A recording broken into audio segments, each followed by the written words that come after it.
Murdo en la Orienta Ekspreso. Murder on the Orient Express.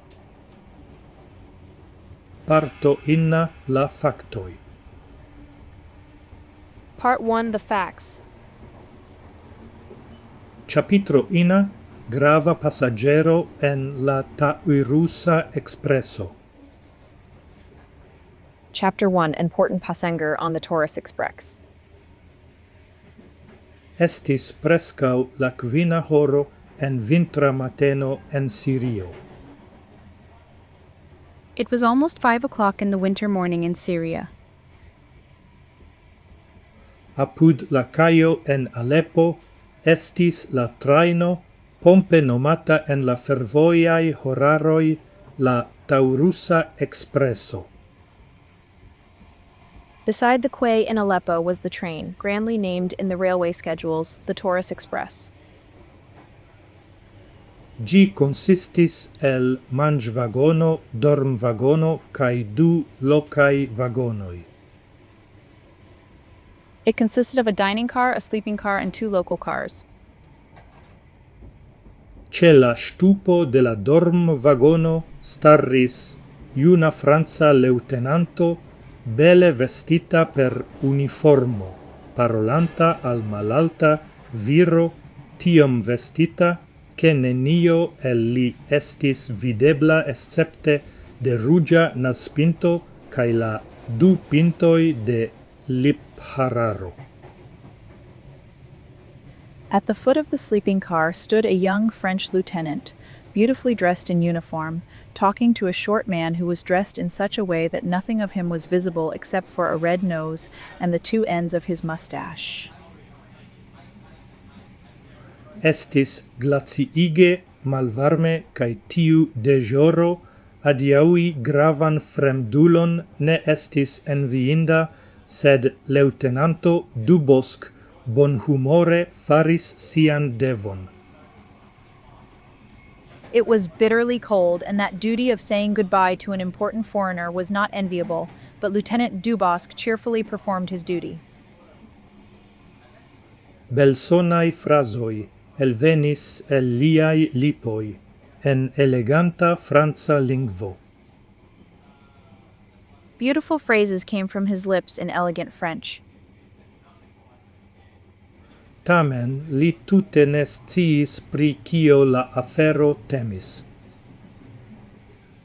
However, he had absolutely no idea what the matter was about. Estis onidiroj kompreneble, kiel ĉiam estas en tiaj okazoj. There were rumors, of course, as there always are in such situations. La humoro de la generalo, lia generalo, pli kaj pli malbonigis. The general's humor, his generalship, was deteriorating more and more.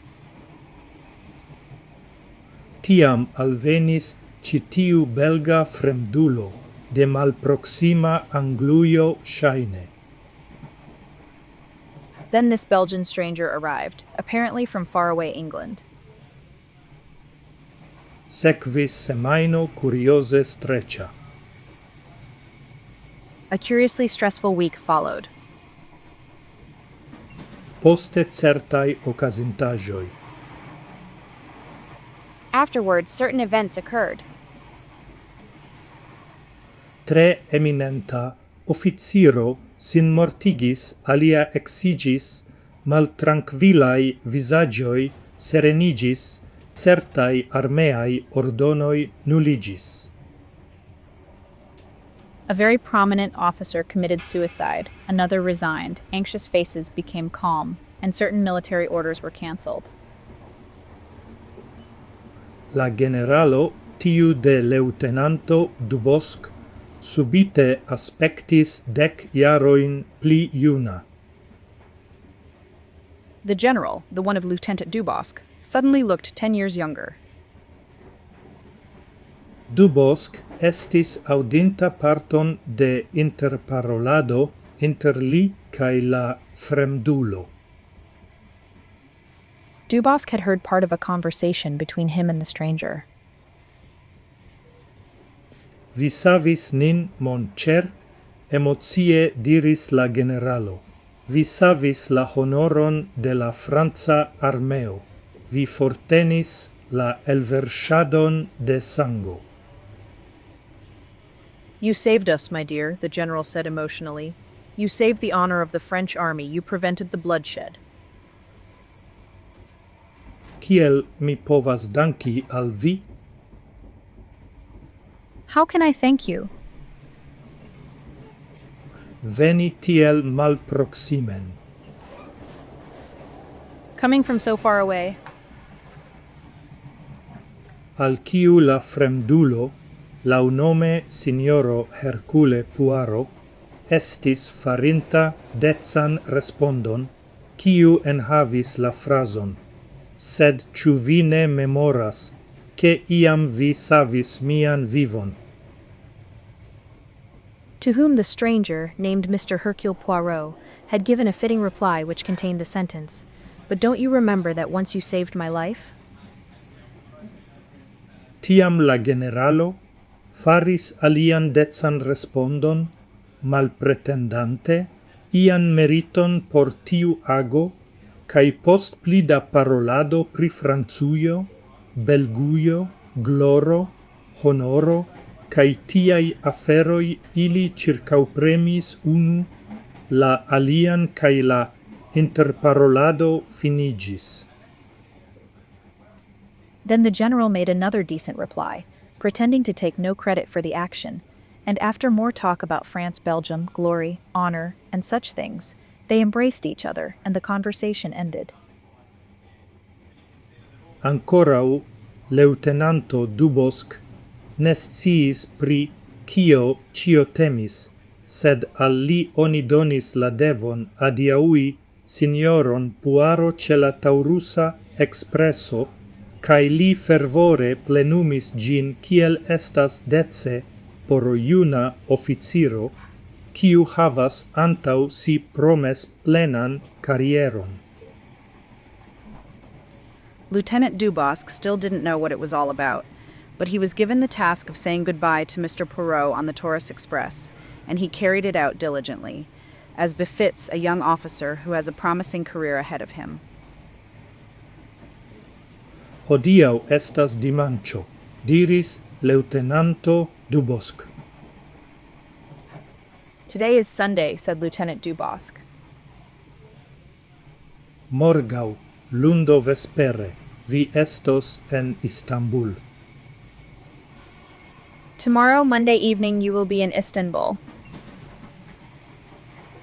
Ne estis la unua fojo ke li tion diris. It wasn't the first time he had said that.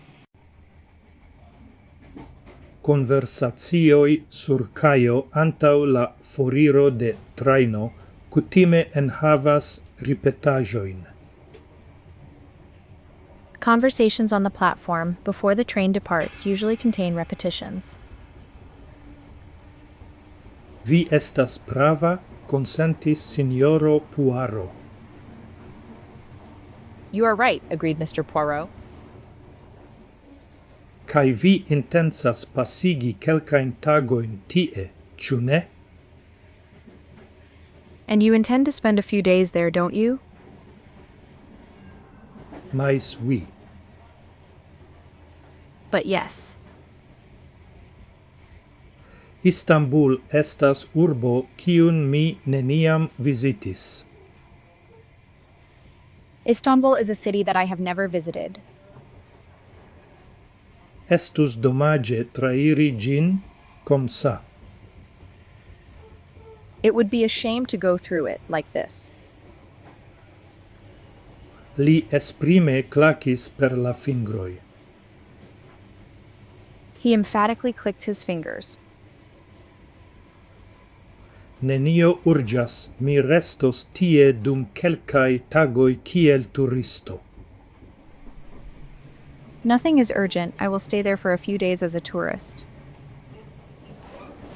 La Sante Sophie, ĝi estas tre bela, diris Lieutenanto Dubosk, kiu ne estis vidinta ĝin. La Sainte Sophie, it is very beautiful, said Lieutenant Dubosc, who had not seen it.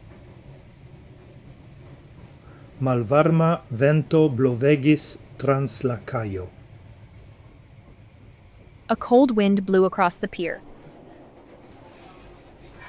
La du viroi tremis. The two men were trembling.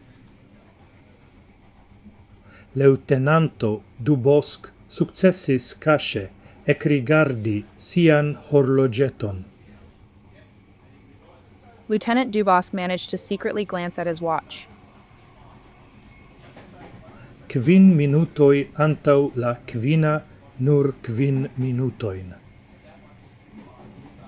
5 minutes before 5, only 5 minutes. Credante che la alia estis vidinta sian cașan ecrigardon, li rapidis paroli denove.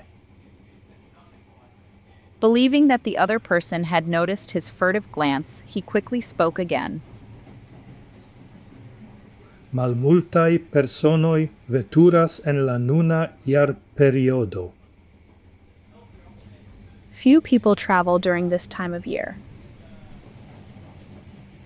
Li diris, ecrigardante la fenestroin de la dormvagono super ili.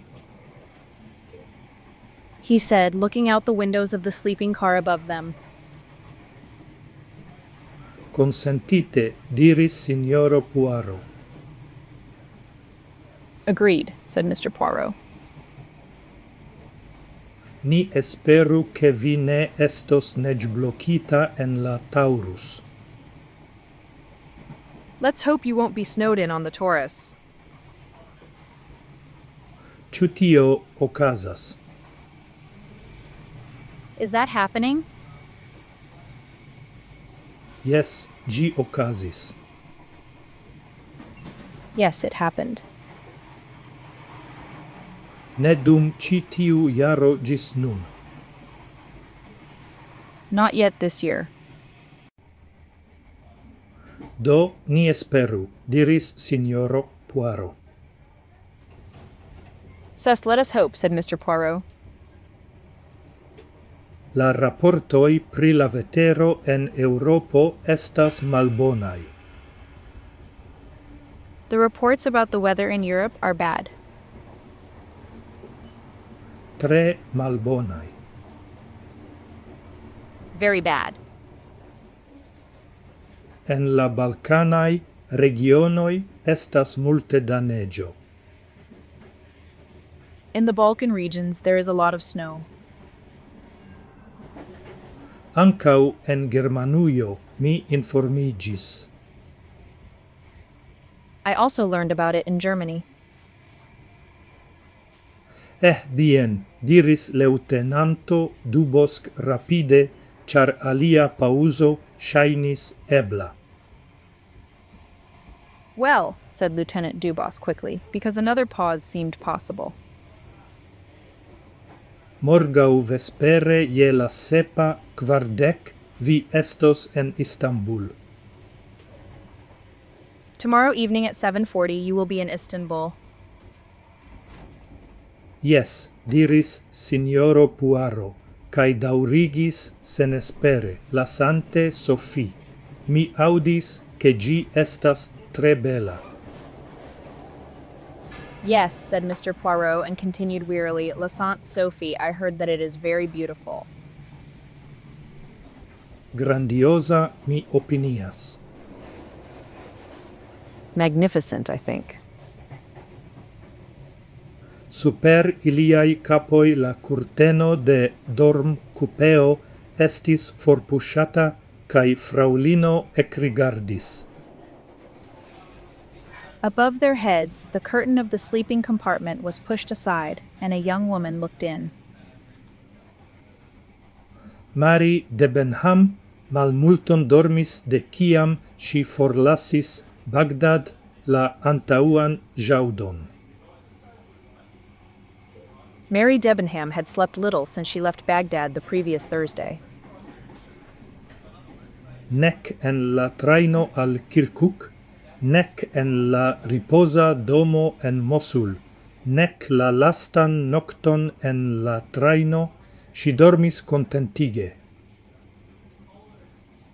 Neither on the train to Kirkuk, nor in the rest house in Mosul, nor on the last night on the train did she sleep soundly.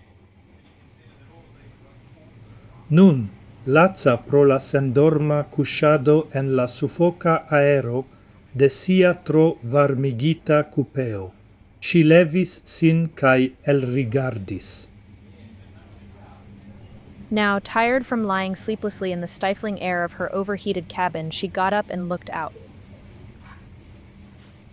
La loco devas esti Aleppo. The place must be Aleppo. Nenio vidinda, compreneble. Nothing worth seeing, of course. Nur longa, malbone, lumigita caio, cun ie colerae interparoloi arablingve. Only a long, poorly lit corridor with occasional angry conversations in Arabic. Du viroi sub sia fenestro parolis France. Two men were talking in French under her window. Unu estis Franca officiro, la alia estis malgranda viro cun grandega liphararo. One was a French officer, the other was a small man with a huge mustache. Si iomete ridetis. She smiled slightly. Si neniam vidis iun tiom vestita. She had never seen anyone so well dressed. Devas esti tre malvarme extere. It must be very cold outside.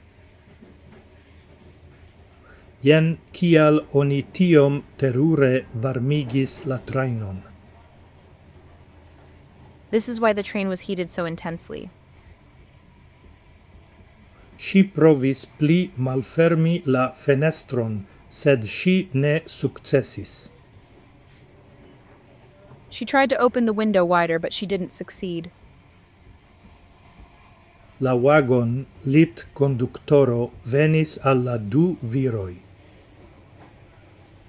The sleeping car conductor came to the two men. La traino estis ekironta, li diris. The train was about to leave, he said. Estus bone che monsieur eniru. It would be good if the gentleman would enter. La malgranda viro deprenis sian chapelon. The small man took off his hat. Kian offormatan capon li havas.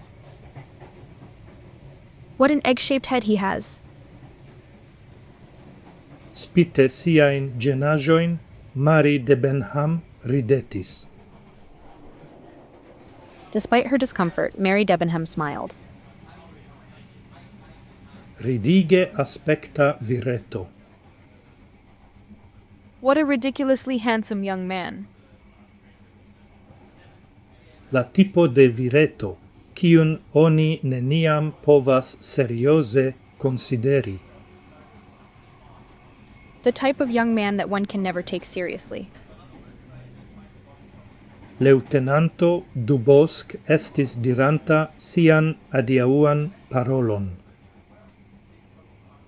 Lieutenant Dubosk was giving his farewell speech. Li estis elrensinta gin antaue, cae reservis gin gis la lasta minuto. He had rehearsed it beforehand, and he saved it until the last minute.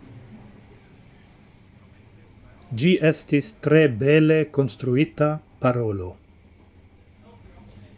It was a very beautifully constructed speech. Conforme, Signoro Puaro faris elegantan respondon. Accordingly, Mr. Poirot made an elegant reply.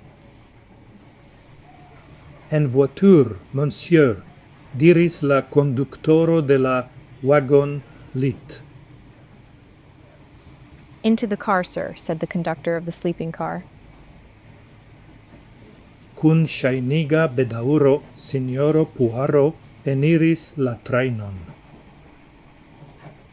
With feigned regret, Mr. Poirot entered the train. La conductoro eniris post li. The conductor entered after him. Signoro Poirot flirtis la manon. Mr. Poirot waved his hand. Lieutenanto Dubosc salutis. Lieutenant Dubosc saluted. La traino per subita ecmovo malrapide antau eniris. The train, with a sudden movement, slowly moved forward. Enfin, Finally, murmuris signoro Hercule Poirot. Mr. Hercule Poirot murmured. Brrr, diris Lieutenanto Dubosc, exciante kiel malvarma li estas. Brrr, said Lieutenant Dubosc, realizing how cold he was. Voilà, monsieur. here you are, sir. La conductoro montris al Poirot per drama gesto la bellezon de lia dorm cupeo cae la ordan aranjon de liai pacajoi. The conductor showed Poirot, with a dramatic gesture, the beauty of his sleeping compartment and the neat arrangement of his luggage. La etan valison de monsieur mi metis citien. I put Monsieur's small suitcase here. Lia elmetita mano estis sugesta. His outstretched hand was suggestive. Hercule Poirot metis en gin mobileton. Hercule Poirot put a banknote in it. Merci, monsieur. Thank you, sir. La conductoro igis vigla cae aferema. The conductor became energetic and efficient. Mi havas la biletoin de monsieur. I have Monsieur's tickets. Mi petas ancau la pasporton. I also request the passport. Monsieur eliros en Istanbul, mi credas. Monsieur will leave from Istanbul, I believe. Signoro Poirot consentis. Mr. Poirot agreed. Ne multae personoi conveturas, mi supposas. Not many people are traveling together, I suppose. Li diris. He said. Ne, monsieur. No, sir.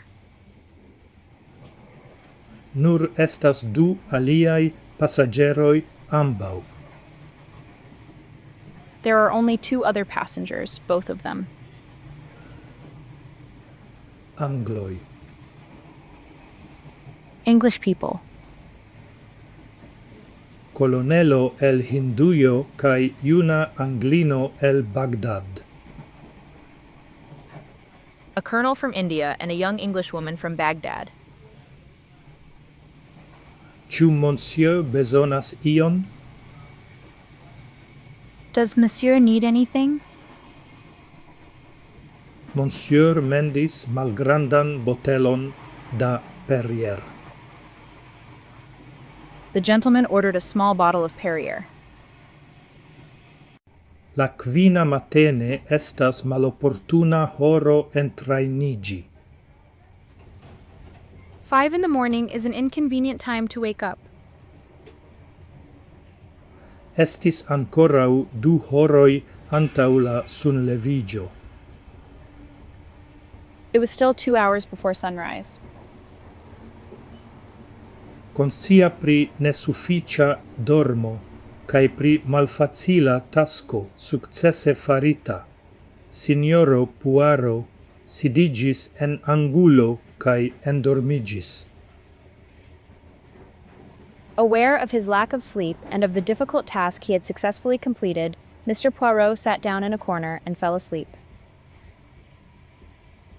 Ciam li vecigis estis la 9:12 cae li iris alla mangivagono por havigi varman kafon. When he woke up, it was 9:30, and he went to the dining car to get a cup of hot coffee. Estis nur unu alia ceestanto je tiu momento, videble la juna Anglino priparolita de la conductoro. There was only one other person present at that moment, visibly the young Englishwoman mentioned by the conductor. Si estis alta, grazia, cae malhela, eble 28 jara. She was tall, graceful, and dark-haired, perhaps 28 years old. En la maniero lau ciu si mangis cae mendis de la servisto pli da cafo, oni povis vidi che si jam cutimigis al voyagiado. From the way she ate and ordered more coffee from the waiter, one could see that she had already become accustomed to traveling. Si portis malhelan robon el maldica stofo tre tauga pro la varmigita aero en la traino. She wore a dark dress made of thick fabric, which was very suitable for the heated air in the train. Signoro Hercule Poirot, ne havante ion pli bonan por fari, amusis sin considerante shin sen sia scio. Mr. Hercule Poirot, not having anything better to do, amused himself by observing her without her knowledge. Si estis, lia opinie, tia fraulino quia povas facile prisorgi sin ie ein. In his opinion, she was the kind of woman who could easily take care of herself anywhere. Si havis equilibron cae competentezon. She had balance and competence. Li iom shatis la reguletson de sia visaggio cae la delicatan paletson de sia hauto. He somewhat liked the regularity of her face and the delicate paleness of her skin.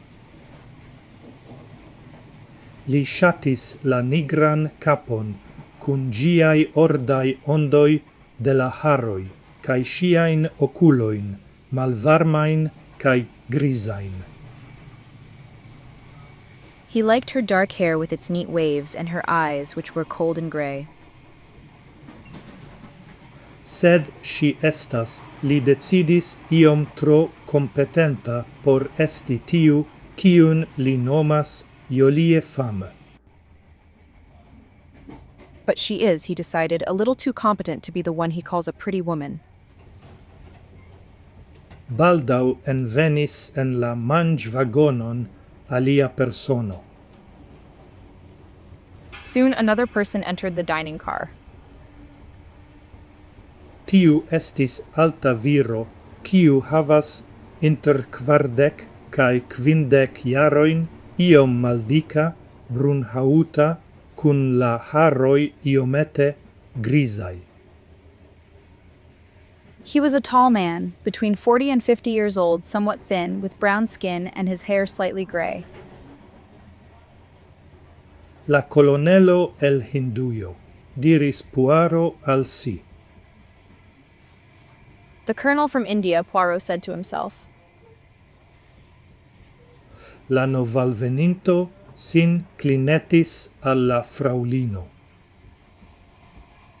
The newcomer bowed to the young lady. Bonan matenon, fraulino de Benham. Good morning, Mrs. Debenham.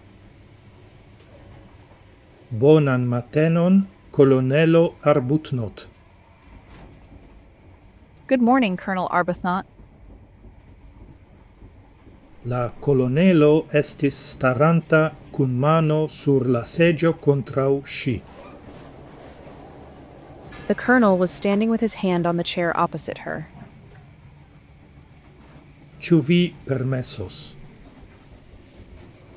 Will you allow it? Compreneble.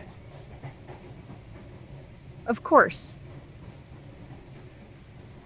Sidigiu. Please sit down. Nu, vi scias che la matenmangio ne estas ciam interparola mangio.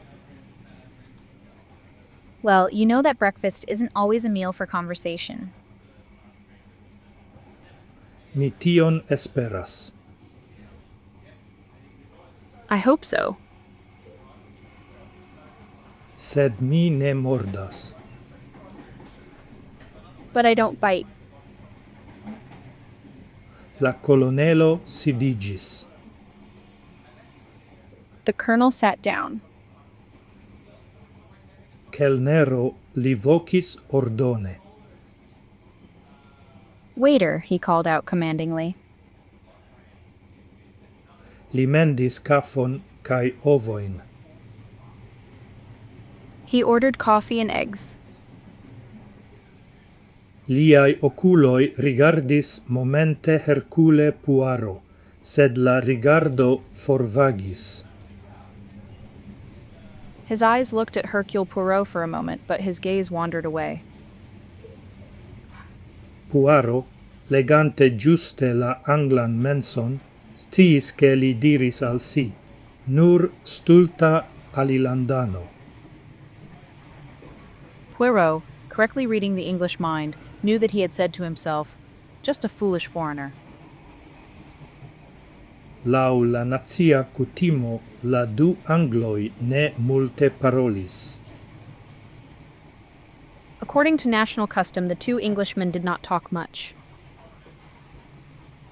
Ili interchangis kelkain vortoin, kai baldau la fraulino levis sin kai reiris al sia cupeo. They exchanged a few words, and soon the young woman stood up and went back to her compartment. Dum la tagmesa mangio, la du denove estis ce la sama tablo, kai denove ili tute ignoris la trian passageron. During the midday meal, the two of them were again at the same table, and again they completely ignored the third passenger. Ili parolis pli ol dum la matenmangio. They talked for longer than during breakfast. Colonelo Arbuthnot parolis pri la Punjab, kai kelkfoje faris alla fraulino demandoin pri Bagdad, kai evidentigis che si dejoris tie kiel guvernistino. Colonel Arbuthnot spoke about Punjab and several times asked the young woman questions about Baghdad, and it became clear that she had served there as a governess. Dum la interparolo, ili eltrovis che ili havas comunain amicoin, kai resulte ili igis pli amicai. During the conversation, they discovered that they had mutual friends, and as a result, they became closer friends. Ili parolis pri Tomaso iu kai Jerry tiu. They talked about Thomas I and Jerry II. La colonelo petis informon, ciu si intensas iri recte al Angluio, au ciu si haltos en Istanbul.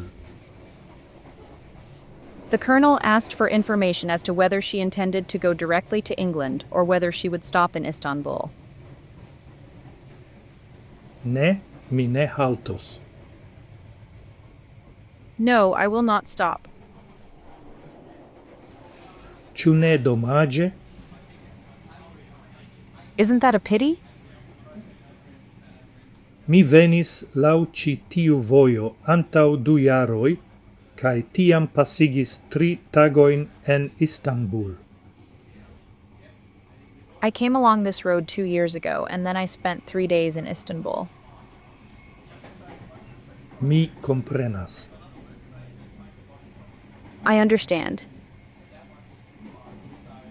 Nu, mi povas diri che mi estas tre contenta che vi senhalte veturos, char tion mi ancau. Well, I can say that I am very happy that you will continue driving because I will too. Faros. Will do. Li mallerte s'inclinis iomete rugigiante. He awkwardly bent over, blushing slightly. Li estas impresebla nia colonelo, pensis Hercule Poirot amusata. It is impressive, our colonel, Hercule Poirot thought amusedly. La traino estas tiom dangera kiom marvojaĝo. The train is as dangerous as a sea voyage. Fraulino de Benham tranquille diris che tio estos agrabla. Miss Debenham said calmly that it would be pleasant. Ŝia sinteno estis iom malvarma. Her attitude was somewhat cold. Hercule Poirot rimarkis che la colonelo accompanis ŝin al ŝia cupeo. Hercule Poirot noticed that the colonel accompanied her to her compartment. Poste ili preterpassis la belegan peisaĝon de la Taurus. Afterward, they passed by the beautiful landscape of the Taurus Mountains. Ili staris flankon ce flanco en la corridoro, cae subite la fraulino suspiris. They stood side by side in the corridor, and suddenly the young woman sighed. Poirot staris apude, cae audis ŝin murmuri, "Cio estas tiel bela." Poirot stood nearby and heard her murmur, "Everything is so beautiful." Mi volus, mi volus. I would like. Yes? Yes? Mi volus, che mi povu ĝui ĝin. I wish I could enjoy it. Arbuthnot ne respondis. Arbuthnot did not answer.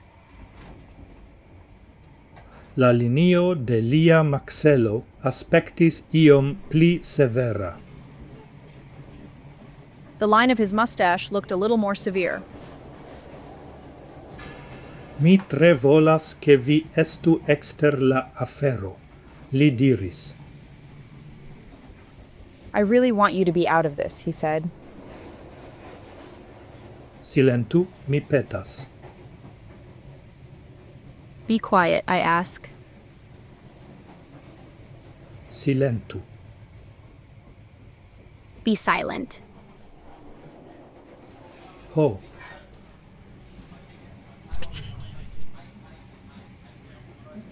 Bone. Good. Li iom chagrenite ekrigardis signoron Poirot. He looked at Mr. Poirot with a hint of annoyance. Tiam li daurigis, sed Mi ne shatas la ideon che vi estas guvernistino je ciu desiro de tiranai patrinoi cae liai enuigai infanacioi. Then he continued, "But I don't like the idea that you are a governess, subject to the whims of tyrannical mothers and their tiresome children." Si ridetis. She smiled. Vi devas ne pensi tion. You must not think that. La subpremita guvernistino estas legendo ne plu vera. The oppressed governess is no longer a true legend. Mi povas certigi al vi che estas la gepatroi kiui timas min. I can assure you that it is the parents who are afraid of me. Ili ne plu parolis. They no longer spoke. Eble Arbutnot iom hontis pro sia eldiro. Perhaps Arbuthnot was a little ashamed of his outburst. Iom stranga comedieto kiun mi rigardas.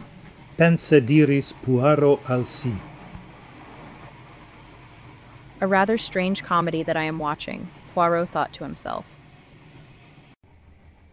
Poste li memoris tiun penson.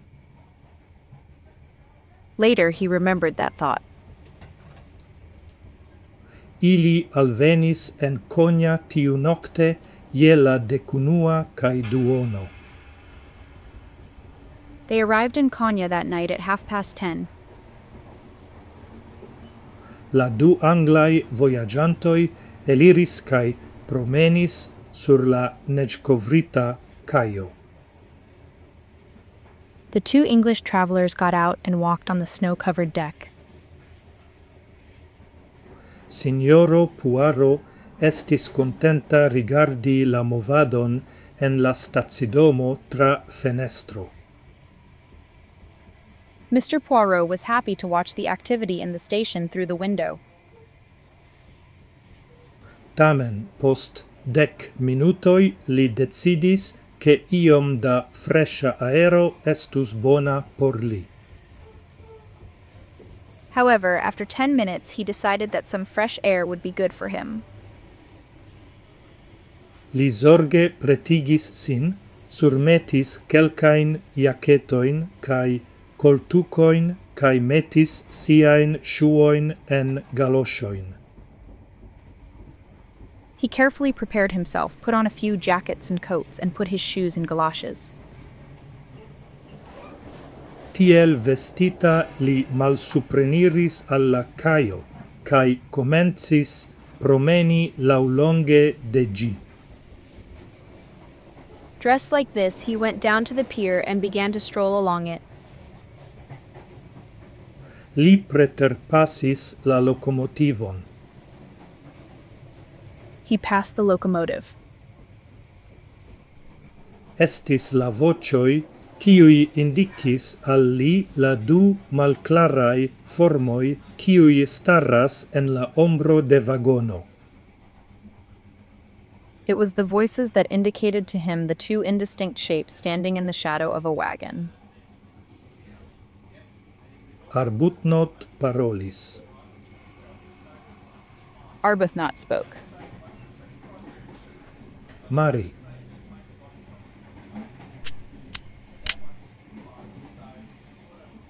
La fraulino interrompis lin. The young woman interrupted him. Ne nun. Not now. Ne nun. Not now. Ciam gi estos finita? When will it be finished? Ciam gi estos finita, tiam? When it is finished, then. Discrete signoro Puaro forturnis sin. Mr. Poirot discreetly turned around. Li miris. He wondered. Li prescau ne estus reconinta la malvarman competentan vocion de fraulino Debenham. He would hardly have recognized the cold, competent voice of Mrs. Debenham. Curiose, li diris al si. Curious, he said to himself. La postan tagon li scivolis, ciu eble ili querelis. The next day he wondered if they had argued. Ili malmulte interparolis. They spoke very little to each other. La fraulino li pensis aspectas genata. The young woman, he thought, looked uncomfortable. Estis malhelai ombroi sub sciai oculoi. There were dark shadows under her eyes. Proximume, je la dua cae duono post tagmese la traino haltis. The train stopped at approximately 2:30 in the afternoon. Capoi aperis ce la fenestroi. Heads appeared at the windows. Eta aro da viroi estis apud la reloi cae indicis ion sub la mangivagono. A small group of men were near the tracks and were pointing at something under the dining car. Poirot metis la capon exteren, cae parolis alla conductoro de la wagon lit, quiu rapide preterpassis. Poirot put his head out and spoke to the conductor of the wagon lit, who quickly passed by. La viro respondis, cae Poirot, sin turnante prescau, collisiis cun Marie de Benham, quiu staris tui malantau li. The man answered, and Poirot, turning around, almost collided with Mary de Benham, who was standing right behind him. Cio ocasis? What happened? Si demandis franclingve. She asked in French. Kial ni haltas? Why are we stopping? Estas nenio, fraulino. There is nothing, madame. Io ecbrulis sub la mangivagono. Something caught fire under the food cart. Nenio grava. Nothing important. Ili nun riparas la malbonajon. They are now fixing the problem. Nenia dangero mi certigas al vi. Danger, I assure you. Si faris abruptan gesteton, quasau la ideo de dangero tutte ne gravas al si. She made a sudden gesture as if the idea of danger didn't matter to her at all. Yes, tion mi comprenas. Yes, I understand that. Sed la tempo. But time is running out. La tempo? What time is it? Yes, tio malfruigos nin. Yes, that will delay us. Estas eble, yes, consentis Poirot. It is possible, yes, Poirot agreed. Sed malfruigion ni ne povas allasi. But we cannot allow any delay. La traino devus alveni je 6:50, kai oni devas transiri la Bosforus por trafi la Orientan Expron ce la alia flanco je la naŭa. The train should arrive at 6:55, and one must cross the Bosphorus to catch the Orient Express on the other side at 9. Se estus 1 hora malfruigio, ni maltrafus tiun trainon. If there were a 1-hour delay, we would miss that train. Estas eble, yes, li aprobis. It is possible, yes, he agreed. Li rigardis ŝin scivoleme. He looked at her curiously. La mano, kiu tenis la fenestro barilon, ne estis tute firma, ankaŭ ŝiaj lipoj tremetis. The hand that held the window bar was not completely steady, and her lips were trembling as well. Ĉu ĝi estas tre grava al vi, fraŭlino? Is it very important to you, miss? Li demandis. He asked. Yes, tre grava.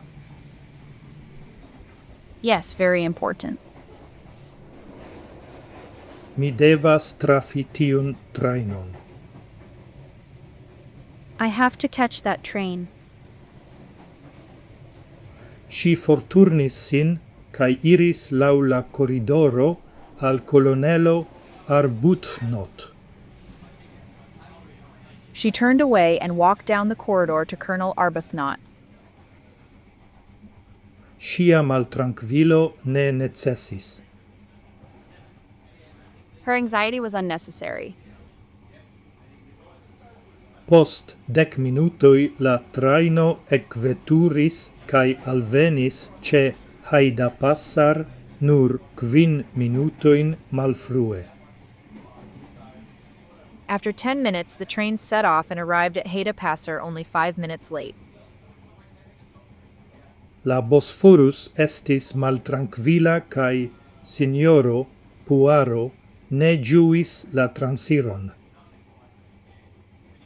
The Bosphorus was rough, and Mr. Poirot did not enjoy the crossing.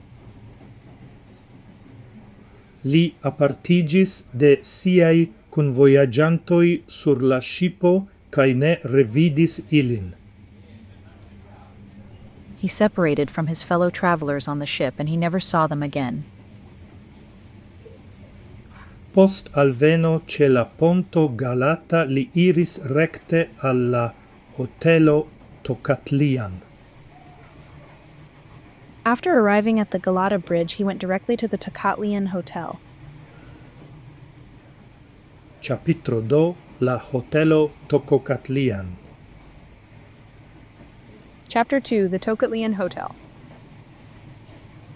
Ĉe la Tocatlian, Hercule Poirot petis ĉambron kun bano.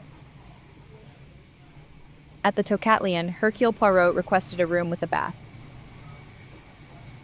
Tiam li iris al la tablo de la comiso kaj petis siajn leterojn. Then he went to the clerk's desk and asked for his letters. 3 leteroj kaj telegramo attendis lin.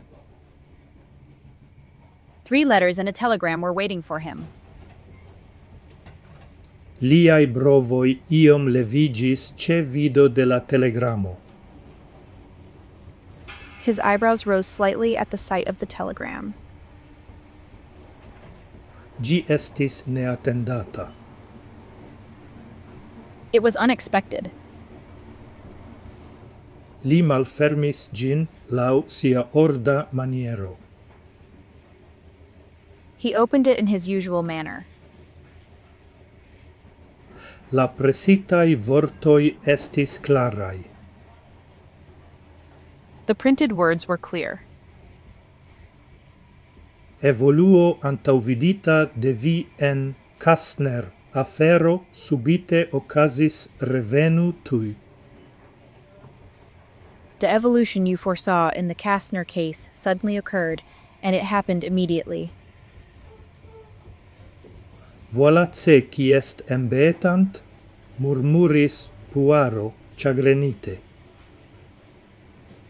This is what is so annoying, Poirot murmured, upset. Li ekrigardis la horlogion. He looked at the clock. Mi devos antaueniri hodiau nocte, li diris alla comiso. I will have to move on tonight, he said to the commissioner. Ie kioma horo ekveturos la simplon Orient. At what time will the Simplon Orient depart? Ie la naua, monsieur. At 9, sir. Ĉu vi povos havigi dormkupeon por mi? Can you provide a sleeping compartment for me? Certe, monsieur. Certainly, sir. Ne estas malfacilaĵo en la nuna sezono. There is no difficulty in the current season. La trajnoj estas preskaŭ malplenaj. The trains are almost empty. Unua klasa aŭ dua? First class or second class?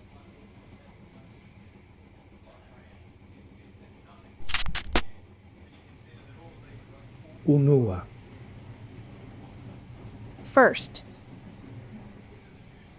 Tres bien, monsieur. Very well, sir. Ĝis kie? How far? Ĝis Londono. The London. Bien, monsieur. Very well, sir. Mi havigos bileton por Londono kaj rezervos vian dormkupeon en la Istanbul-Calais vagono. I will get a ticket for London and reserve your sleeping compartment in the Istanbul-Calais carriage. Puaro denove ekrigardis la horlogion. Poirot looked at the clock again. Estis 10 minutoj antaŭ la oka. It was 10 minutes before 8. Mi havas sufiĉe da tempo por manĝi? Do I have enough time to eat? Sed certe, monsieur. But certainly, monsieur. La malgranda belgo kapjesis. The little Belgian was captured. Li nuligis sian mendon por ĉambro kaj iris al la manĝejo. He cancelled his room reservation and went to the dining room. Dum li donis sian mendon, al kelnero iu metis manon sur lian ŝultron. While he was giving his order to the waiter, someone put a hand on his shoulder. Ho!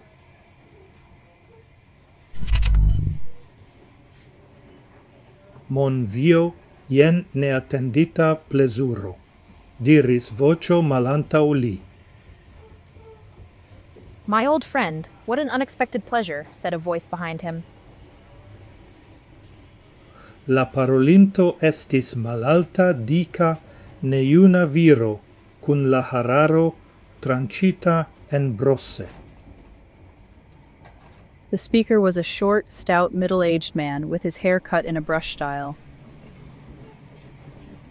Li contente ridetis. He smiled contentedly. Poirot exaltis. Poirot exclaimed. Monsieur Book.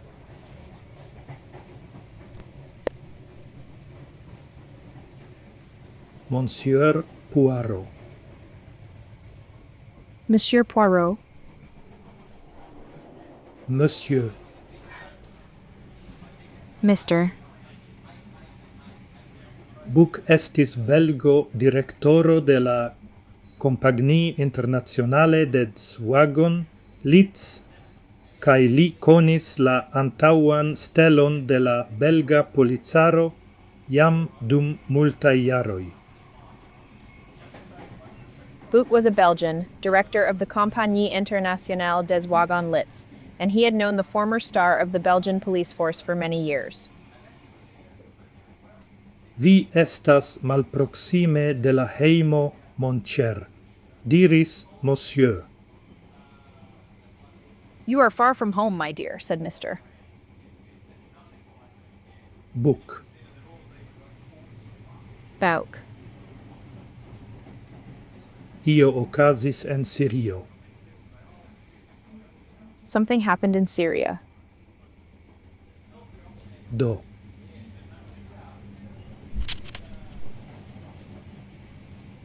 Kai vi reiras heimen.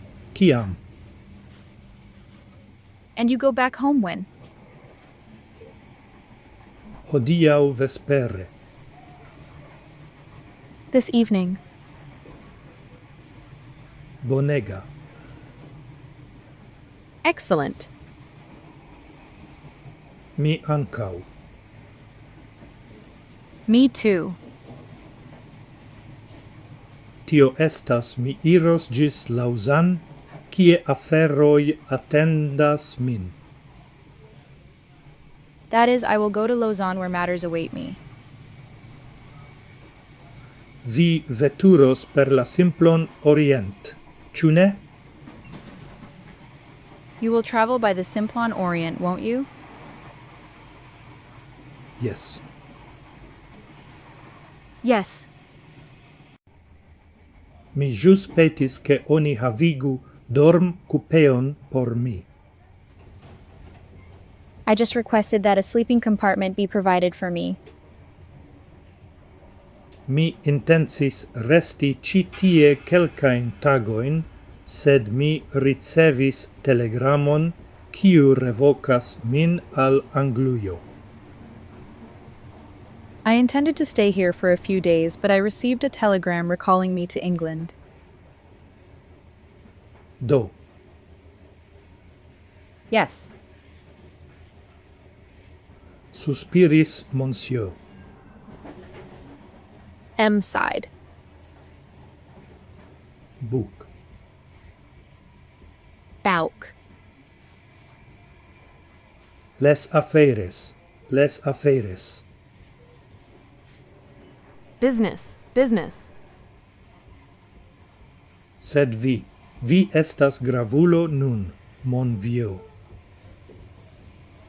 But you are an important person now, my old friend. Eble mi havis iomete da sukceso. Perhaps I had a little bit of success. Hercule Poirot provis aspecti iom modesta, sed tute malsuccessis. Hercule Poirot tried to appear somewhat modest, but he completely failed. Book ridis. Bauk laughed. Ni rencontigios poste, li diris. We'll meet later, he said. Hercule Poirot daŭrigis la taskon teni siajn lipharojn el la supo. Hercule Poirot continued the task of keeping his mustache out of the soup. Tiun malfacilan taskon plenuminte, li circaŭrigardis attendante la venontan pladon. Having completed that difficult task, he looked around, waiting for the next task. estis nur proximume 6 personoi en la restauratio, kai el tiui nur 2 interessis Hercule Poirot. There were only about 6 people in the restaurant, and of those, only 2 interested Hercule Poirot. Ili sidis ce proxima tablo. They sat at a nearby table. La pli juna estis afable aspecta junulo trideciara videble usonano. The younger one was a friendly-looking young man in his 30s, obviously an American. Tamen ne estis lis sed lia kunulo, kiu altiris la attenton de la malalta detectivo. However, it was not he, but his accomplice, who attracted the attention of the low-ranking detective. Li estis viro inter 60 kai 70. He was a man between 60 and 70 years old. De malproxime li havis la aspecton de filantropo. From afar, he had the appearance of a philanthropist. Lia iom senhara capo, lia granda frunto, la ridetanta buscio, kiu montris tre blancan dentaron, ciui shainis apparteni al donacema persono. His slightly balding head, his large forehead, the smiling mouth that revealed very white teeth, all seemed to belong to a generous person. Nur la oculoi neis tiun impresson. Only the eyes denied that impression. Ili estis malgrandai, encavigintai, kai rusai. They were small, nestled, and cunning. Ne nur tio. Not only that, Ciam la viro, parolante al sia juna cunulo, ecrigardis trans la chambron, li rigardo restis dum momento ce Poirot, cae dum tiu secundo estis stranga malamo en liai oculoi. when the man, speaking to his young companion, glanced across the room, his gaze lingered on Poirot for a moment, and during that second there was a strange dislike in his eyes. Li eclevigis. He got up. Pagu la calculon, Hector, li diris. Pay the bill, Hector, he said. Lia vocio estis iom rauqueta. His voice was somewhat hoarse. Gi havis strangan, molan, dangeran etson. It had a strange, soft, and dangerous quality. Ciam Poirot recunigis cun sia amico en la riposeio, la aliai du viroi estis forlasantai la hotelon. When Poirot rejoined his friend in the lounge, the other two men were leaving the hotel. La pli juna prisorgis la forprenon de la pacajoi.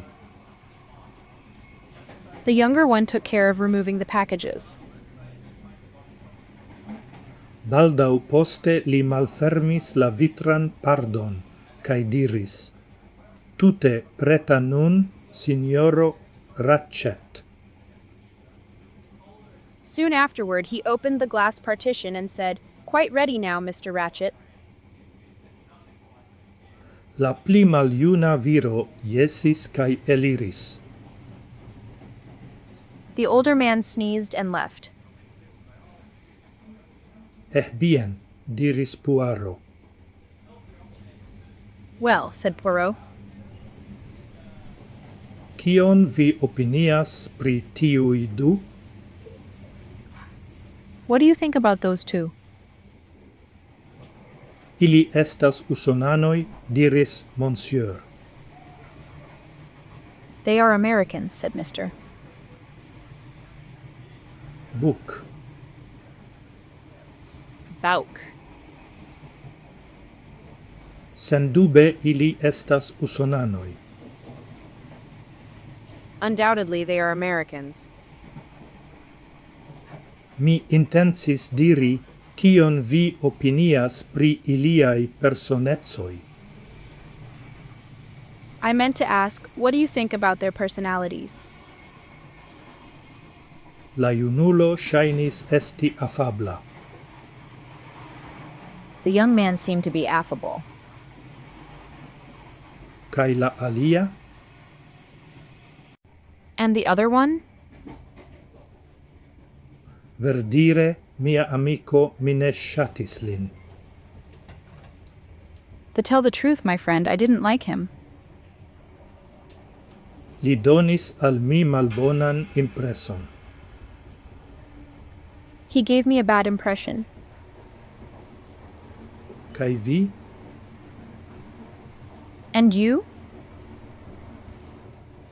Hercule Poirot ne respondis dum momento. Hercule Poirot did not answer for a moment. Kiam li pasis min en la restauracio, mi ricevis strangan impreson, li diris. When he passed me in the restaurant, I got a strange impression, he said. Estis quasau sovaĝa besto, besto furiosa, passis min. It was as if a wild beast, a furious beast, had passed me by. Tamen li aspectis tute respektinda. However, he looked quite respectable. Precise. Exactly. La corpo estas tute respektinda, sed tra la bariloj elrigardas la sovaĝa besto. The body is perfectly respectable, but through the barriers, the wild beast looks out. Vi estas fantazia, mon vieux, diris Monsieur. You are fantastic, my old friend, said Mr. Book.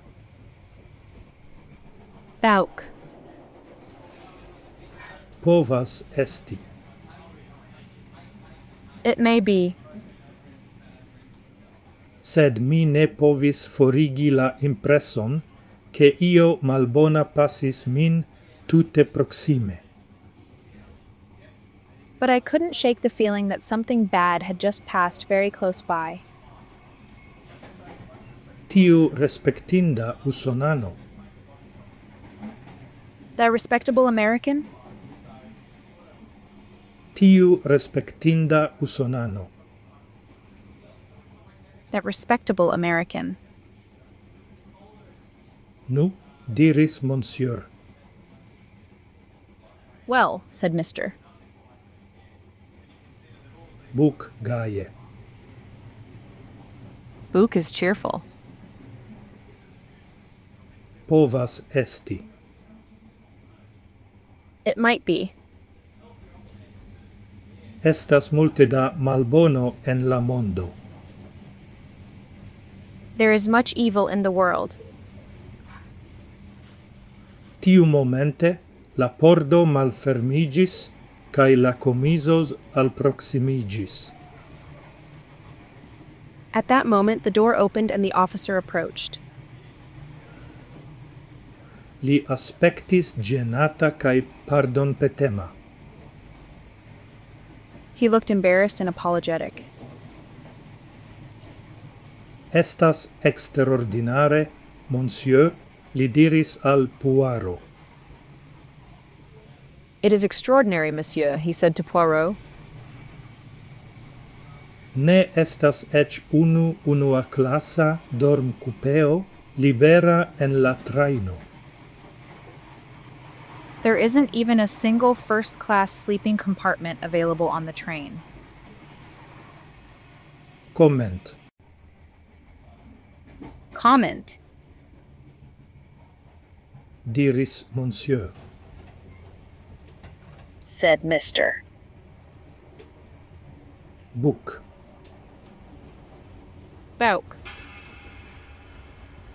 Je tiu jartempo? At this time of year,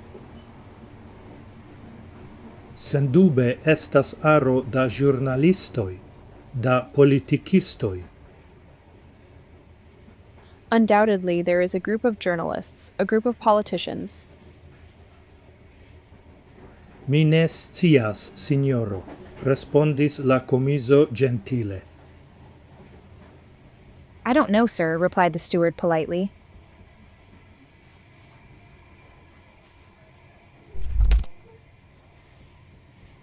Sed estas tiel. but it is like that. Nu, monsieur. Well, said M. Buc turnis sin al Poirot. Bouc turned to Poirot. Ne timu, mia amico. Do not be afraid, my friend. Ni arrangios ion. We will arrange something.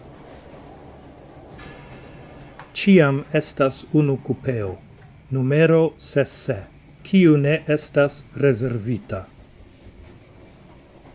There is always one compartment, number 16, that is not reserved. La conductoro tion prizorgas. The conductor takes care of that. Li ridetis tiam ekrigardis la horlogion. He smiled, then looked at the clock. Venu, ni devas ekiri. Come, we must leave. Ce la stacidomo la brun vestita conductoro de la wagon lit tre gentile salutis monsieur. At the station, the brown-suited conductor of the wagonlet very politely greeted Mr. Book.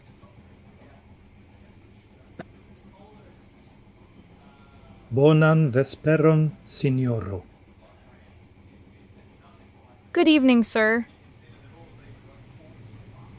Via cupeo estas numero 1. Your compartment is number 1. Li alvocis la portistoin, cae ili prenis la paccajoin, laŭlonge de la vagono sur kiu la indiciloi montris gian celatan lokon. Istanbul, Trieste, Calais. He called the porters and they took the packages along the wagon, where the signs indicated their intended destination. Istanbul, Trieste, Calais. Vi estas tute plena hodiaŭ, mi audis. You seem to be completely full today, I heard. Estas necompreneble, signoro.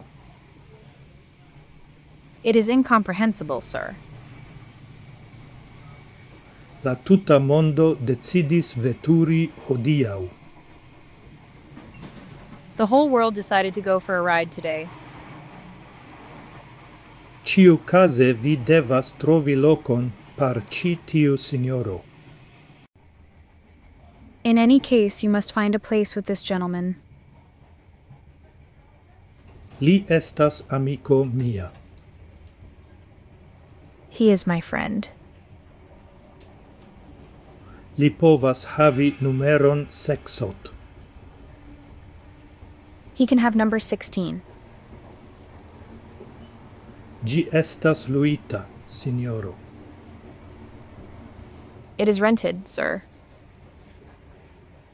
Kio? What? Numero 6.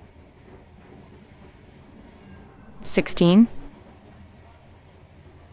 Ecrigardo compreniga passis inter ili, cae la conductoro ridetis.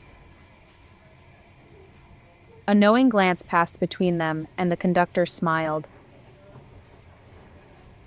Li estis alta, palvisagia, mesagia viro. He was a tall, pale-faced man of middle age. Sed yes, signoro. But yes, sir. Kiel mi diris, ni estas tute plenae cie. As I said, we are completely full everywhere. Sed kio okazas? But what is happening? Colere demandis monsieur. M asked angrily. Book. Bauk. Estas conferenzo ie? Is there a conference somewhere? Ĉu ĝi estas kunularo? Is it a group of people? Ne, signoro.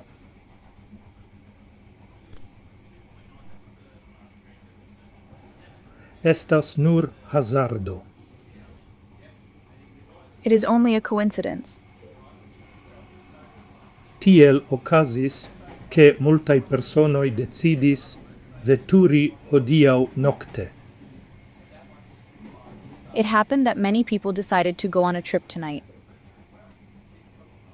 Monsieur.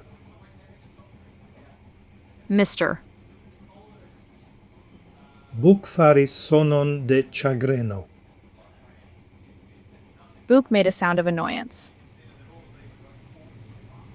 En Beograd li diris estos la apartigia vagono el Ateno.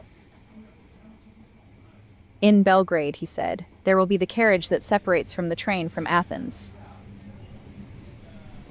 Estos ankaŭ la Bukareste-Pariza vagono, sed ni ne atingos Beograd ĝis morgaŭ vespere.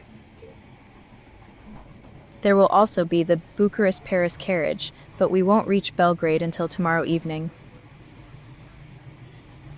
La problemo estas la hodiaŭa nokto. The problem is tonight.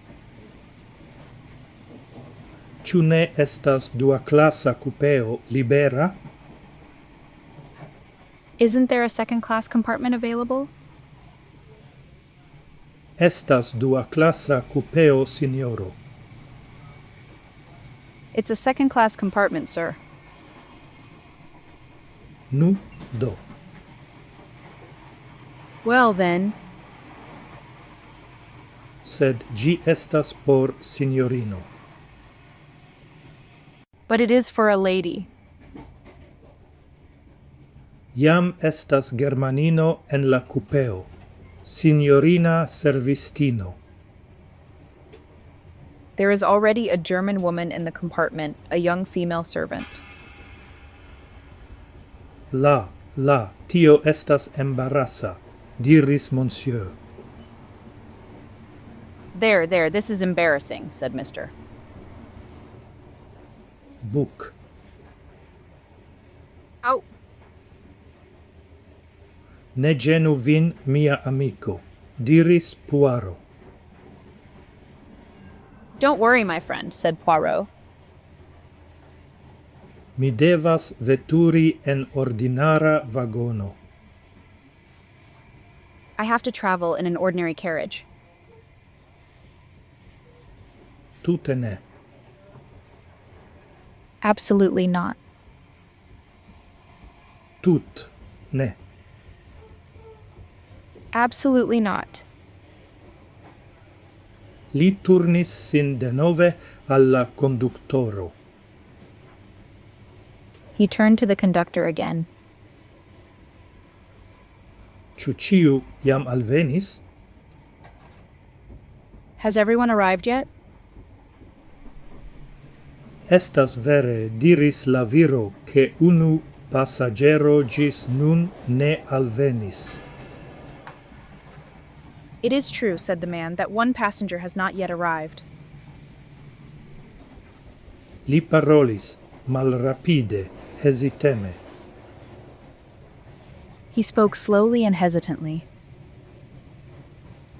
Sed parolu? But speak. Lito numero sieb dua classa. Bed number 7, second class. La signoro ancorau ne alvenis, cae estas 4 minutoi antau la naua. The gentleman has not yet arrived, and it is 4 minutes before 9.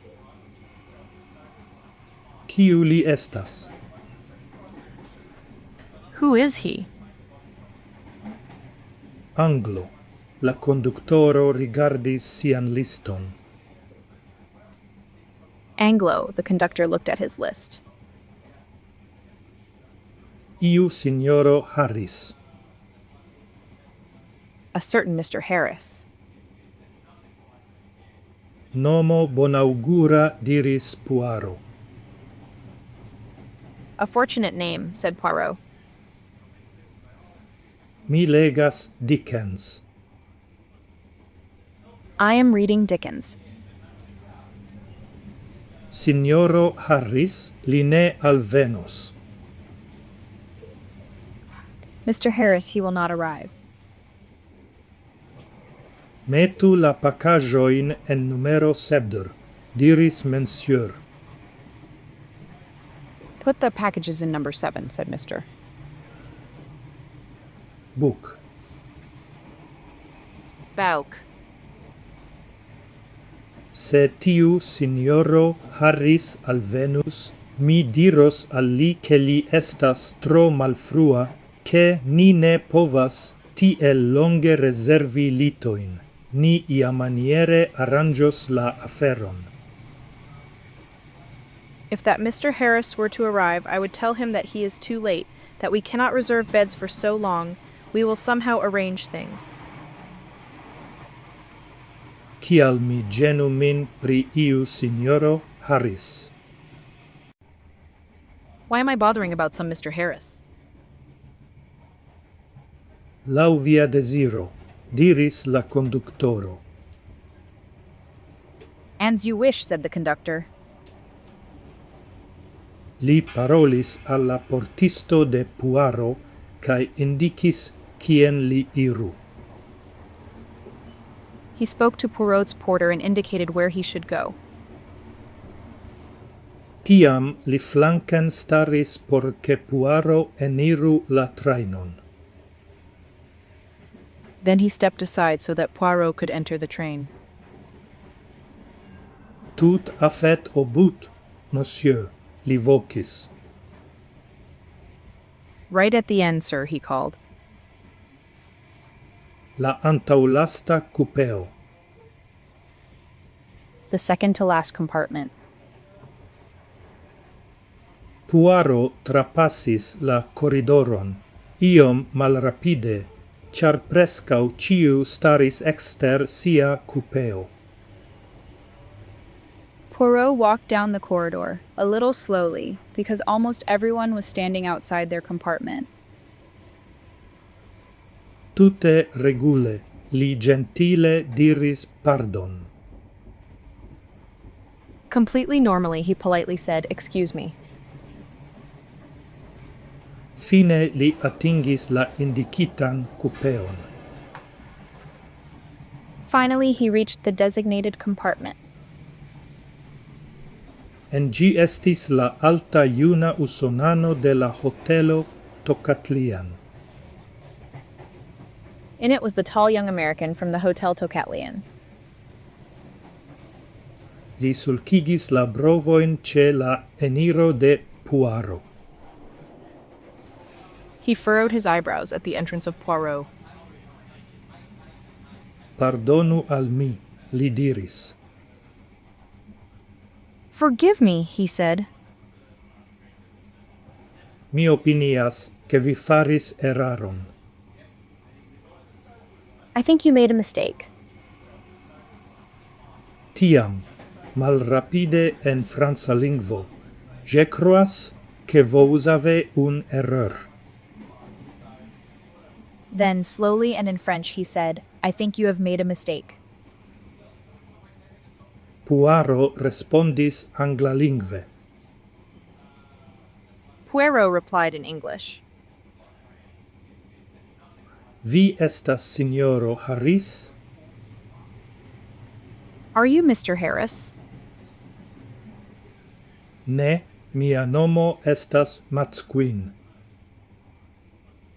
No, my name is McQueen. Mi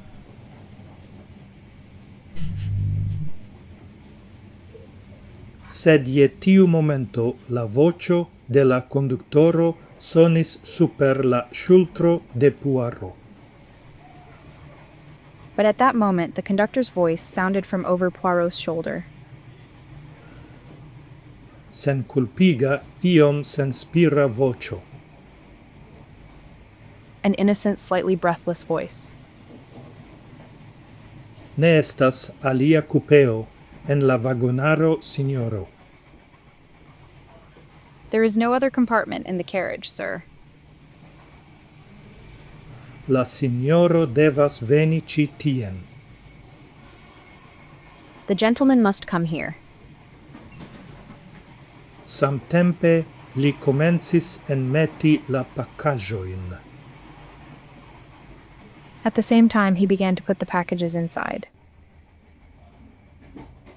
Poirot rimarkis la senkulpigan voĉtonon kun iom da amuzo. Poirot noticed the exculpatory tone with some amusement. Sendube, la alia veturanto estis promesinta al li bonan trinkmonon por la sola uzo de la kupeo. Undoubtedly, the other passenger had promised him a good tip for the exclusive use of the compartment. Tamen eĉ. However, even so,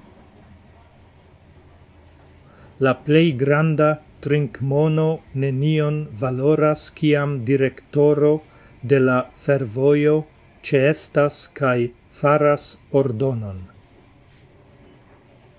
The largest tip is worth nothing when the railway director is present and gives an order. La conductoro metis la pakaĵojn sur la pakaĵbreton kaj elvenis el la kupeo. the conductor put the packages on the luggage rack and left the compartment. Voilà, monsieur, li diris. There you are, sir, he said. Cio estas preta. Everything is ready.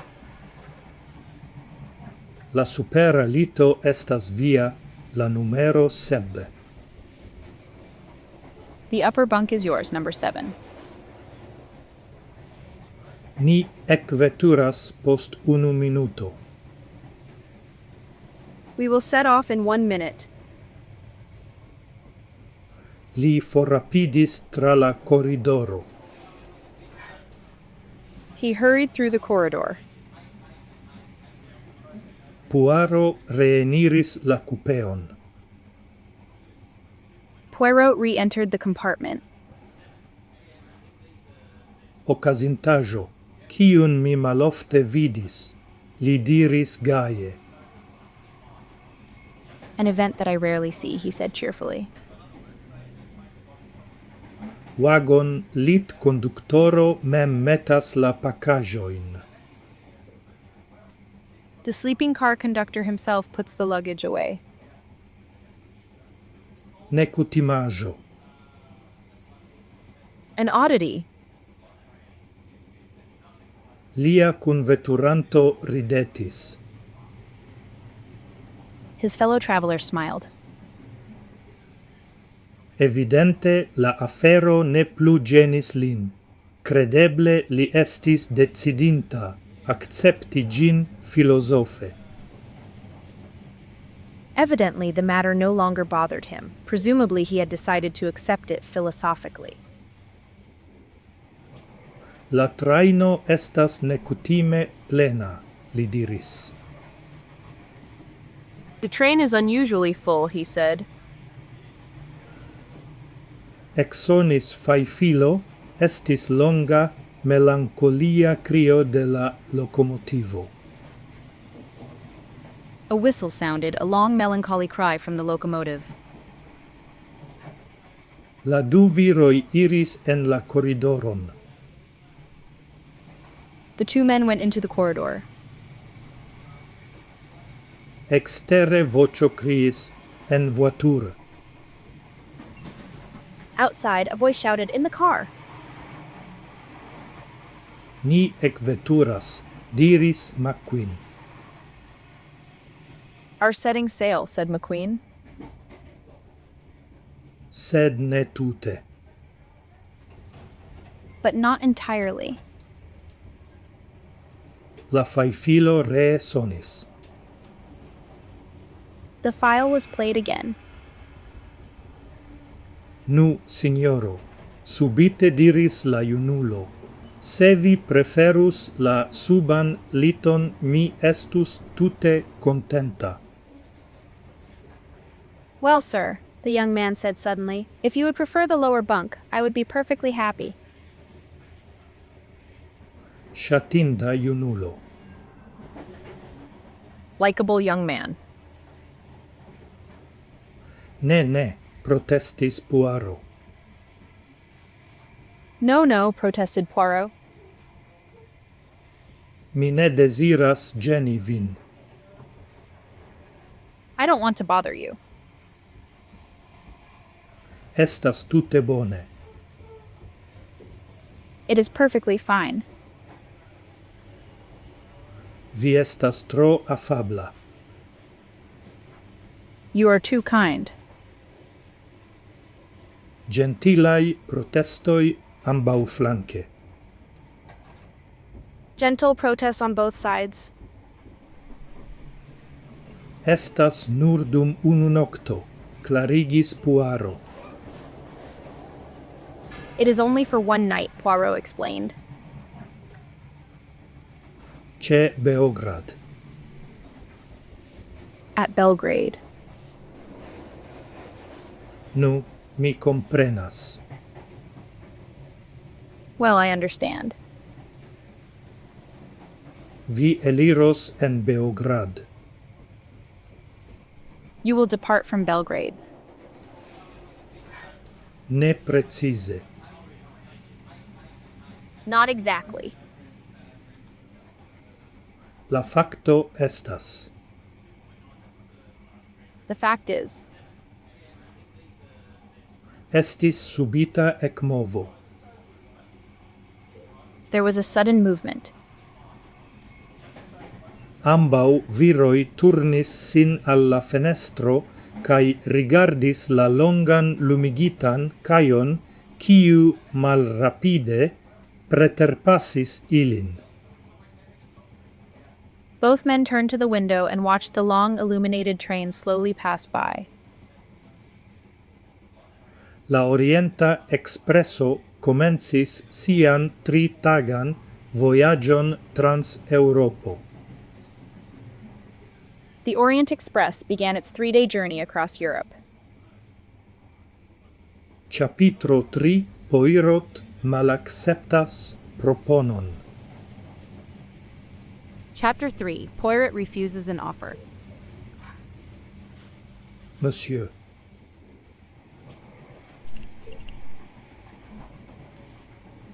Hercule Poirot iomete malfruvis ciam li eniris la manĝ-vagonon la sekvantan tagon. Hercule Poirot was a little late when he entered the dining car the next day.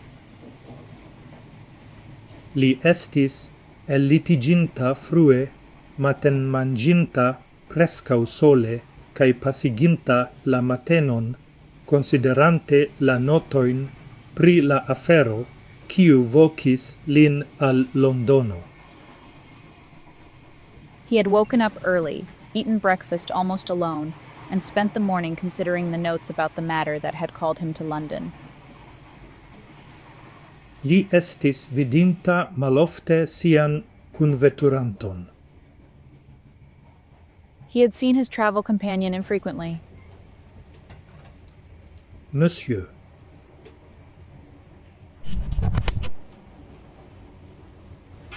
Book, kiu iam sidigis, gestis saluton, cae vocis sian amicon alla libera loco contrau li. Book, who had already sat down, gestured a greeting and called his friend to the empty seat across from him.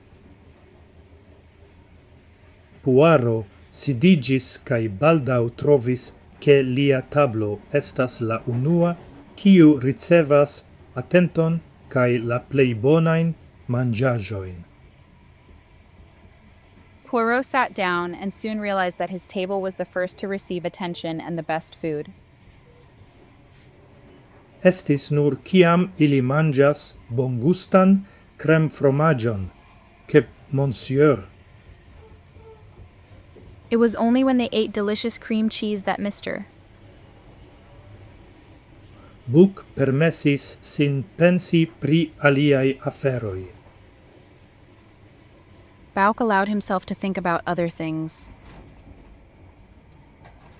Li estis je tiu periodo de mangio, ciam oni estigas filosofa. He was at that time of day when one becomes philosophical. Nu, Well, li diris. He said, Se mi nur havus la plumon de Balzac. if only I had Balzac's pen. Mi prescribus citiun locon. I would describe this place. Li mangestis. He was eating. Bona ideo, tio diris Poirot. A good idea, said Poirot. Vi consentas.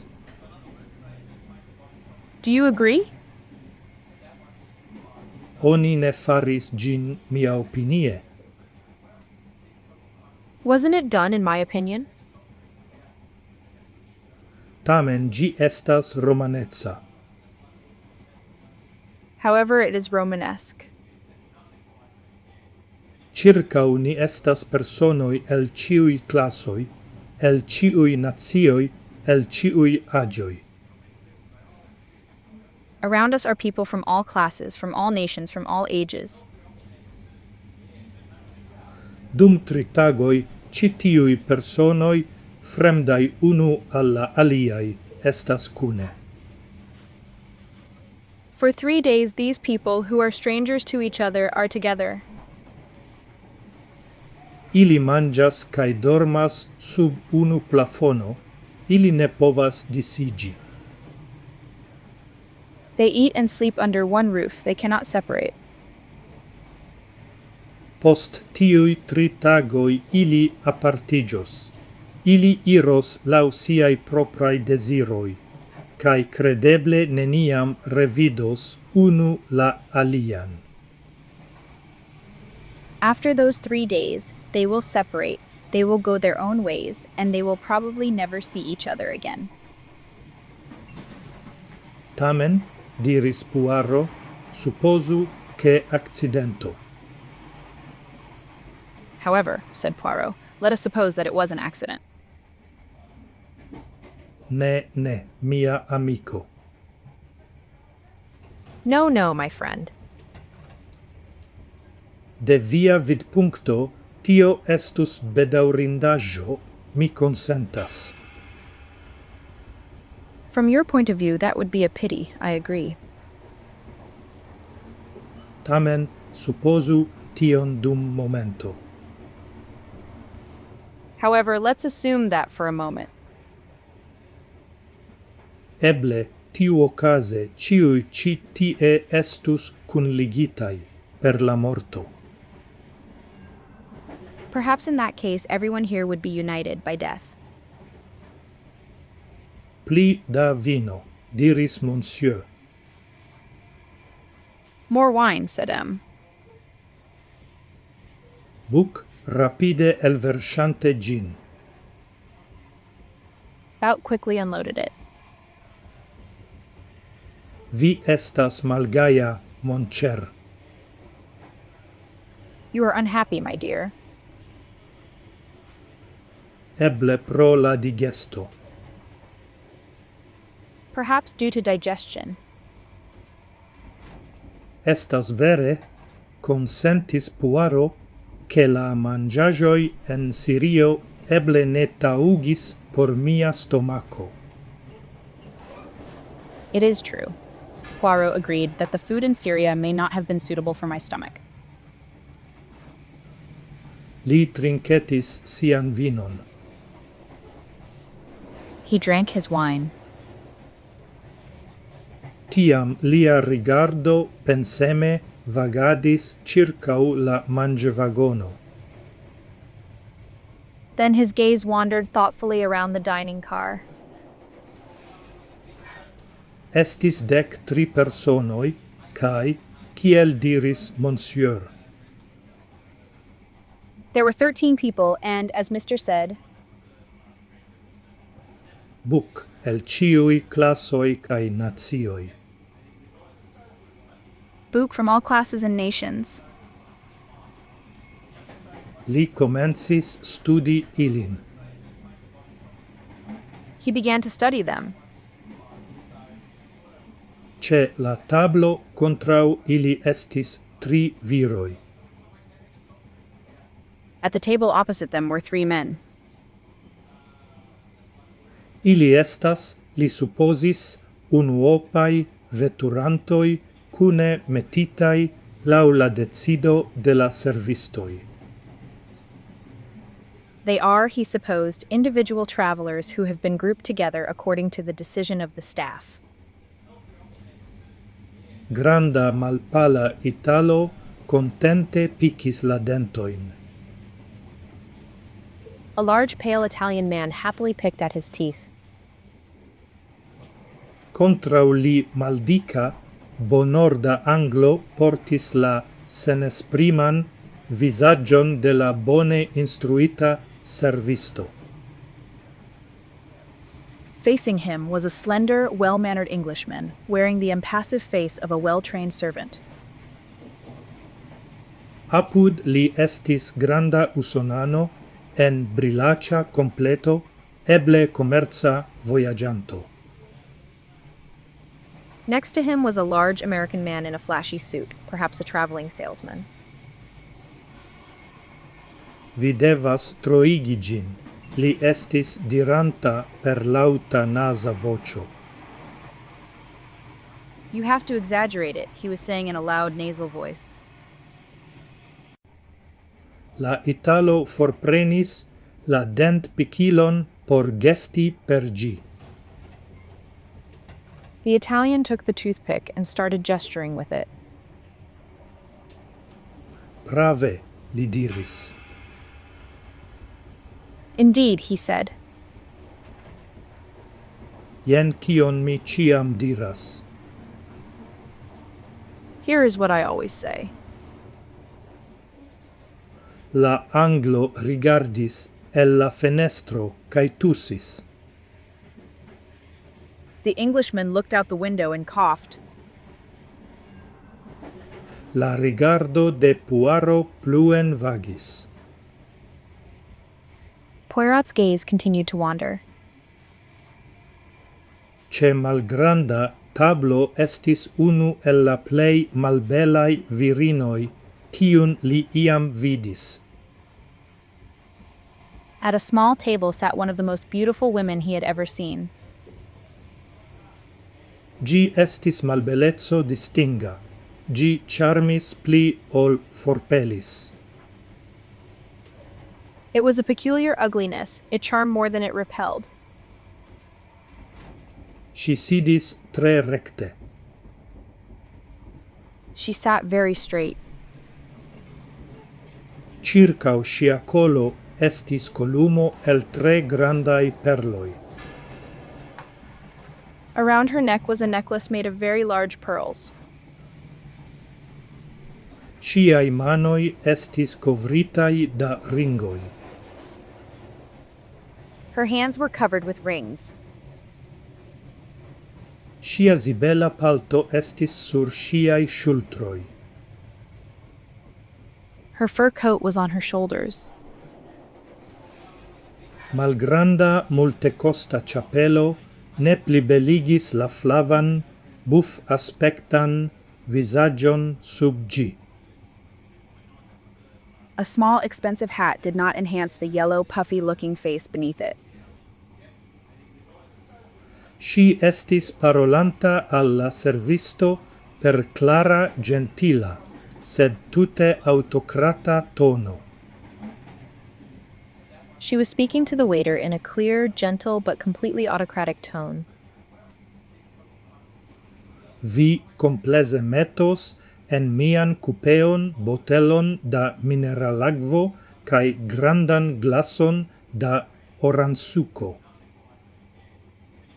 You will kindly place a bottle of mineral water and a large glass of orange juice in my compartment.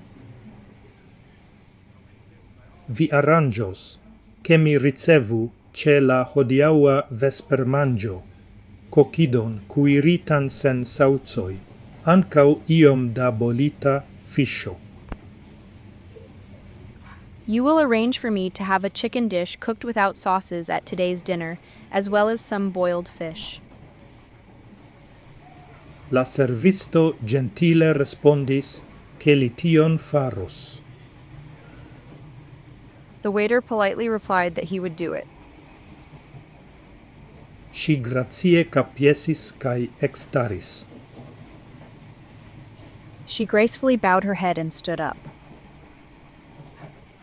Si ecvidis Puaro, cae rigardis lin lau la indifferentezzo de neinteressita aristocrato.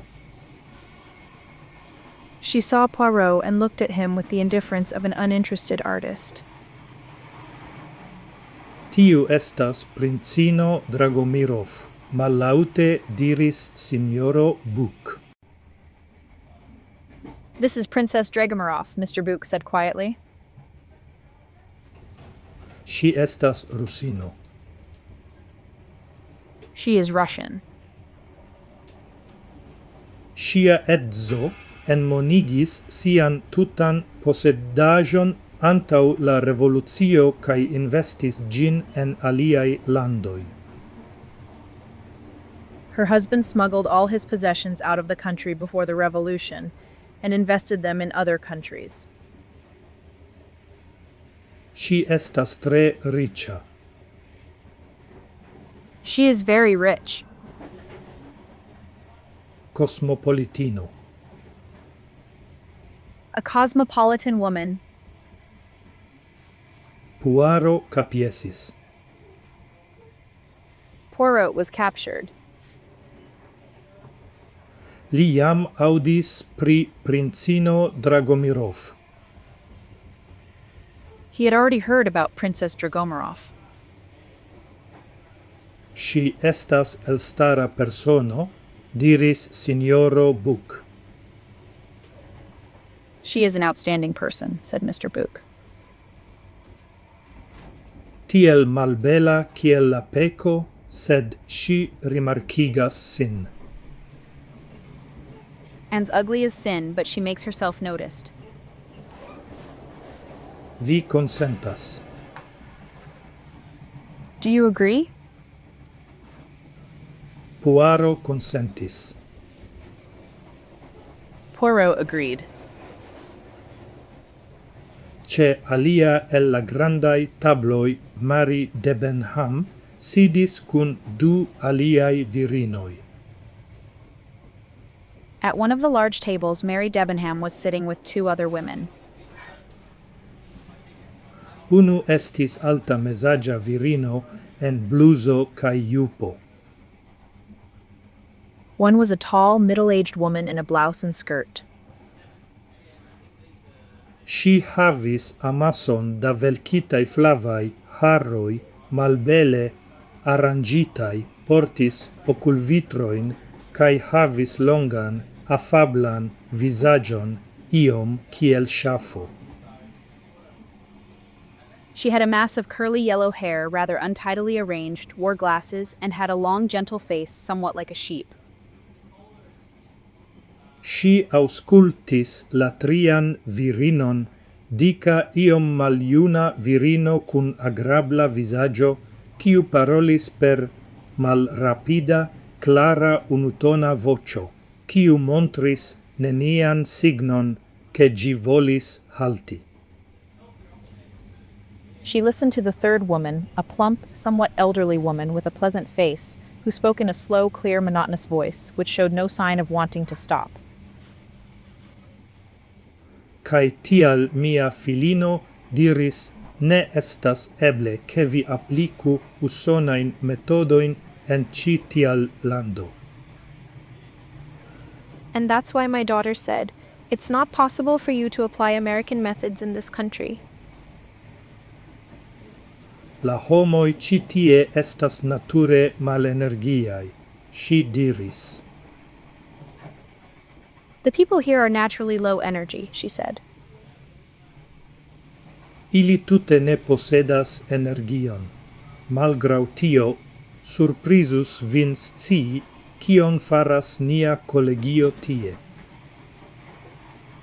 They don't have any energy at all. Nevertheless, you would be surprised to know what our college is doing there. Gi acquiris bonegan instruistaron. It acquired an excellent teaching staff. Mia opinie estas nenio tiel grava kiel la educo. In my opinion, there is nothing as important as education. Ni devas applici niain occidentain idealoin, cae instrui la Orienton reconi ilin. We must apply our Western ideals and teach the East to recognize them. Mia filino diras. My daughter says. La traino eniris tunelon. The train entered a tunnel. La tranquilla unutona vocio dronigis. The calm, monotonous voice faded away. Ce la apuda malgranda tablo sidis colonelo Arbuthnot sola. At the nearby small table sat Colonel Arbuthnot, alone. Li fixe rigardis la capon de Mary Debenham. He stared fixedly at Mary Debenham's head. Ili ne sidis cune, quancam ili povus facile tion arrangi. They didn't sit together, even though they could easily have arranged it. Kial? Why? Eble, pensis Poirot, Mary Debenham ne consentis. Perhaps Poirot thought Mary Debenham did not agree. Guvernistino lernas esti zorgema. A governess learns to be caring. Ŝajnaĵoj estas gravaj. Appearances are important. Fraŭlino, kiu devas akiri la vivrimedon, devas esti diskreta. A woman who must earn a living should be discreet.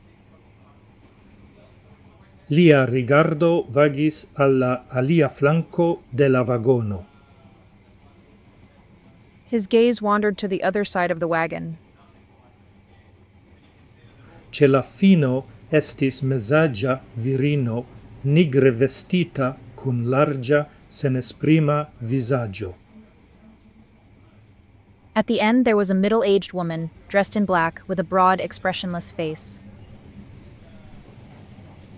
Germanino au Scandinavino li pensis. German or Scandinavian, he thought. Credeble Germana signorina servistino. Probably a German female servant. Apud si estis paro, kiu clinigis antauen cae rapide interparolis. Beside her was a couple who leaned forward and quickly talked to each other. La viro portis anglain vestoin, sed li ne estis Anglo.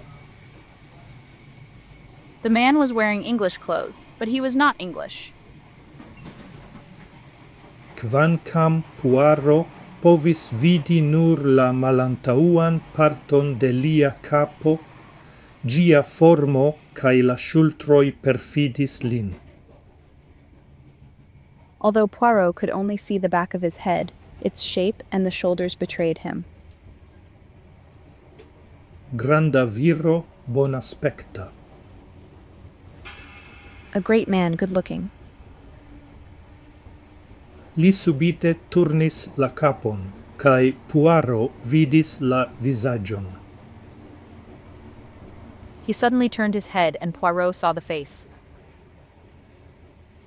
Tre bela viro, eble trideciara, cun hela liphararo. A very handsome man, perhaps in his 30s, with a light mustache. La virino contrau li estis nur juna, eble dudeciara. The woman opposite him was just young, perhaps in her 20s. Si portis nigran jaketon, cae jupon, blancan atlasan, bluson, etan chapelon laumode nerecte surmetita.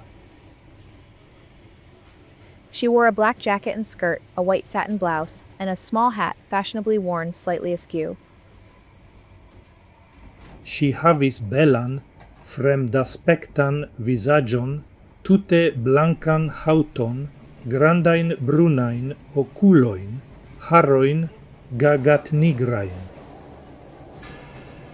She had a beautiful, exotic face, completely fair skin, large brown eyes, and hair as black as jet. Si fumis cigaredon en longa ingo. She smoked a cigarette in a long coat. La manoi finigis per rugiai fingro ungoi. The hands ended with red fingernails.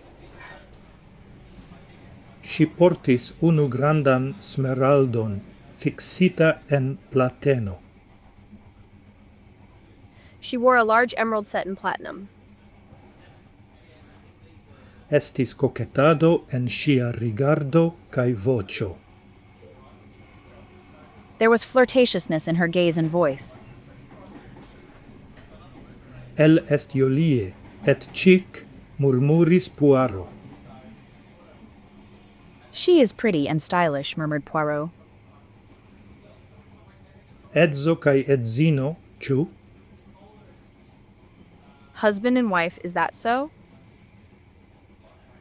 Signoro Buc capiesis.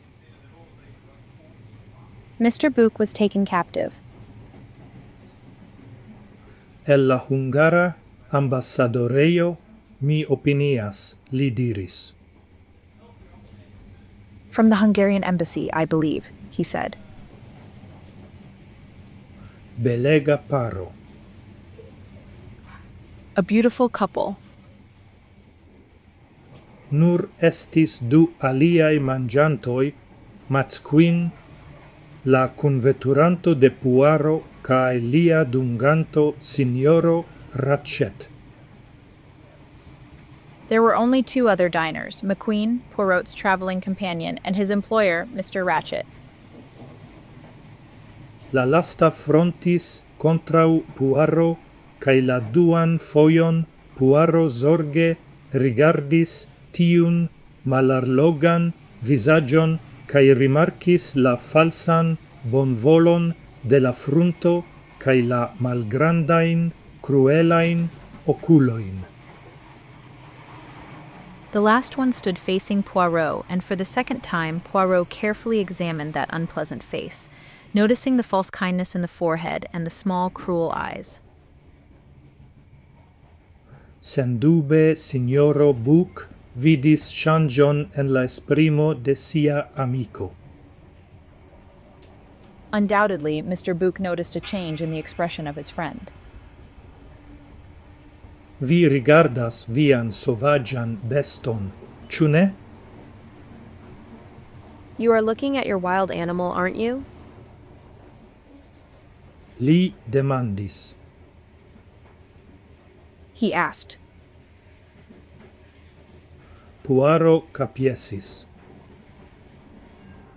Poirot was captured. Ciam oni portis al li la kafon, signoro Book ekstaris. When the coffee was brought to him, Mr. Book stood up. Comencinte antau ol Poirot, li estis fininta antau iom da tempo. Having started before Poirot, he had finished some time ago. Mi reiras al mia cupeo, li diris. I'm going back to my compartment, he said. Venu baldau kai parolu kun mi. Come soon and talk to me. Kun plezuro. With pleasure. Poirot trinketis sian kafon kai mendis likvoron. Poirot drank his coffee and ordered a liqueur. La servisto iris de tablo al tablo kun sia monscatolo ricevante pagoin. The waiter went from table to table with his cash box, collecting payments. La vocio de la maljuna usonanino audigis acra kai plenda. The voice of the old American woman could be heard, sharp and plaintive. Mia filino diris, aciru libreton da manj biletoi, kai vi ne havos genajoin. Nu, tio ne estas vera. My daughter said, get a booklet of meal tickets and you won't have any problems. Well, that isn't true. Shaine ili devas havi 10% trinkmonon, kai mi devas alpagi tiun botelon da mineralakvo. Accia gi estis. Apparently, they have to add a 10% service charge, and I have to pay for that bottle of mineral water. It was awful. Ili ne havis evian au vici, kio shainas strange al mi. They didn't have Evian or Vichy, which seems strange to me. Tio estas, ili devas doni la akvon de la lando. That is, they must give the water of the land. Clarigis la ŝaf-vizaĝa virino. Explain the sheep-faced woman. Tamen, shainas strange al mi. However, it seems strange to me. Ŝi malkontente rigardis amaseton de etaj moneroj sur la tablo. She looked unhappily at a pile of small coins on the table. Rigardu tion, kion li donis al mi. Look at what he gave me. Dinaroj au io. Dinners or something. Gi aspektas kiel rubaĵo. It looks like trash. Mia filino diris. My daughter said, Marie de Benham forpuŝis sian seĝon kaj foriris. Mary Debenham pushed back her chair and left. Colonelo Arbuthnot ekstaris kai sekvis ŝin. Colonel Arbuthnot stood up and followed her. Kolektinte sian monon, la usonanino same faris, sekvate de la alia signorino. Having collected her money, the American woman did the same, discreetly, as did the other lady. La hungaroj jam estis for. The Hungarians had already left. En la manĝvagono nur restis Poirot kaj Ratchet kaj McQueen. In the dining car, only Poirot, Ratchet, and McQueen remained. Ratchet parolis al sia kunulo, kiu ekstaris kaj foriris. Ratchet spoke to his companion, who stood up and left. Tiam li mem ekstaris, sed anstataŭ sekvi McQueen, li neatendite sidis sin en la seĝo kontraŭ Poirot. Then he stood up himself, but instead of following McQueen, he unexpectedly sat down in the chair opposite Poirot. Ĉu vi povas afable doni al mi alumeton? Could you kindly give me a match? Li diris. He said. Lia voĉo estis mola. His voice was soft. Mia nomo estas Ratchet. My name is Ratchet. Poirot iomete sin klinis. Poirot leaned slightly forward.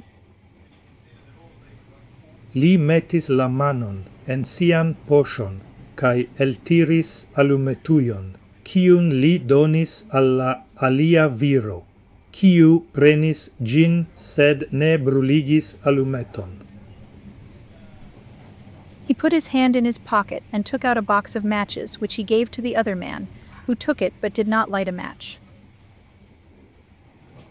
Mi opinias, li daŭrigis, ke mi havas la plezuron paroli al sinjoro Hercule Poirot, ĉu ne? I believe, he continued, that I have the pleasure of speaking to Mr. Hercule Poirot, don't I? Poirot denove sin klinis. Poirot leaned forward again.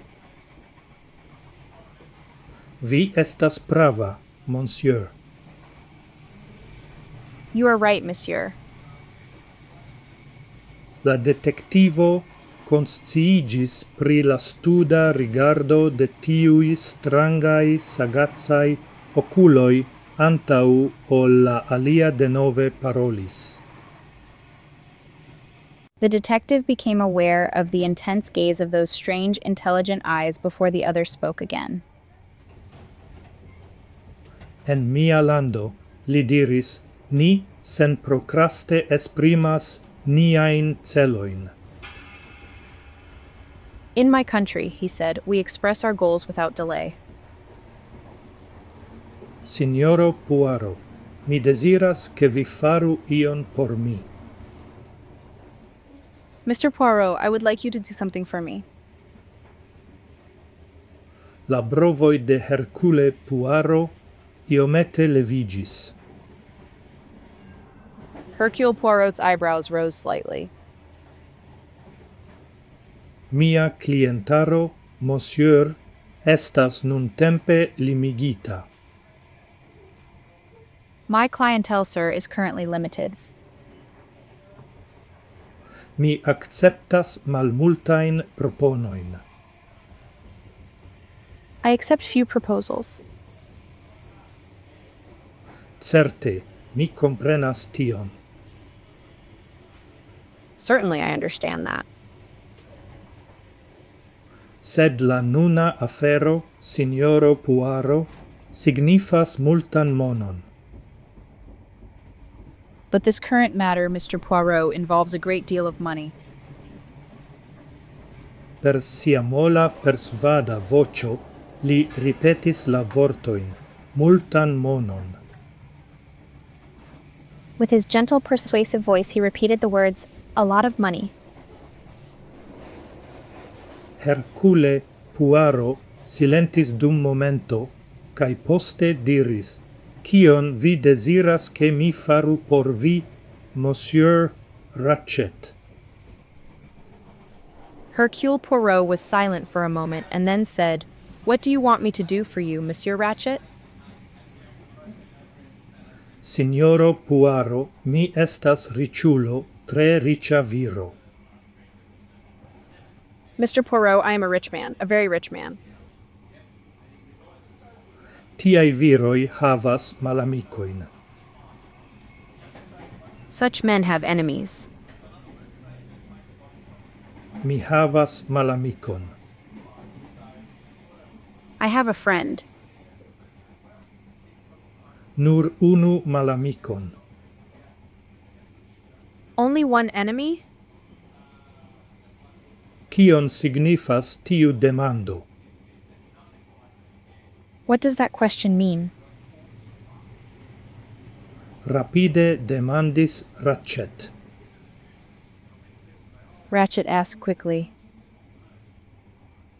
Monsieur, lau mia sperto, ciam viro havas, kiel vi diras, malamikoin, kutime tio signifas ne nur unu malamikon. Sir, in my experience, when a man has, as you say, enemies, it usually means not just one enemy. Ratchet ŝajnis esti contenta pri la respondo de Poirot. Ratchet seemed to be satisfied with Poirot's response. Li tui diris, He said it immediately. "Yes, mi tion comprenas." Yes, I understand that. Malamiko au malamikoi ne gravas. Enemy or enemies, it doesn't matter. Kio gravas estas mia sekureco. What matters is my safety. Sekureco. Security?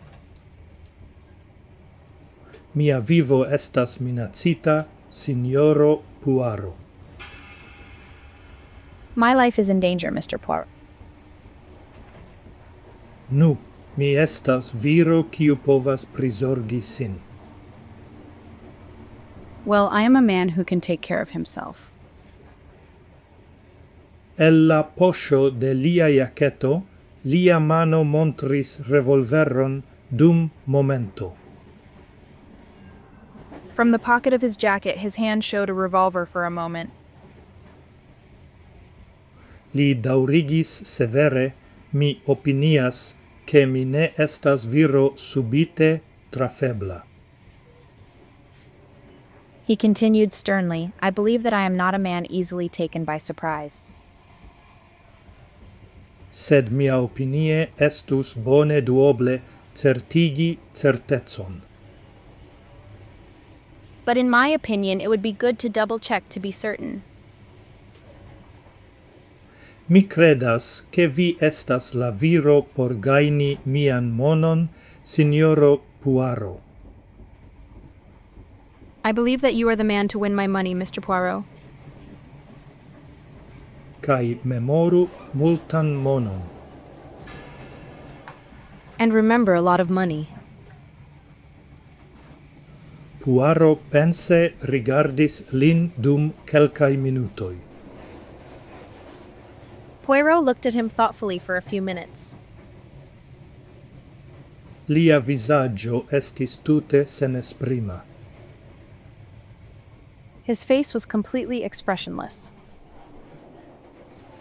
La alia povus havi nenian ideon pri liai pensoi. The other person might have no idea about his thoughts. Mi bedauras, monsieur, li fine diris. I am sorry, monsieur, he said finally. Mi ne povas complesi vin. I cannot please you. La alia sagace rigardis lin. The other one looked at him shrewdly. Nomu la pagon desiratan, li diris. Name the amount you desire, he said. Puaro capneis. Poirot nodded. Vi ne comprenas, monsieur. You don't understand, monsieur. Mi estis tre bonchanza en mia profesio. I was very fortunate in my profession. Mi perlaboris suffice da mono por contentigi miain besonoin kai miain desiroin. I earned enough money to satisfy my needs and my desires. Mi nun acceptas nur tiuin proponoin, kiui interessas min. I now only accept those proposals that interest me. Vi havas multan aplombon, diris Ratchet. You have a great deal of charm, said Ratchet. Ĉu $20,000 tentos vin? Would $20,000 tempt you? Certe ne. Certainly not. Se vi eltenas por ricevi pli, vi ne successos. If you wait to receive more, you will not succeed. Mi scias kiom valoras io al mi. I know how much something means to me. Ancau mi, Monsieur Ratchet. Also I, Monsieur Ratchet. Kio ne taugas pri mia propono. What is wrong with my proposal? Puaro levis sin. Poirot stood up. Se vi pardonos al mi la personajon, via visaggio ne placas al mi, Monsieur Ratchet, li diris. If you'll excuse my frankness, your face doesn't please me, Monsieur Ratchet, he said. Kai post tio li forlasis la manĝ-vagonon. And after that he left the dining car. Capitro 4. Ecrio en la nocto. Chapter 4. A Cry in the Night. La simplon Orienta Ekspreso alvenis ce Beograd kvaronon antau la naŭa tiu vespere. The Simplon Orient Express arrived in Belgrade a quarter of an hour before 9 that evening. Char ĝi ne foriros ĝis la 9 finsede Puaro malsupreniris al la kajo. Because it would not leave until 9:15, Poirot went down to the pier. Li ne restis longan tempon. He did not stay for a long time. Estis malvarmege, kai extere neĝis. It was very cold and it was snowing outside. Li reiris al sia kupeo. He returned to his compartment. La conductoro, kiu estis sur la kajo, parolis al li. The conductor who was on the platform spoke to him. Viai valizoi estas movitai, monsieur, al la kupeo numero 1, la kupeo de signoro Book. Your luggage has been moved, sir, to compartment number 1, Mr. Book's compartment. Kie do estas signoro Book? Where is Mr. Book, then? Li movis sin en la vagonon el Ateno, kiun oni jus alfixis. He moved into the carriage from Athens, which had just been attached. Puaro sercis sian amicon. Poirot searched for his friend. Signoro Book ne volis accepti liain protestoin. Mr. Book did not want to accept his protests. Tio estas nenio. That is nothing. Estas pli bone tiel. It is better this way. Vi iras recte al Anglujo, tial estas pli bone che vi estu en la traira vagono al Calais. You are going directly to England, therefore it is better that you be in the transit car to Calais. Mi estas tute contenta ci tie. I am completely happy here.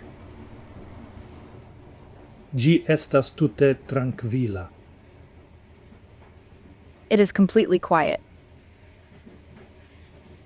Ci tiu vagono estas occupata nur de mi kaj greca curacisto.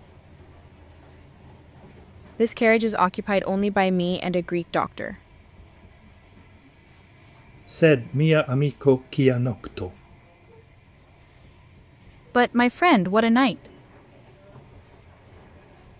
Oni diras che ne estis tiom da neĝo dum multaj jaroj. They say that there hasn't been this much snow in many years. Ni esperu che gi ne attendigos nin. Let's hope it doesn't make us wait. Mi ne estas tro felicia, tiu rilate, mi certigas al vi. I am not too happy about that, I assure you. Accurate je 9:15 la traino ekiris el la stacidomo. Precisely at 9:15, the train departed from the station. Baldau poste Puaro extaris diris bonan nocton al sia amico cae iris laulonge de la corridoro al sia propra vagono, quiu estas en la antaua parto apud la manĝvagono. Soon after, Poirot stood up, said good night to his friend, and walked along the corridor to his own compartment, which was in the front part next to the dining car. Dum tiu, la dua tago de la voyaggio, barroi sindetenai iom malaperis. During that, the second day of the trip, some of the barriers began to disappear. Colonelo Arbuthnot staris ce la pordo de la cupeo de Matsquin cae parolis al li. Colonel Arbuthnot stood at the door of McQueen's compartment and spoke to him. Matsquin cessis paroli ciam li vidis Poirot. McQueen stopped talking when he saw Poirot. Li aspectis surprisita. He looked surprised. Nu, li diris, mi opiniis che vi forlasis nin. Well, he said, I thought you had left us. Vi diris che vi intensas eltrainigi en Beograd. You said that you intend to train in Belgrade. Vi miscomprenis min, diris Poirot ridetante. You misunderstood me, said Poirot with a smile. Mi memoras nun che la traino ekveturis el Istanbul en la momento kiam ni parolis pri ĝi. I remember now that the train departed from Istanbul at the moment when we were talking about it. Sed viaj pakaĵoj ili estas for. But your packages, they are gone. Oni movis ilin en alian kupeon, nur tion. They were moved to another compartment, that's all. Do, mi komprenas. Sust, I understand. Li rekomencis sian konversacion kun Arbutnot, kaj Puaro iris laŭlonge de la koridoro. He resumed his conversation with Arbuthnot, and Poirot walked along the corridor. Du pordojn for de lia kupeo, la maljuna usonanino sinjorino Hubbard staris parolante al la ŝafsimila svedino. 2 cabins away from his, the elderly American woman, Mrs. Hubbard, was standing talking to the sheep-like Swedish woman. Signorino Hubbard proponis revuon al ŝi. Mrs. Hubbard suggested a magazine to her. Prenu ĝin, mia cara, ŝi diris, mi havas multon por legi. Take it, my dear, she said. I have plenty to read. La malvarmeco estas terura, ĉu ne? The cold is terrible, isn't it? Ŝi amike kapklinis al Poirot. She nodded kindly to Poirot. Vi estas plej afabla, diris la svedino. You are very kind, said the Swedish woman. Tute ne. Absolutely not. Mi esperas ke vi bone dormos kaj ke via kapdoloro estos for en la mateno. I hope you sleep well and that your headache will be gone in the morning. Estas nur la malvarmeco. It is only the cold. Mi pretigos tason da teo. I will prepare a cup of tea. Ĉu vi havas aspirinon? Do you have any aspirin? Tute certe? Absolutely certain. Mi havas multon. I have a lot. Do, bonan nokton, mia cara. So good night, my dear. Ŝi turnis sin al Poirot kaj la alia virino foriris.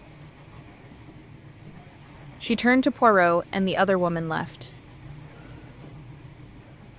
Kompatindulino, ŝi estas sveda. She is my roommate, and she is Swedish. Tiom, kiom mi eltrovis, ŝi estas misiistino kaj instruas. As far as I know, she is a missionary, and she teaches. Afabla, sed ne bone parolas angle. A fable, but does not speak English well. Ŝi estis tiom interesata pri tio, kion mi diris al ŝi pri mia filino. She was so interested in what I told her about my daughter. Poirot jam sciis ĉion pri la filino de sinjorino Hubbard. Poirot already knew everything about Mrs. Hubbard's daughter. Ĉiu, kiu komprenas la anglan lingvon, sciis, kco ŝi kaj ŝia edzo estas membroi de la stabo de granda usona collegio en Smirna, che signorino Hubbard faras sian unuan voyagion alla Oriento, cae cion si opinias pri la turcoi, cae iliai malprecisai cutimoi, cae la condicio de iliai voioi. Anyone who understands the English language knew, as did she and her husband, who were members of the staff of a large American college in Smyrna, that Mrs. Hubbard was making her first trip to the Orient, and what she thought of the Turks and their peculiar customs and the condition of their roads. La pordo apud ili malfermigis, cae la maldica pala servisto elvenis. The door next to them opened, and the thin, pale servant came out. Puaro ecvidis signoron Ratchtit, quiu sidas en la lito. Poirot saw Mrs. Ratchett, who was sitting in the bed. Li vidis Puaro cae lia mieno changigis, malheligiante pro colero. He saw Poirot, and his demeanor changed, darkening with anger. Tiam la pordo fermigis. Then the door closed. Signorino Hubbard flankentiris Puaro. Mrs. Hubbard walked beside Poirot. Sciu che mi estas morte tima pro tiu viro. Know that I am terribly afraid of that man. Ne la servisto, la alia, la mastro.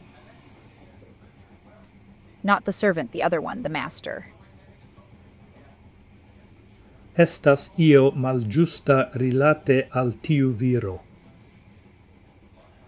There is something wrong about that man. Mia filino diras che mi estas tre intuitia. My daughter says that I am very intuitive. Ciam la patrino ricevas impreson, si tute pravas, jen cion diras mia filino. One mom gets an impression she is completely right. That is what my daughter says. Kai mi havas impreson pri tiu viro.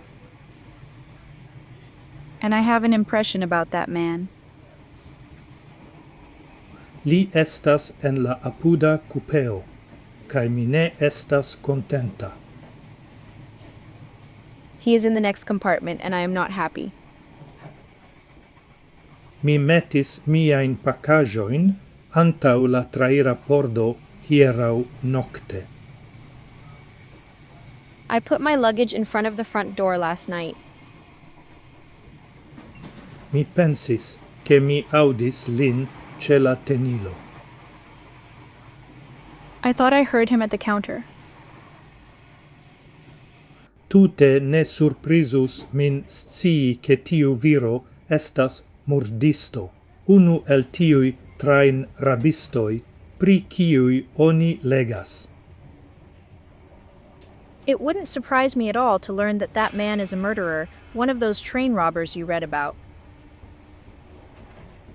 Eble mi estas malsagia, sed estas tiel. Perhaps I am unwise, but that is how it is. Mi timas lin. I am afraid of him. Mia filino diris che mi havus facilan voyagion, sed iel mi ne estas felicia. My daughter said that I would have an easy trip, but somehow I am not happy. Eble malsage mi havas la senton che io ocasos. Perhaps foolishly, I have a feeling that something will happen. Kai kiel tiu afabla junulo povas accepti esti lia secretario, mi ne povas compreni. and how that kind young man can agree to be his secretary, I cannot understand. Colonelo Arbuthnot kai Matsquin alproximigis al ili laŭ la koridoro. Colonel Arbuthnot and McQueen approached them along the corridor. Venu en mian kupeon, Matsquin diris. Come into my compartment, McQueen said. Gis nun gi ne estas pretigita por la nocto. Thus far, it has not been prepared for the night. Kion mi desiras compreni pri via politico en Hindujo estas. What I want to understand about your policy in India is... La du viroi preterpasis ilin cae daurigis lau la corridoro alla cupeo de McQueen. The two men passed them and continued along the corridor to McQueen's compartment. Signorino Hubbard diris bonan nocton al Puaro. Mrs. Hubbard wished Poirot good night. Mi intensas enlitigi cae legi, she diris. I intend to go to bed and read, she said. Bonan nocton. Good night. Puaro eniris sian cupeon, kiu estis post tiu de Ratchet. Poirot entered his compartment, which was behind Ratchet's. Li enlitigis, legis dum duonhoro, cae tiam forigis la lumon. He got into bed, read for half an hour, and then turned off the light. Li subite vecigis post quelcae horoi. He suddenly woke up after a few hours. Li sciis, cio vecis lin, lauta gemo, prescau ec-crio, ie apude. He knew what had awakened him, a loud groan, almost a shout, somewhere nearby. Je la sama momento ocasis sono de sonorilo. At the same moment, the sound of a bell occurred. Puaro levigis cae lumigis la cupeon. Poirot got up and lit the compartment. Li rimarcis che la traino staras senmova, supposeble ce stazio. He noticed that the train was standing still, presumably at a station. Tiu ec-crio estis surprisinta lin. That exclamation had surprised him. Li memoris che estas Ratchet en la apuda cupeo. He remembered that Ratchet was in the next compartment. Li malfermis la pordon jus ciam la conductoro de la wagon lit alvenis cae frappis ce la pordo de Ratchet. He opened the door just as the conductor of the wagon lit arrived and knocked on Ratchet's door. Poirot rigardis tra la iomete malfermita pordo. Poirot looked through the slightly open door. La conductoro duan foion frappis. The conductor knocked for the second time. Sonorilo exonis cae lumo montrigis super alia pordo. A chime sounded and a light appeared above another door. La conductoro ecrigardis super sia ŝultro. The conductor glanced over his shoulder. En la sama momento vocio el la apuda cupeo audigis. At the same moment, a voice was heard from the neighboring compartment. Ce net rien. It's nothing. Je me suis trompé. I was wrong. Bien, monsieur. Good day, sir. La conductoro forrapidis, cae frappis ce la pordo, kie estas la lumo. The conductor hurried off and knocked at the door where the light was. Puaro ree enlitigis sia menso tranquilligita cae forigis la lumon. Poirot got back into bed, his mind at peace, and turned off the light. Li rigardis sian horlogeton. He looked at his watch. Estis precise 23 minutoi antau la unua. It was precisely 23 minutes before the first one. Chapitro fint la crimo. Chapter 5. The Crime. Estis malfacile tui endormigi. It was difficult to fall asleep right away. Li sentis la mancon de la train movo. He felt the lack of the train's movement. Se gi estis ce stazio extere estis strange quiete. If it was at the station, it was strangely quiet outside. Contraste, la bruo en la traino ŝajnis esti nekutime lauta. In contrast, the noise in the train seemed to be unusually loud. Li povis audi racet en la apuda cupeo, clic ciam li malfermis la akvujon, la sonon de curanta akvo, tiam alia clic ciam la akvujo fermigis. He could hear Ratchet in the next compartment, a click when he opened the tap, the sound of running water, then another click when the tap was turned off. Piedpaŝoj audigis en la corridoro, la mallaŭtaj piedpaŝoj de iu en pantofloj. Footsteps were heard in the corridor, the soft footsteps of someone wearing slippers. Hercule Poirot cuŝis sendorme. Hercule Poirot lay awake. Kial la stacio estis tiel kvieta? Why was the station so quiet? Li soifis. He was thirsty. Li denove rigardis sian horlogeton. He looked at his watch again. Iom post kvarono post la unua. A little after 1:15. Li intensis sonorigi kaj peti mineral akvon de la conductoro. He intended to signal and request mineral water from the conductor.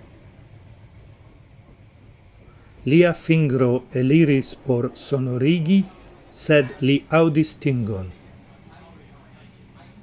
His finger reached out to press the button, but he heard a ringing sound. La viro ne povis attenti ciun sonorilon samtempe. The man could not pay attention to each bell at the same time. Ting. Ting. Ting. Ting. Ting. Ring. Denove la sono. Again the sound. Iu senpaciencigis, cae tenis la fingron sur la butono. Someone became impatient and kept their finger on the button. Subite cae rapide la viro venis. Suddenly and quickly the man came. Li frappis ce pordo ne malproxima de tiu de Puaro. He knocked on a door not far from Poirot's. Poste audigis vocioi, tiu la conductoro pardon peta, cae tiu de virino, insista cae parolema.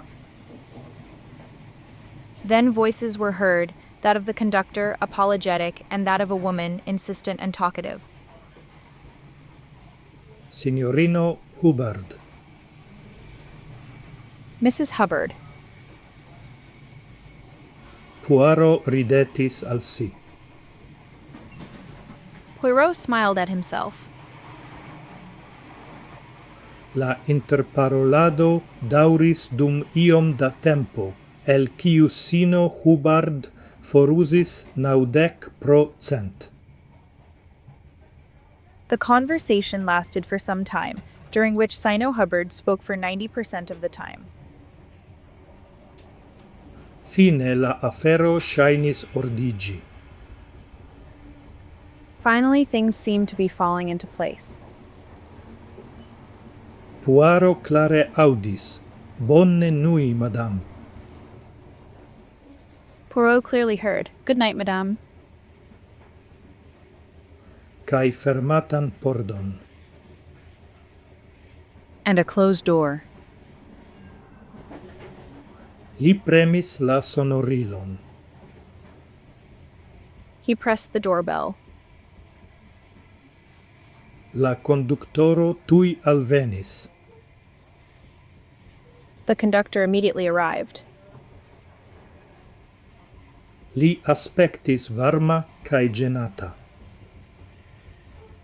He looked warm and embarrassed. De leau minerale, silvos plait.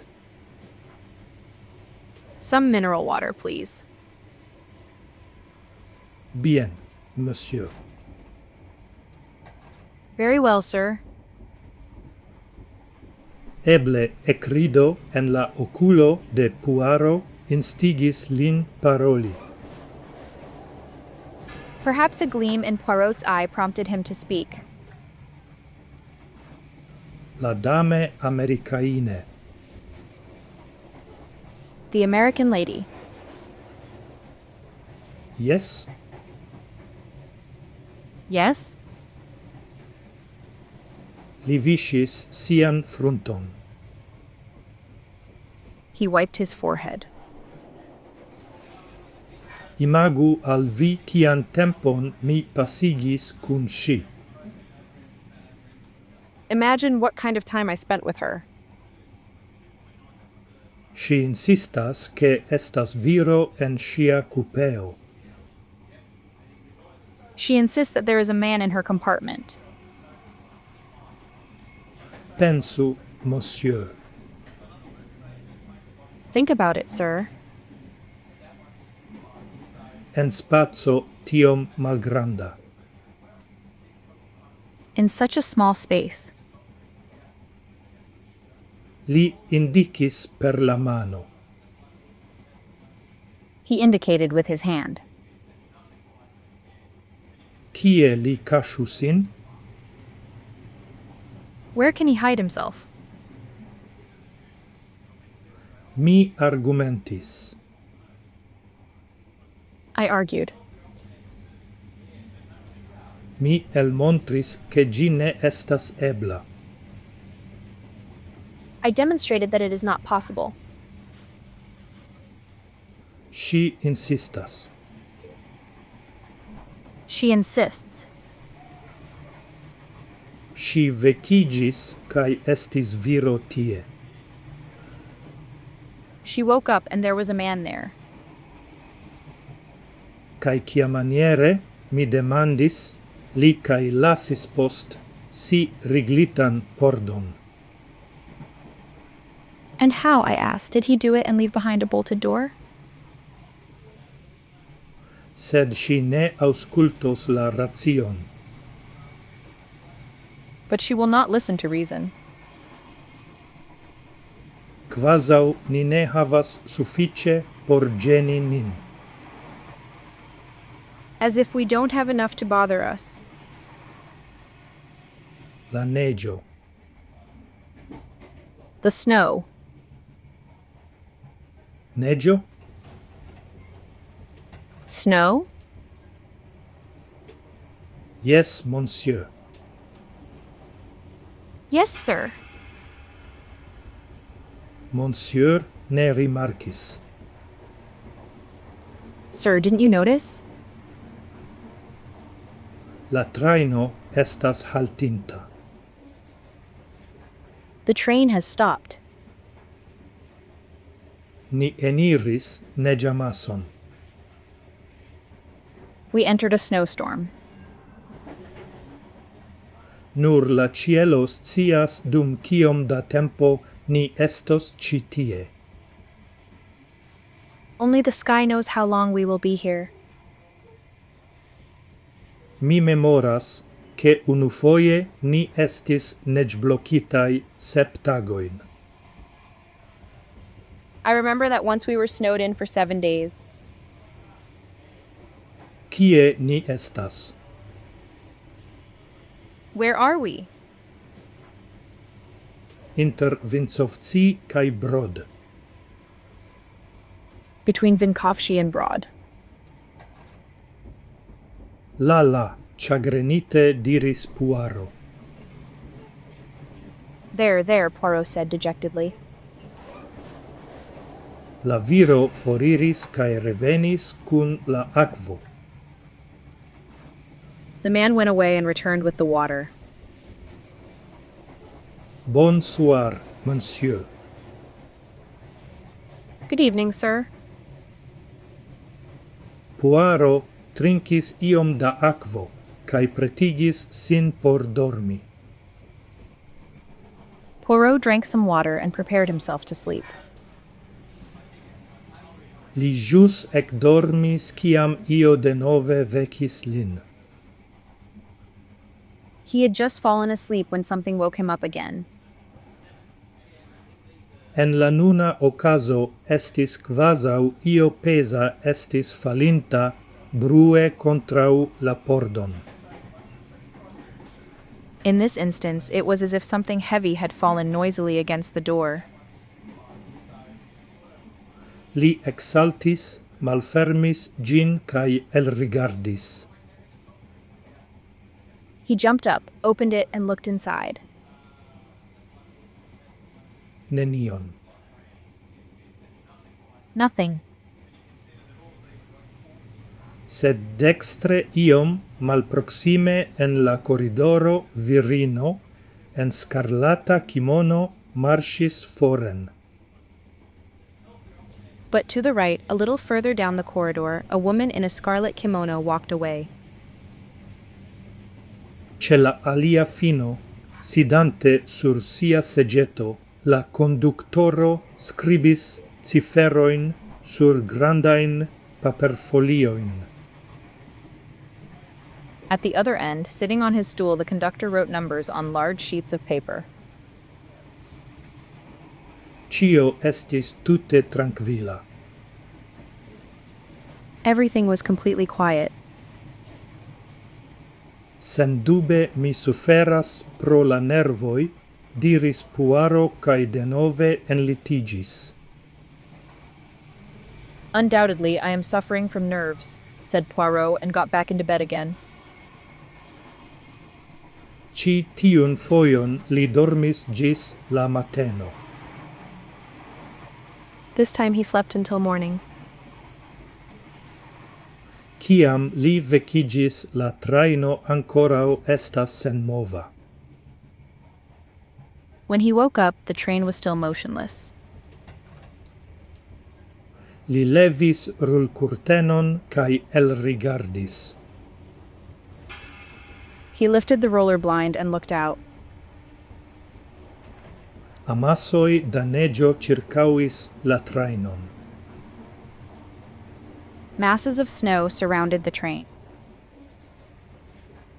Li rigardis sian horloĝeton kaj vidis ke estas post la naŭa. He looked at his watch and saw that it was past 9. Je kvarono antaŭ la deka, tiel bone vestita kiel kutime, li eniris la manĝvagonon, kie ve horo aŭdiĝas.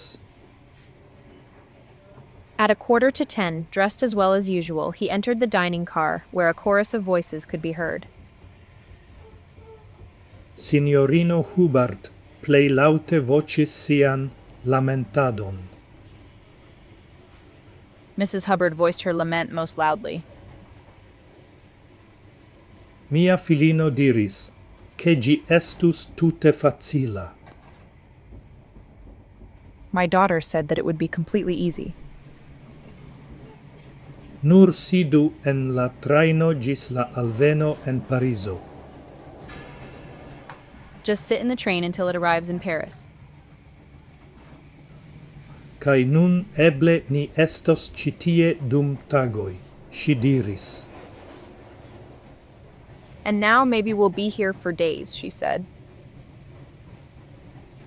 Mia ŝipo ekveturos postmorgaŭ. My ship will set sail the day after tomorrow. Kiamaniere mi povos trafi ĝin? How can I find it? Mi ne povas eĉ telegrafi por nuligi mian lokon. I can't even telegraph to cancel my reservation. Mi estas tro kolera paroli pri ĝi. I am too angry to talk about it. La Italo diris ke li havas urĝajn aferojn en Milano. The Italian said that he has urgent matters in Milan. La granda usonano diris ke la afero estas tro ĉagrena sino, kaj esprimis la esperon ke la trajno regainos la perditan tempon. The great American said that the matter was too annoying, Sino, and expressed the hope that the train would make up for the lost time. Mia fratino, ŝiaj infanoj atendas min, diris la svedino plorante. My sister, her children are waiting for me, said the Swedish woman, crying. Mi ne povas informi ilin. I cannot inform them. Kion ili pensos? What will they think? Ili diros ke malbonaĵoj okazis al mi. They will say that misfortunes happened to me. Dum kiom da tempo ni estos ĉi tie? How long will we be here? Demandis Mary de Benham. Asked Mary Debenham. Ĉu neniu scias? Doesn't anyone know? Ŝia voĉtono ŝajnis senpacienca, sed Puaro rimarkis ke mankas tia febra maltrankvilo, kiun ŝi montris dum la halto de la taŭrusa Ekspreso. Her tone seemed impatient, but Poirot noticed that it lacked the feverish restlessness that she had displayed during the Taurus Express's stop. Signorino Hubert komencis denove. Mrs. Hubbard started again. Neniu scias ion en ĉi tiu trajno. No one knows anything in this train. Kaj neniu povas fari ion. And no one can do anything. nur aro de sentaŭgaj fremduloj. Just a group of insensitive foreigners. Nu, se gi okazus en la hejmlando, estus iu kiu almenaŭ provus ion fari. Well, if it happened in the homeland, there would be someone who would at least try to do something. Arbutnot turnis sin al Puaro kaj parolis en zorge elpensita brita franclingvo. Arbuthnot turned to Poirot and spoke in carefully constructed British accented French. Vous êtes un directeur de la ligne, je crois, monsieur. You are a line director, I believe, sir. Vous pouvez nous dire. You can tell us. Ridetante, Puaro correctis lin. Smiling, Poirot corrected him. Ne, li diris angle. No, he said in English. Ne estas mi. It is not me. Vi confusas min kaj mian amikon, signoro Book. You are confusing me and my friend, Mr. Book. Pardonu min. Excuse me. Ne gravas. It doesn't matter. Tio estas facila eraro. That is an easy mistake. Mi nun okupas la kupeon, kiun li antaŭe havis. I now occupy the compartment that he previously had. Signoro Book ne estis en la manĝvagono. Mr. Book was not in the dining car. Puaro ĉirkaŭrigardis por vidi ĉu aliaj ne ĉeestas. Poirot looked around to see if anyone else was present. Mankis princino Dragomirov kaj la hungara paro ankaŭ. Princess Dragomirov and the Hungarian couple were missing as well. Ratchet, lia servisto kaj la germana signorina servistino. Ratchet, his servant, and the German female servant. La svedino sekviŝis siajn okulojn. The Swede wiped her eyes. Mi estas malsaĝa, ŝi diris. I am foolish, she said. Estas stulte plori. It is foolish to cry. Eble ĉio estos kontentiga. Perhaps everything will be satisfactory. Ĝi tute ne estas bona, maltrankvile diris McQueen. It is absolutely not good, McQueen said nervously. Povos esti ke ni estos ĉiloke dum kelkaj tagoj.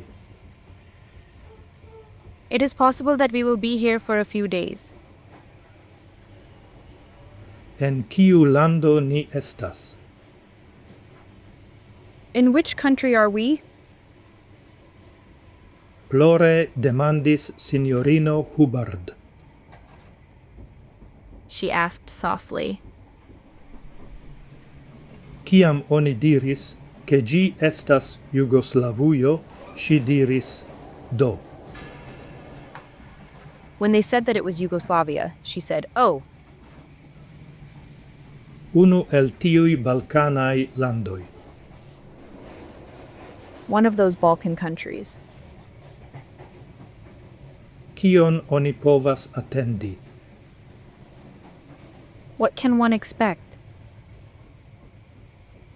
Nur vi havas pacienzon, mademoiselle, diris Poirot al fraulino Debenham. Only you have the patience, mademoiselle, Poirot said to Mrs. Debenham.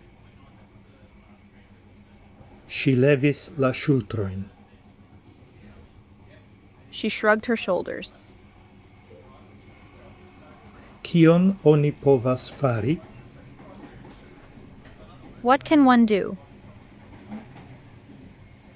Vi estas filozofino, mademoiselle. You are a philosopher, mademoiselle.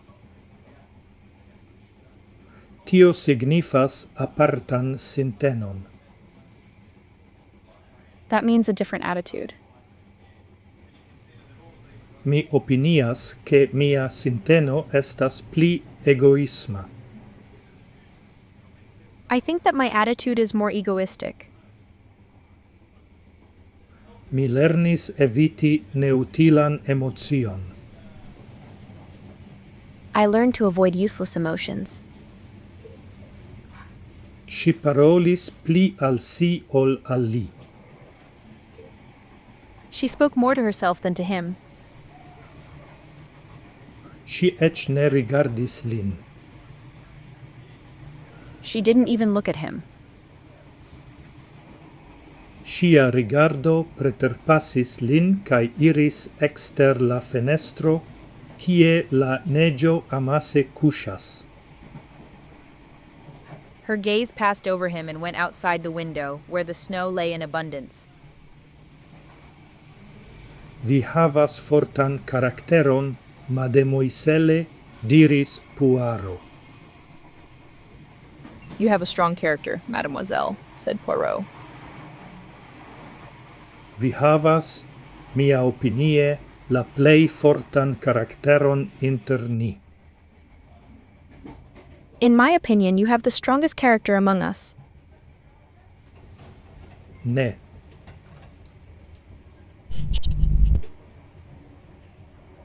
Tute ne. Not at all.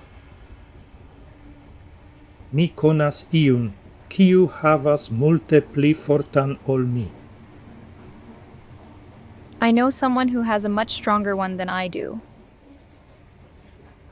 Kaj tio estas.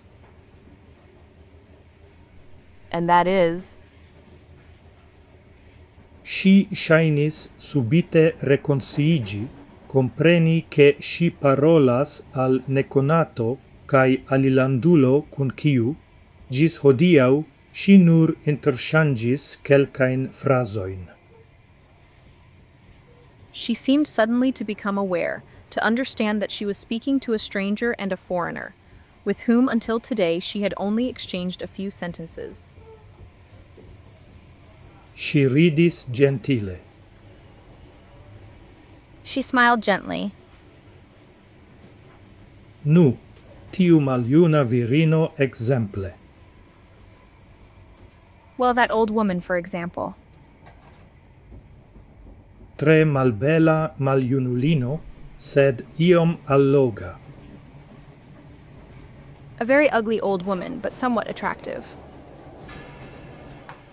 Si bezonas nur suprenlevi la fingron, kaj peti ion gentile, kaj la tuta servistaro rapidas servi ŝin. She only needs to raise her finger and politely ask for something, and the entire staff rushes to serve her. Gi rapidas ankaŭ por mia amiko, Signoro Book, diris Poirot. It is also being expedited for my friend, Mr. Book, said Poirot. Sed tio estas ĉar li estas direktoro de la fervojo, ne ĉar li havas fortan karakteron. But that is because he is the director of the railway, not because he has a strong character. Mary Debenham ridetis. Mary Debenham smiled. La mateno forpasis. The morning passed. Kelkai personoi, Puaro inter ili, restis en la manĝvagono. Some people, including Poirot, remained in the dining car. Li audis multe pli pri la filino de signorino Hubbard kaj cion pri la ciutagai kutimoi de signoro Hubbard. He heard much more about Mrs. Hubbard's daughter, and everything about Mr. Hubbard's daily habits. En tiu momento, ciam li auscultis raconton pri la missiai celoi de la svedino unu el la conductoroi de la wagon lit, venis en la vagonon cae staris apud lia cubuto. At that moment, as he was listening to a story about the Swedish woman's missionary goals, one of the conductors from the wagon lit came into the carriage and stood next to his compartment. Pardon, monsieur. Excuse me, sir. Yes? Yes? Salutoi de signoro Book, cae li estus tre contenta se vi venus al li dum quelcai minutoi. Greetings from Mr. Book, and he would be very happy if you came to see him for a few minutes. Puaro extaris, pardonpetis alla svedino cae sequis la viron. Poirot stood up, apologized to the Swedish woman, and followed the man. Li estis alta hela viro, ne la kutima conductoro de Puaro. He was a tall, fair-haired man, not the usual type of driver for Poirot. Li sequis sian gvidanton laŭlonge de la corridoro de sia propra vagono cae laŭ tiu de la apuda vagono. He followed his leader along the corridor of his own carriage and along that of the adjacent carriage. La viro frappetis pordon, cae poste flankenstaris porce Puaro eniru. The man knocked on the door and then stepped aside so that Poirot could enter. La cupeo ne estis tiu de signoro Book. The compartment was not the one belonging to Mr. Book. Gi estis dua classa, electita supposeble pro gia iom plia grandezo. It was a second-class cabin, presumably chosen because of its slightly larger size. Gi aspectis homplena. It looked crowded. Signoro Book sidis sur la malgranda sidloco en la contraua angulo. Mr. Book was sitting on the small seat in the opposite corner. En la angulo apud la contraua fenestro estis malgranda malhela viro kiu rigardas la neĝon ekstere. In the corner next to the opposite window was a small, dark-haired man who was looking at the snow outside. Starante cae malhelpante che Puaro pluen iru, estis granda viro en blua uniformo, la trainestro, cae la conductoro de lia wagon lit. Standing there and preventing Poirot from going further was a large man in a blue uniform, the train conductor, and the conductor of his sleeping car. Ho, Oh, mia amico diris signoro Book. my friend, said Mr. Book. Envenu. Welcome. Ni bezonas vin. We need you. La malgranda viro apud la fenestro iom movigis, Puaro sin shovis preter la du aliai cae sidigis contrau sia amico. The small man near the window shifted slightly. Poirot pushed past the other two and sat down opposite his friend. La esprimo sur la visaggio de signoro Buc pensigis lin. The expression on Mr. Book's face made him think. Estis clare che io exterordinara estis occasinta. It was clear that something extraordinary had happened. Cio casis? What happened? Li demandis. He asked. Tion vi raitas demandi. You are entitled to ask that. Unue la engio, la halto. First the itch, the halt. Cae nun. And now, Li pausis, cae ia spirspasmo audigis de la conductoro de la wagon lit. he paused, and a sort of gasp could be heard from the conductor of the wagon lit. Cae nun cio? And now what? Cae nun passaggero cuscias morta en sia cupeo, trapicita. And now a passenger lies dead in his compartment, stabbed. Signoro Buc parolis per ia tranquilla malesptro. Mr. Book spoke in a somewhat calm and unconcerned manner. Passaggero? Passenger?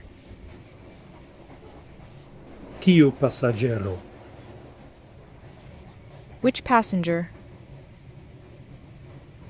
Usonano. American.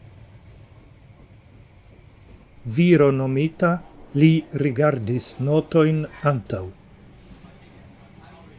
A man named, he looked at the notes before. Li.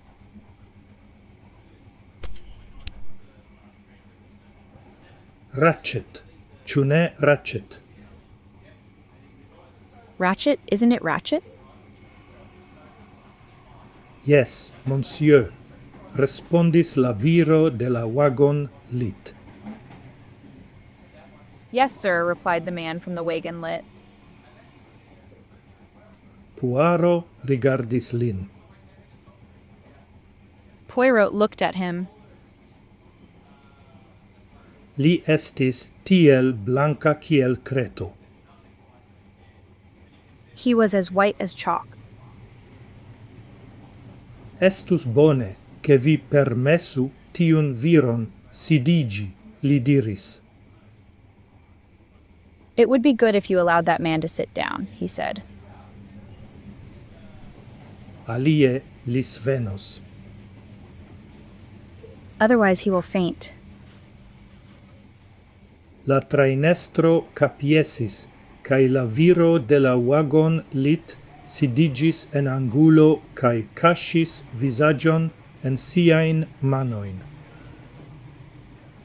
The train conductor was distraught, and the man from the sleeping car sat in a corner and hid his face in his hands.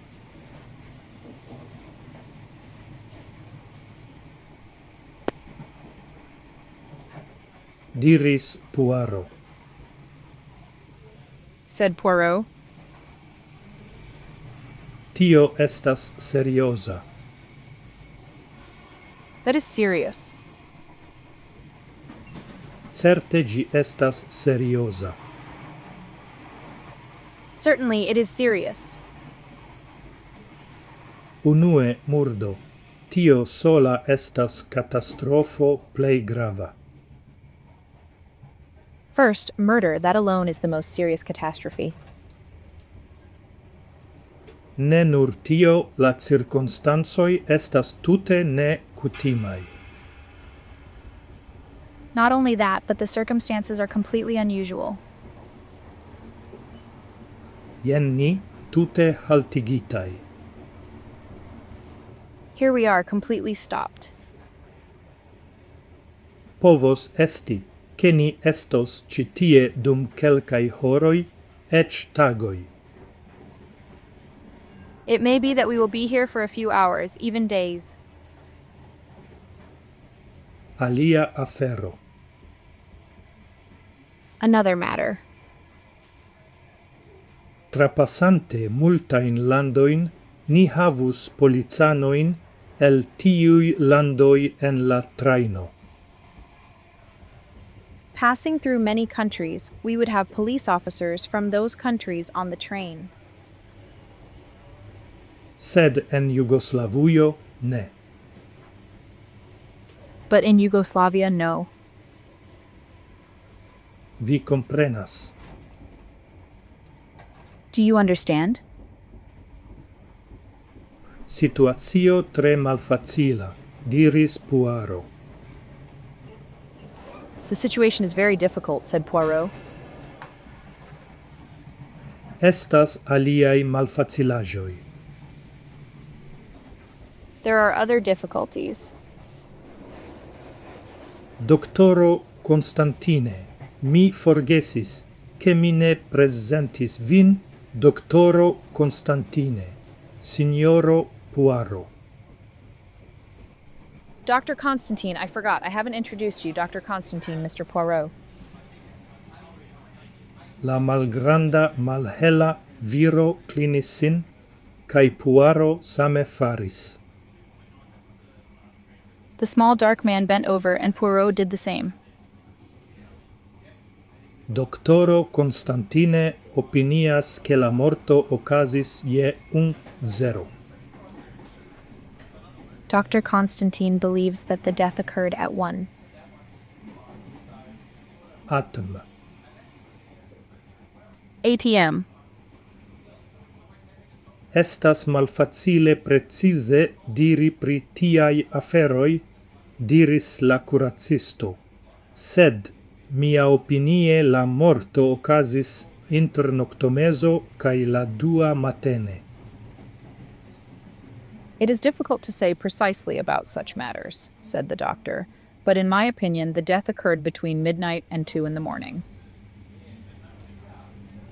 Ciam tiu signoro Ratchet estis laste vidata viva. Was Mr. Ratchet last seen alive? Demandis Puaro.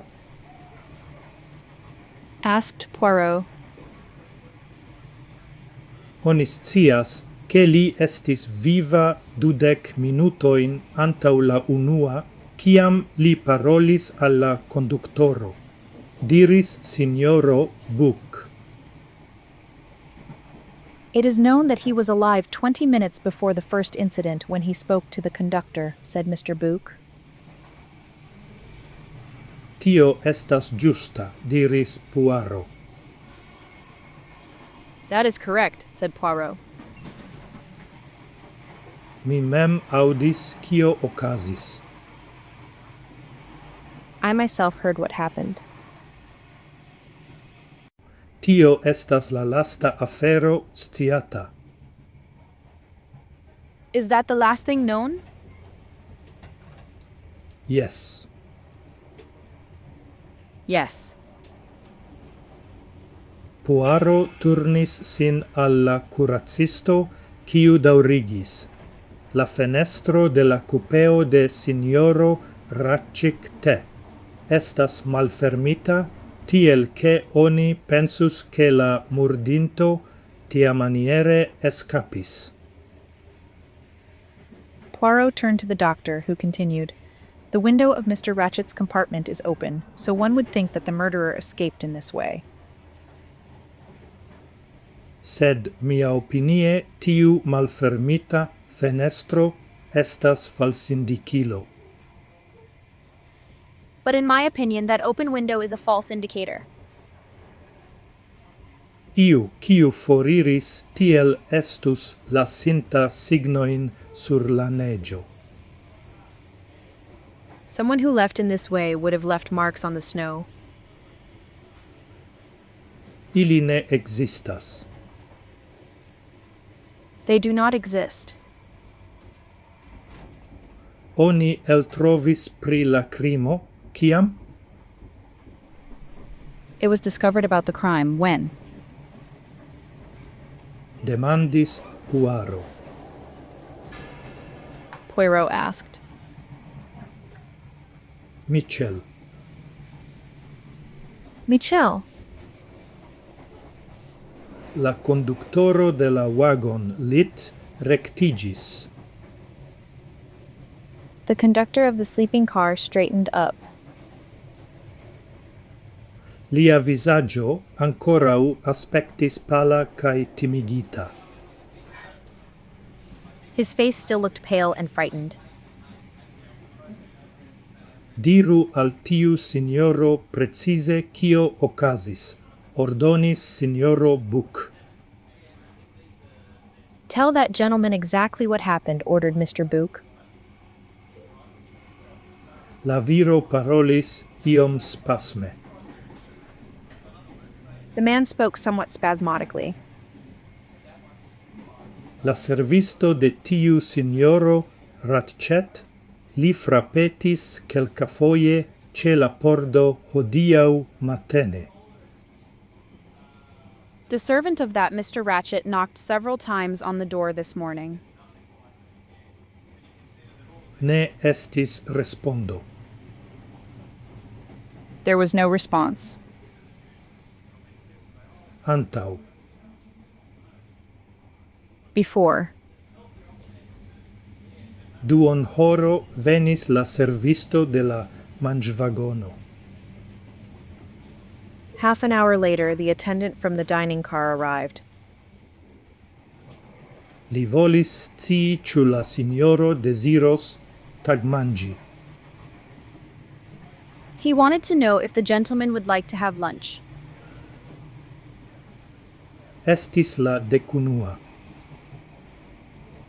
It was the 11th. Mi malŝlosis la pordon per mia ŝlosilo.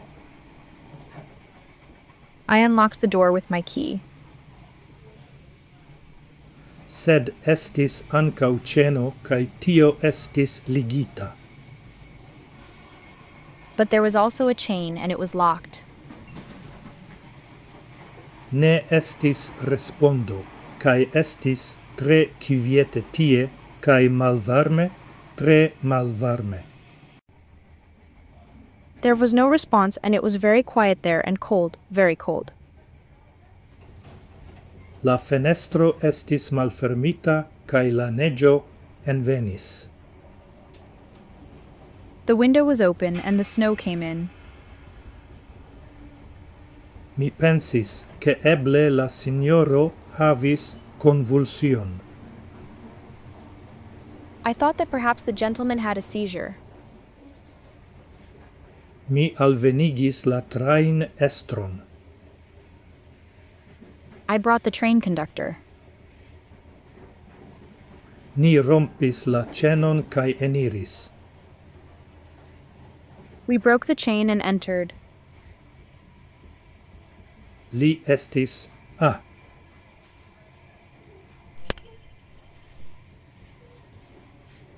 cetai terrible. It was terrible. Li remetis la visaĝon en siajn manojn. He put his face back in his hands. La pordo estis ŝlosita kaj ligita de interne, pense diris Poirot. The door was locked and bolted from the inside, Poirot thought to himself. Ĝi ne estis sinmortigo, ĉu?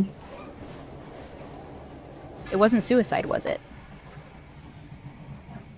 La greka kuracisto sarkasme ridetis. The Greek doctor smiled sarcastically.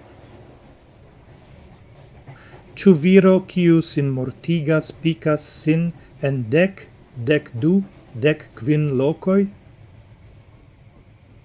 Does a man who commits suicide stab himself in 10, 12, or 15 places? Li demandis. He asked. La oculoi de Puaro malfermigis. Poirot's eyes opened. Tio estas tre sovagia, li diris. That is very wild, he said. Estis virino, diris la trainestro, kiu por la unua foio parolis. It was a woman, said the train conductor, who spoke for the first time. Sendube estis virino. Undoubtedly, it was a woman. Nur virino tiamaniere picus iun. Only a woman would pick someone like that. Doctoro Constantine pensetordis sian visagion. Dr. Constantine thoughtfully twisted his face. Si devus esti tre forta virino, li diris. She must be a very strong woman, he said. Mi ne desiras paroli technice, tio estas nur confusa, sed mi povas certigi al vi che unu du frapoi estis faratai per tia energio che ili trapenetris oston kai muscolon. I don't want to talk technically. That would just be confusing. But I can assure you that 1 or 2 blows were delivered with such force that they penetrated bone and muscle. Evidente, gine estis scienza crimo, diris Puaro. Obviously, it wasn't a scientific crime, said Poirot. Gi estis plei sens scienza, diris doctoro Constantine. It was most unscientific, said Dr. Constantine. Shaine oni faris la frapoin hazarde kai senzorge. Apparently, the blows were struck randomly and carelessly. Kelkai flankenglitis, kai faris prescau nenian defecton. Some people skimmed over it, and it made almost no difference. Estas quasau iu fermis la oculoin, kai tiam frenese frappis kai ree frappis. It is as if someone closed their eyes and then frantically hit and hit again. C'est une femme, denove diris la trainestro. It's a woman, the station master said again. Virinoi estas tiai. Women are like that. Ciam ili estas furiosai, ili havas grandan fortezon. When they are furious, they have great strength. Li tiel sage capiesis che ciu suspectis che li havis personan sperton. He was so cleverly disguised that everyone suspected he had personal experience. Mi eble povas aldoni ion al via scio, diris Puaro. I may be able to add something to your knowledge, said Poirot. Signoro Ratchet parolis al mi hierau. Mr. Ratchet spoke to me yesterday. Li diris al mi che li timas pri sia vivo. He told me that he is worried about his life. Forigita, tsune? Forsaken, isn't it? Diris Signoro Book. Said Mr. Book. Do ne estas virino. Sust, it is not a woman. Estas bandano au revolverulo. It is a bandana or a revolver. La trainestro aspectis malcontenta, char lia teorio nulligis. The trainer looked unhappy because his theory was invalidated. Se yes, diris Poirot. If yes, said Poirot. Shaine oni faris gin tre amatore. It seems they did it in a very amateurish way. Lia voctono esprimis profesian malaprobon. His tone of voice expressed professional disapproval. Estas granda usonano en la vagonaro, diris signoro Book, pensante pri sia ideo, netaŭgulo kun teruraj vestoj. There is a large American in the railway car, said Mr. Book, thinking about his idea, an oddball with terrible clothes. Li maĉas la gumon, kiun oni ne faras inter la elito. He chews the gum that isn't made among the elite. Vi scias pri kiu mi parolas? You know, who am I talking about? La conductoro de la wagon lit capiesis. The conductor of the wagon lit was kidnapped. Yes, signoro, la numero sesto. Yes, sir, number 16. Sed ne povis esti li. But it couldn't have been him. Mi estus vidinta lin eniri au eliri la coupeon. I would have seen him enter or leave the compartment. Eble ne. Maybe not. Sed ni parolos pri tio poste. But we will talk about that later. La nuna demando estas kion fari. The current question is, what should we do? Li rigardis signoron Poirot. He looked at Mrs. Poirot.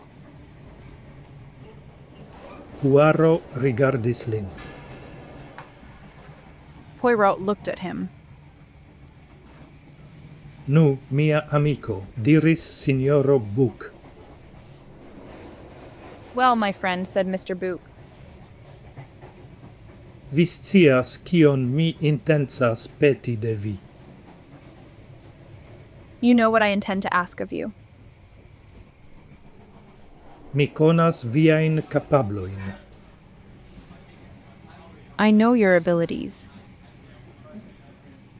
Prizorgu tiun esploron.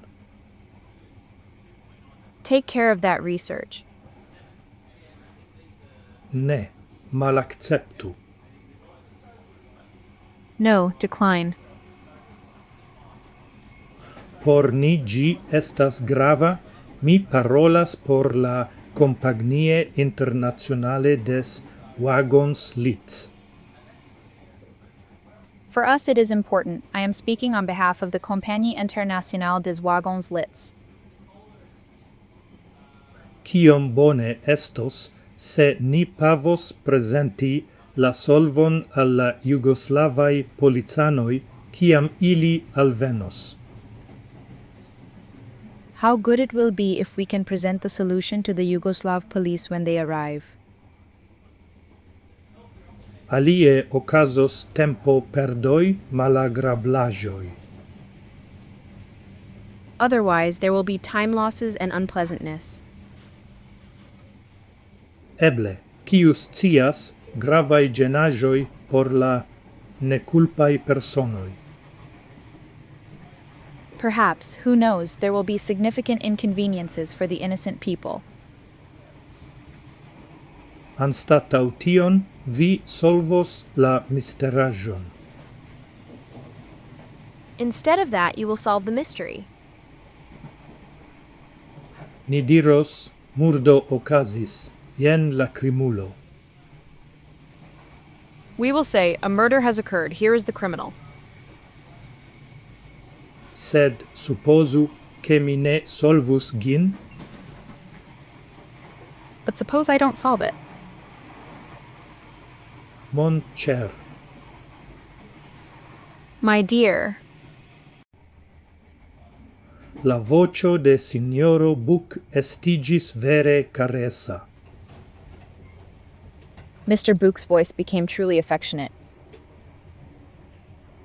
Mi conas vian reputacion. I know your reputation. Mi scias ion pri viai metodoi. I know something about your methods. Por malcaŝi ĉion pri tiuj personoj postulas tempon kaj multajn ĝenaĵojn. To uncover everything about these people requires time and many inconveniences. Sed mi ofte audis vin diri che por solvi tian problemon oni bezonas nur resti en seĝo kaj pensi. Ĉu ne? But I often heard you say that to solve such a problem, one only needs to stay in a chair and think, right? Faru tion. Do that. Interview la pasageroin en la traino, rigardu la cadavron, pripensu la postsignoin, kiuj existas, kaj tiam nu mi havas fidon pri vi. Interview the passengers on the train, examine the corpse, consider the clues that exist, and then, well, I have faith in you. Pripensu la problemon, uzu, kiel mi ofte audis vin diri, la etain grisain celoin de la cerbo, kai vi scios. Think about the problem, use, as I often heard you say, the little gray cells of the brain, and you will know. Li clinis sin antauen, kai ame rigardis sian amicon. He leaned forward and looked intently at his friend. Via fido tuŝas min, mia amico, diris Puaro emocie. Your faith touches me, my friend, Poirot said emotionally. Kiel vi diras, gi ne pavas esti malfacila problemo. As you say, it is not going to be an easy problem. Effective gi intrigas min. Indeed, it intrigues me. Mi pensis antau nur duon horo che multai malinteresai horoi estas antau ni dum ni devige restas ci tie. I thought just half an hour ago that many uninteresting hours lay ahead of us while we were forced to stay here. Kai nun problemo jam estas ce mia flanco. And now, the problem is already at my side. Vi do acceptas. Thus, do you accept? Diris Signoro Book rapide. Said Mr. Book quickly. Cest entendu. It is understood.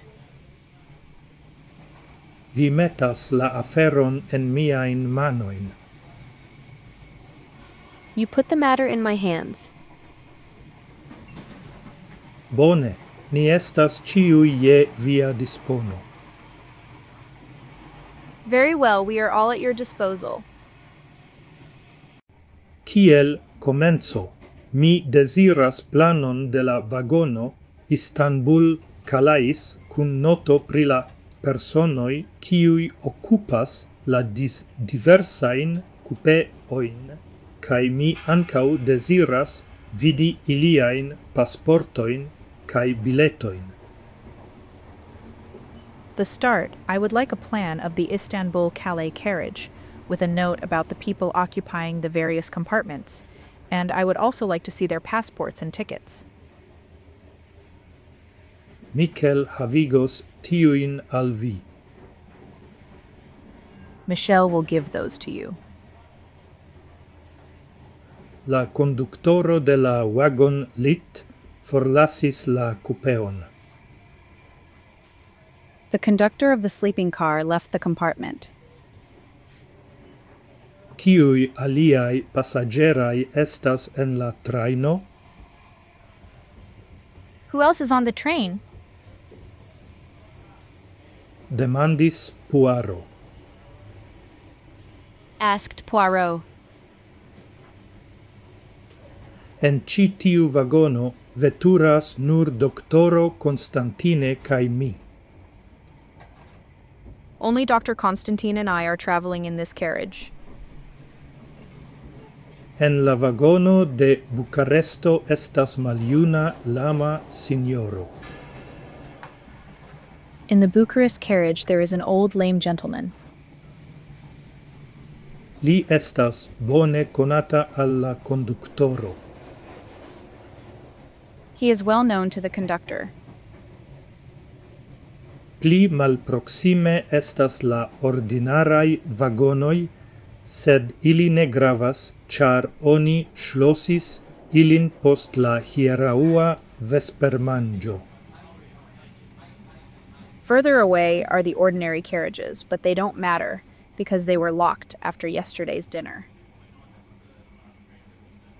Antau la vagono Istanbul-Calais estas nur la manĝvagono. Before the Istanbul-Calais carriage is only the dining car. Ŝajnas, do, malrapide diris Poirot, ke ni devas serĉi nian murdinton en la vagono Istanbul-Calais. It seems, therefore, Poirot said slowly, that we must search for our murderer in the Istanbul-Calais carriage. Li turnis sin alla curacisto. He turned to the doctor. Jen pri kio vi subsugestis mi opinias. Here is what you suggested, I think. La Greco capiesis. The Greek was captured. Duono post noctomeso ni eniris la neĝamason. Half an hour after midnight, we entered the snowstorm. Neniu povas esti forlasinta la trajnon post tio. No one could have left the train after that. Signoro Book diris solene, la murdinto estas kun ni ecz. Mr. Book said solemnly, the murderer is among us. Nun en la trajno. Now on the train.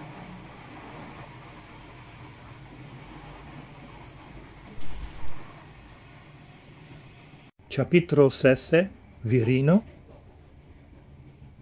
Chapter 6. A woman? Unue diris Poirot, mi desiras paroli cun signoro Matsquin. First, said Poirot, I would like to speak with Mr. McQueen. Eble li povos doni al ni utilan informon. Perhaps he will be able to give us useful information. Certe diris signoro Book, cae li turnis sin alla trainestro. Petu la ceeston de signoro Matsquin.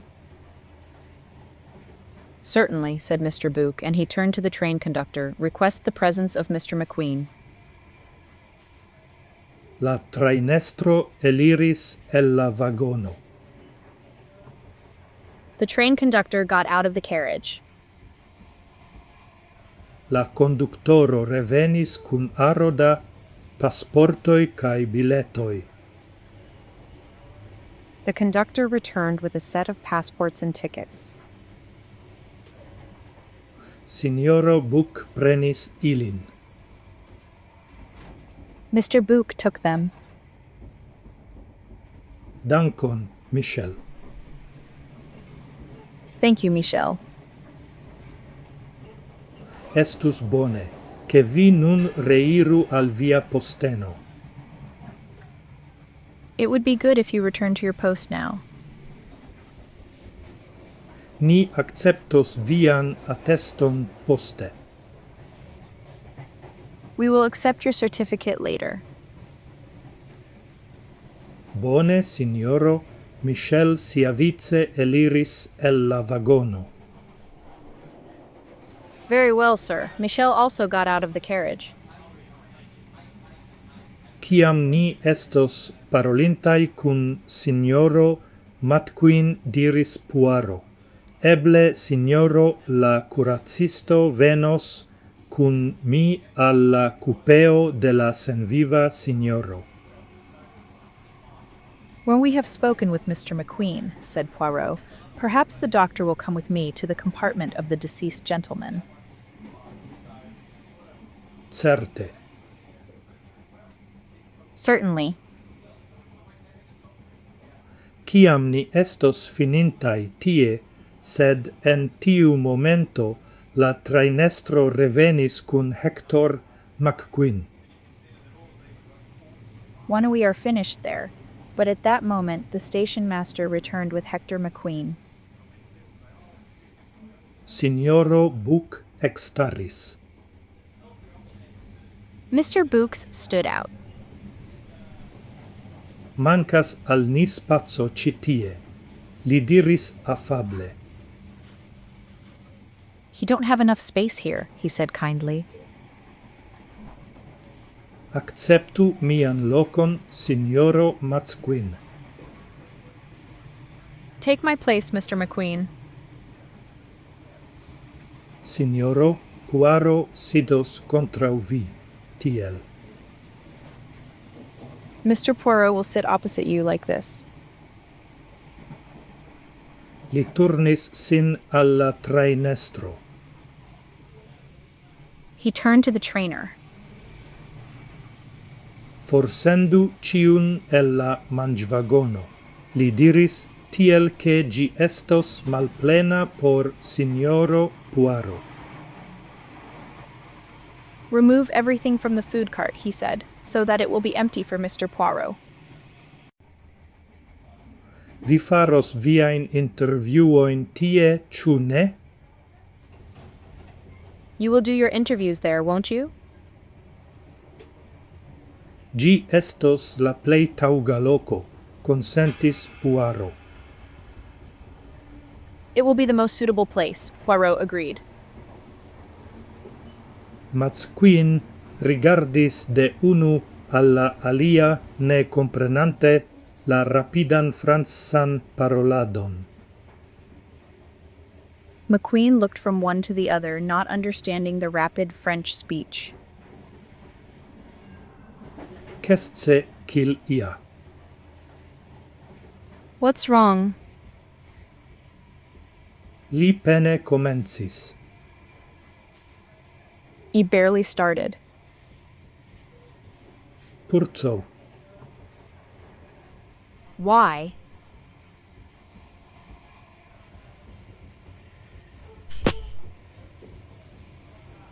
Per vigla gesto Poirot indicis al li la sidlocon en la angulo.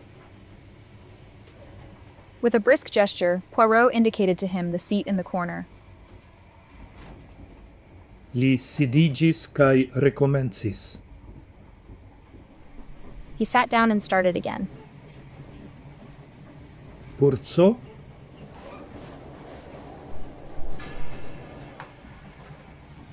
Tiam li recomencis per sia propra lingvo. Cio estas en la traino? Then he started again in his own language. What is in the train? Ĉu io okazis?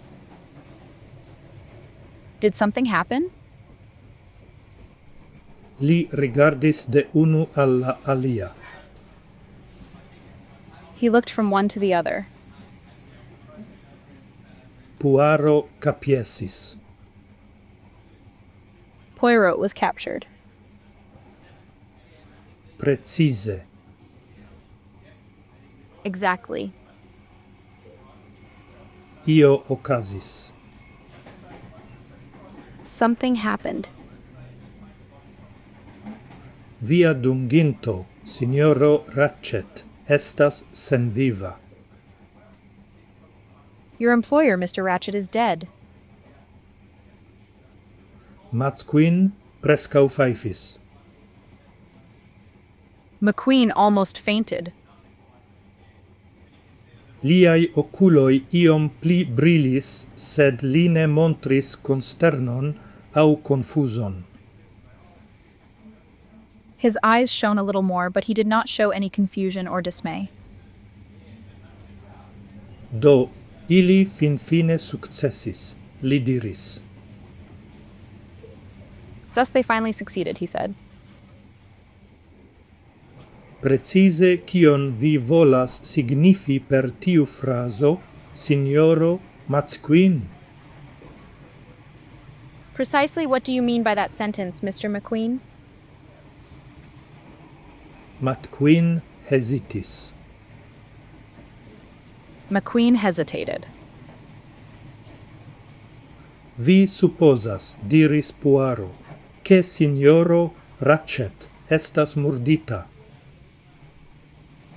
You assume, said Poirot, that Mr. Ratchet has been murdered? Ĉu ne? Isn't it? Matsquin montris surprizon. McQueen showed surprise. Nu, yes, li diris malrapide. Mi tiel pensis. Well, yes, he said slowly. That's what I thought. Ĉu vi volas diri, che li mortis dum li dormis? Do you mean to say that he died while he was sleeping? Nu, la maljunulo estis tiel forta kiel, tiel forta. Li ĉesis, ne trovinte taŭgan komparon. Well, the old man was as strong as strong as. He stopped, unable to find a suitable comparison. Ne, diris Poirot. No, said Poirot. Via supposo estis tute ĝusta. Your assumption was completely correct. Signoro Ratchet estas murdita. Mr. Ratchet has been murdered. Pikita. Pricked. Sed mi ŝatus scii kial vi opiniis ke murdo okazis kaj ne nur morto. But I would like to know why you thought that a murder had occurred, and not just a death. Matsquin hesitis. McQueen hesitated. Mi devas ion kompreni, li diris. I need to understand something, he said. Kiu vi estas? Who are you? Kaj kiel ĝi koncernas vin? And how does it concern you? Mi representas la Compagnie Internationale des Wagon Lits. I represent the Compagnie Internationale des Wagons Lits. Li pausis, tiam aldonis, mi estas detektivo. He paused, then added, I am a detective. Mia nomo estas Hercule Poirot. My name is Hercule Poirot. Se li attendis resulton, li ne ricevis gin. If he was expecting a result, he did not receive it. McQueen diris nur, ha, yes? McQueen only said, "Ha, yes?" Kai attendis che li daurigu. And waited for him to continue. Vi conas la nomon eble. You know the name, perhaps. Nu, gi shainas iom conata, sed mi ciam opiniis che gi estas tio de virina robisto. Well, it seems somewhat familiar, but I always thought it was something from a women's tailor.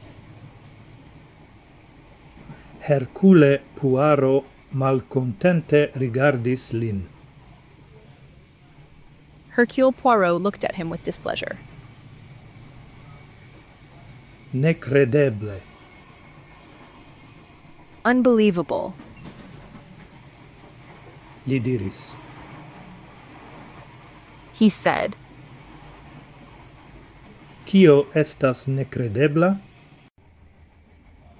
What is unbelievable? Nenio. Nothing. Ni daurigu pri la nuna afero. Let's continue with the current matter. Mi desiras che vi diru al mi cion, kion vi scias pri la senviva viro. I want you to tell me everything you know about the deceased man. Vi ne estis parenzo lia? Were you not a relative of his? Ne, mi estis lia secretario. No, I was his secretary. Dum kiom da tempo vi havis tiun oficon? How long have you had that office? Iom pli ol unu jaro. A little more than 1 year. Bonvolu sciigi al mi cion eblan. Please let me know everything possible. Mi rencontis signoron Ratchet antau iom pli ol unu jaro, kiam mi estis en Irano. I met Mrs. Ratchet a little more than a year ago when I was in Iran. Poirot interrompis. Poirot interrupted. Kion vi faris tie? What did you do there? Mi iris de New York por eltrovi pri olea concessio. I went from New York to find out about an oil concession. Supposeble vi ne desiras audi pri tio. Probably you don't want to hear about it. Miai amicoi kai mi multon perdis pro gi. My friends and I lost a lot because of it. Signoro Ratchet estis en la sama hotelo. Mr. Ratchet was in the same hotel. Li jus querelis cun sia secretario. He just argued with his secretary. Li proponis al mi la oficon kai mi acceptis gin. He offered me the position and I accepted it. Mi havis nenion fari kai estis tre contenta trovi bone salaritan oficon tute preta. I had nothing to do and was very happy to find a well-paying job that was completely ready. Kai post tio. And after that? Ni turisme voyagis. traveled for tourism. Signoro Ratchet volis vidi la mondon. Mr. Ratchet wanted to see the world. Li estis malhelpata de nescio de lingvoi.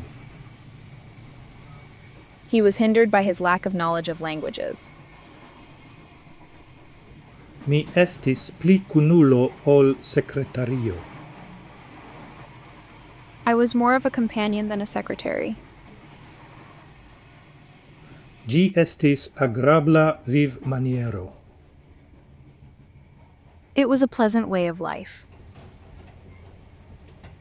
Nun, diru al mi cion, kion vi povas pri li. Now tell me everything you can about him. La junulo levis la ŝultrojn. The young man shrugged his shoulders. Perplexa esprimo transpassis lian vizaĝon. A perplexed expression crossed his face. Tio ne estas facila. That is not easy. Kio estis lia plena nomo? What was his full name? Samuel Edward Ratchet. Samuel Edward Ratchet. Li estis usona civitano. Was he an American citizen? Yes. Yes. El kiu parto de Usono li venis? From which part of the United States did he come? Mi ne scias. I don't know. Do, diru al mi kion vi scias. Sust, tell me what you know. Signoro Poirot, la vero estas ke mi nenion scias. Mr. Poirot, the truth is I know nothing. Signoro Ratchet neniam parolis pri si, nec pri sia vivo en Usono. Mr. Ratchet never spoke about himself, nor about his life in the United States. Kial via opinie? Why, in your opinion? Mi ne scias. I don't know. Mi supposis che eble li hontas pri sia propra vivo. I assumed that he was perhaps ashamed of his own life.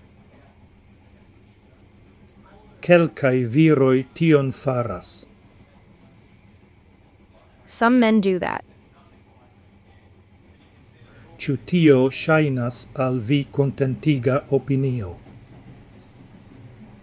Does that seem like a satisfactory opinion to you? Verdire, ne. To tell the truth, no. Ĉu li havas parencojn? Does he have any relatives? Li neniam parolis pri eĉ unu. He never spoke about even one. Poirot iom insistis. Poirot insisted a little. Vi devas esti pensinta pri ia teorio, Signoro McQueen. You must have been thinking about some theory, Mr. McQueen. Nu, mi tion faris. Well, I did it. Unue, mi opinias che Ratchet ne estis lia justa nomo. First, I think that Ratchet was not his real name. Mi opinias che li forlasis Usonon por eviti iun au ion. I think that he left the United States to avoid someone or something. Mi opinias che li successis, gis antau quelcae semainoi. I think he succeeded until a few weeks ago. Kai tiam? And then? Li comencis ricevi letteroin, minazzain letteroin. He started receiving letters, threatening letters. Ciu vi vidis ilin? Have you seen them? Yes, char estis mia devo rigardi la correspondajoin. Yes, because it was my duty to review the correspondence. La unua lettero alvenis antau 2 semainoi. The first letter arrived 2 weeks ago. Ciu oni detruis tiuin letteroin? Were those letters destroyed? Ne, mi credas che mi ancorau havas 2. Unu racet, certe detruis. No, I think I still have 2. Ratchet certainly destroyed one. Ciu mi havigu ilin por vi? Shall I get them for you? Se vi estos tiel afabla. If you will be so kind. Matsquin eliris. McQueen left. Quelcain minutoin poste li revenis, cae metis antau puaro 2 malpurain letterfolioin. A few minutes later, he returned and placed 2 dirty sheets of paper in front of Poirot. La unua lettero textis iene. Vi esperis eviti nin, ciu? The first letter read as follows. You hoped to avoid us, didn't you? Tute ne. Absolutely not. Ni intensas trafi vin, Ratchet, cae ni certe tion faros. We intend to get you, Ratchet, and we will certainly do it.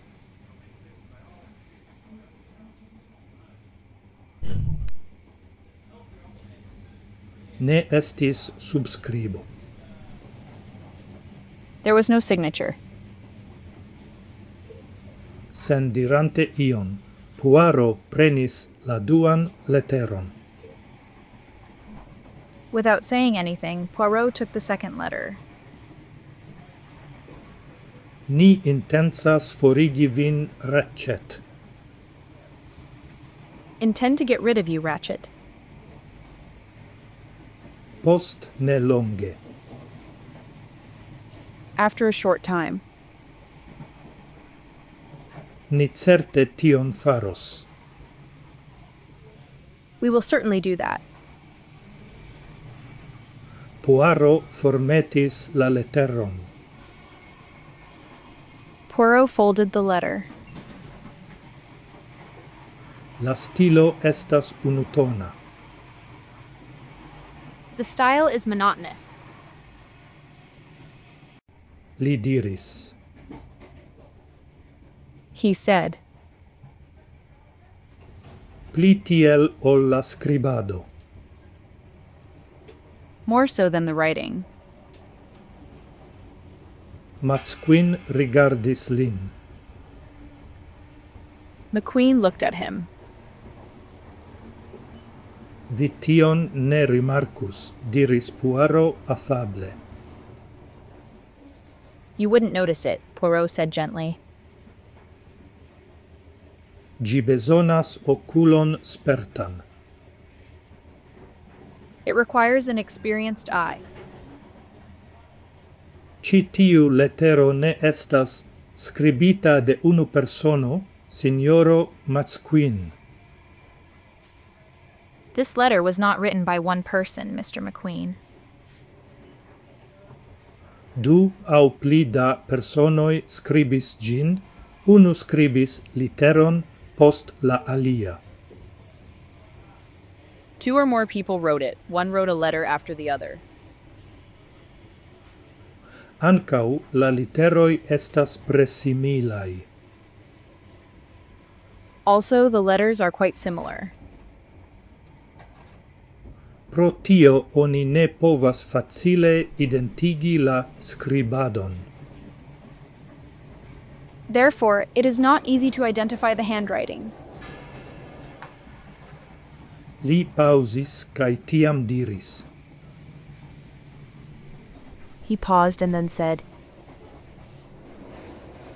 Ciu vi sciis che signoro Ratchet petis helpon de mi? Did you know that Mr. Ratchet asked for my help? De vi? From you? Laula surprisita tono Puaro constatis, che la junulo ne sciis pri tio. From the surprised tone, Poirot realized that the young man did not know about it. Li capiesis. He was captured. Yes. Yes. Li ectimis. He made a mistake. Diru al mi kia maniere li agis ciam li ricevis la unuan letteron. Tell me, in what way did he act when he received the first letter? Matsquin hesitis. McQueen hesitated. Estas malfacile diri. It is difficult to say. Li flanken metis gin per rido lau sia cutima tranquillezzo. He set it aside with a smile in his usual calm manner. Sed iel mi sentis che estas io sub la tranquillezzo. But somehow I felt that there was something beneath the tranquility. Poirot capiesis. Poirot was captured. Tiam li faris neattenditan demandon. Then he made an unexpected request.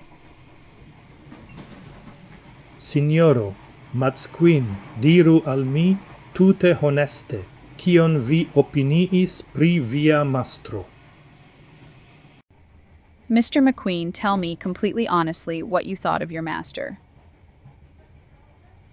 Ciu vi shatis lin? Did you like him? Post unu du momentoi, Matsquin respondis. After a moment or two, McQueen responded. Ne, mi ne shatis lin. No, I didn't like him. Kial? Why? Mi ne scias. I don't know. Li estis ciam afabla.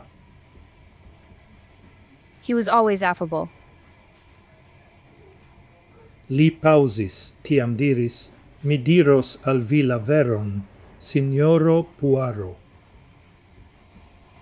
He paused, then said, I will tell you the truth, Mr. Poirot. Mi malshatis cae malfidis lin. I disliked and distrusted him. Mi estas certa che li estis cruela cae dangera viro. I am certain that he was a cruel and dangerous man. Tamen mi devas confessi che mi ne povas doni kialoin por subteni mian opinion. However, I must confess that I cannot provide reasons to support my opinion. Dankon, Signoro McQueen. Thank you, Mr. McQueen. Ancorau unu demandon. One more question. Ciam vi lastatempe vidis Signoron Ratchet viva? When was the last time you saw Mrs. Ratchet alive? Hierau vespere circau la deca. Yesterday evening, around 10. Mi iris en lian cupeon por accepti notoin de li. I went into his compartment to receive notes from him. Pri ciu temo? About what topic? Pri antiquae faenzagioi, ciuin li accetis en Irano. About ancient ceramics that he bought in Iran. Li ne ricevis tion, cion li accetis. He did not receive what he bought. Estis longa correspondado pri la afero. There was a long correspondence about the matter. Kai tio estis la lasta ocaso ciam iu vidis Signoron Ratchet viva. And that was the last time anyone saw Mr. Ratchet alive? Supposeble, yes. Supposedly, yes. Ciu vi scias ciam Signoro Ratchet ricevis la lastan minazzan letteron? Do you know when Mr. Ratchet received the last threatening letter? Matene en la tago ciam ni ecveturis de Istanbul. In the morning on the day we set sail from Istanbul. Restas unu demando, ciun mi devas fari al vi, Signoro McQueen. Ciu viai rilatoi cun via mastro estis bonai? There remains one question that I must ask you, Mr. McQueen. Were your relations with your master good? La oculoi de la junulo ridetis. The young man's eyes smiled. Suroseble, mi nun devus ectimigi. Undoubtedly, I must now begin my journey. Sed effective Ratchet cae mi bone interrilatis. But actually, Ratchet and I got along well. Eble, Signoro McQueen, vi donos al mi vian nomon cae adreson en Usono. Perhaps, Mr. McQueen, you will give me your name and address in the United States. McQueen donis sian nomon. Hector Willard McQueen cae adreson en New York. McQueen gave his name, Hector Willard McQueen, and an address in New York. Puaro sin apogis contrau la cusenoi. Poirot leaned against the cushions. Ien cio por la momento, Signoro McQueen, li diris. That's all for now, Mr. McQueen, he said. Mi estus contenta se vi tenus secreta la aferon pri la morto de Signoro Ratchet dum iom da tempo. I would be grateful if you would keep the matter of Mr. Ratchet's death secret for a while. Lia servisto Masterman devos scii. His servant Masterman must know. Li credeble iam scias, diris Puaro. He probably already knows, said Poirot. Se yes, provu instigi lin ne paroli. If yes, try to encourage him not to speak. Tio ne devus esti malfacila. That shouldn't be difficult. Li estas Brito, kai ne parolema. He is British and not talkative. Li havas malaltan opinion pri usonanoi, kai nenian opinion pri aliai nazianoi. He has a low opinion of Americans and no opinion of other nationalities. Mi dankas vin, signoro McQueen. Thank you, Mr. McQueen. La usonano eliris el la cupeo. The American got out of the compartment. Nu? Well, Demandis signoro Book. asked Mr. Book. Ciu vi credas cion tiu junulo diris? Do you believe what that young man said? Li ŝajnas esti honesta kaj malkaŝema. He seems to be honest and open. Li ne ŝajnigas ŝaton por lia mastro, kion li credeble estus farinta, se li estus concernata iamaniere. He does not pretend to care for his master, which he would have believably done if he had been concerned in any way. Estas vere che signoro Ratchet ne diris al li pri la provo havigi mian helpon, sed mi opinias che tio ne estas vere suspectinda circunstanzo. It is true that Mr. Ratchet did not tell him about the attempt to obtain my help, but I believe that this is not a particularly suspicious circumstance. Mi havas la impreson che signoro Ratchet estis iom secretema. I have the impression that Mr. Ratchet was somewhat secretive. Do vi diras che unu persono almenau estas sen culpa, gioie diris signoro Book. Sust, you're saying that at least one person is innocent, Mr. Book said cheerfully. Puaro rigardis lin riproce.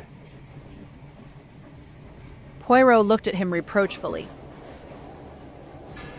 Mi suspectas ciun gis la lasta minuto, li diris. I will suspect everyone until the very last minute, he said. Tamen, mi devas confessi che mi ne povas imagi che tiu aplomba McQueen excitigius cae trapicus sian victimon 12 au 14 foioin. However, I must confess that I cannot imagine that imposing McQueen would get excited and stab his victim 12 or 14 times.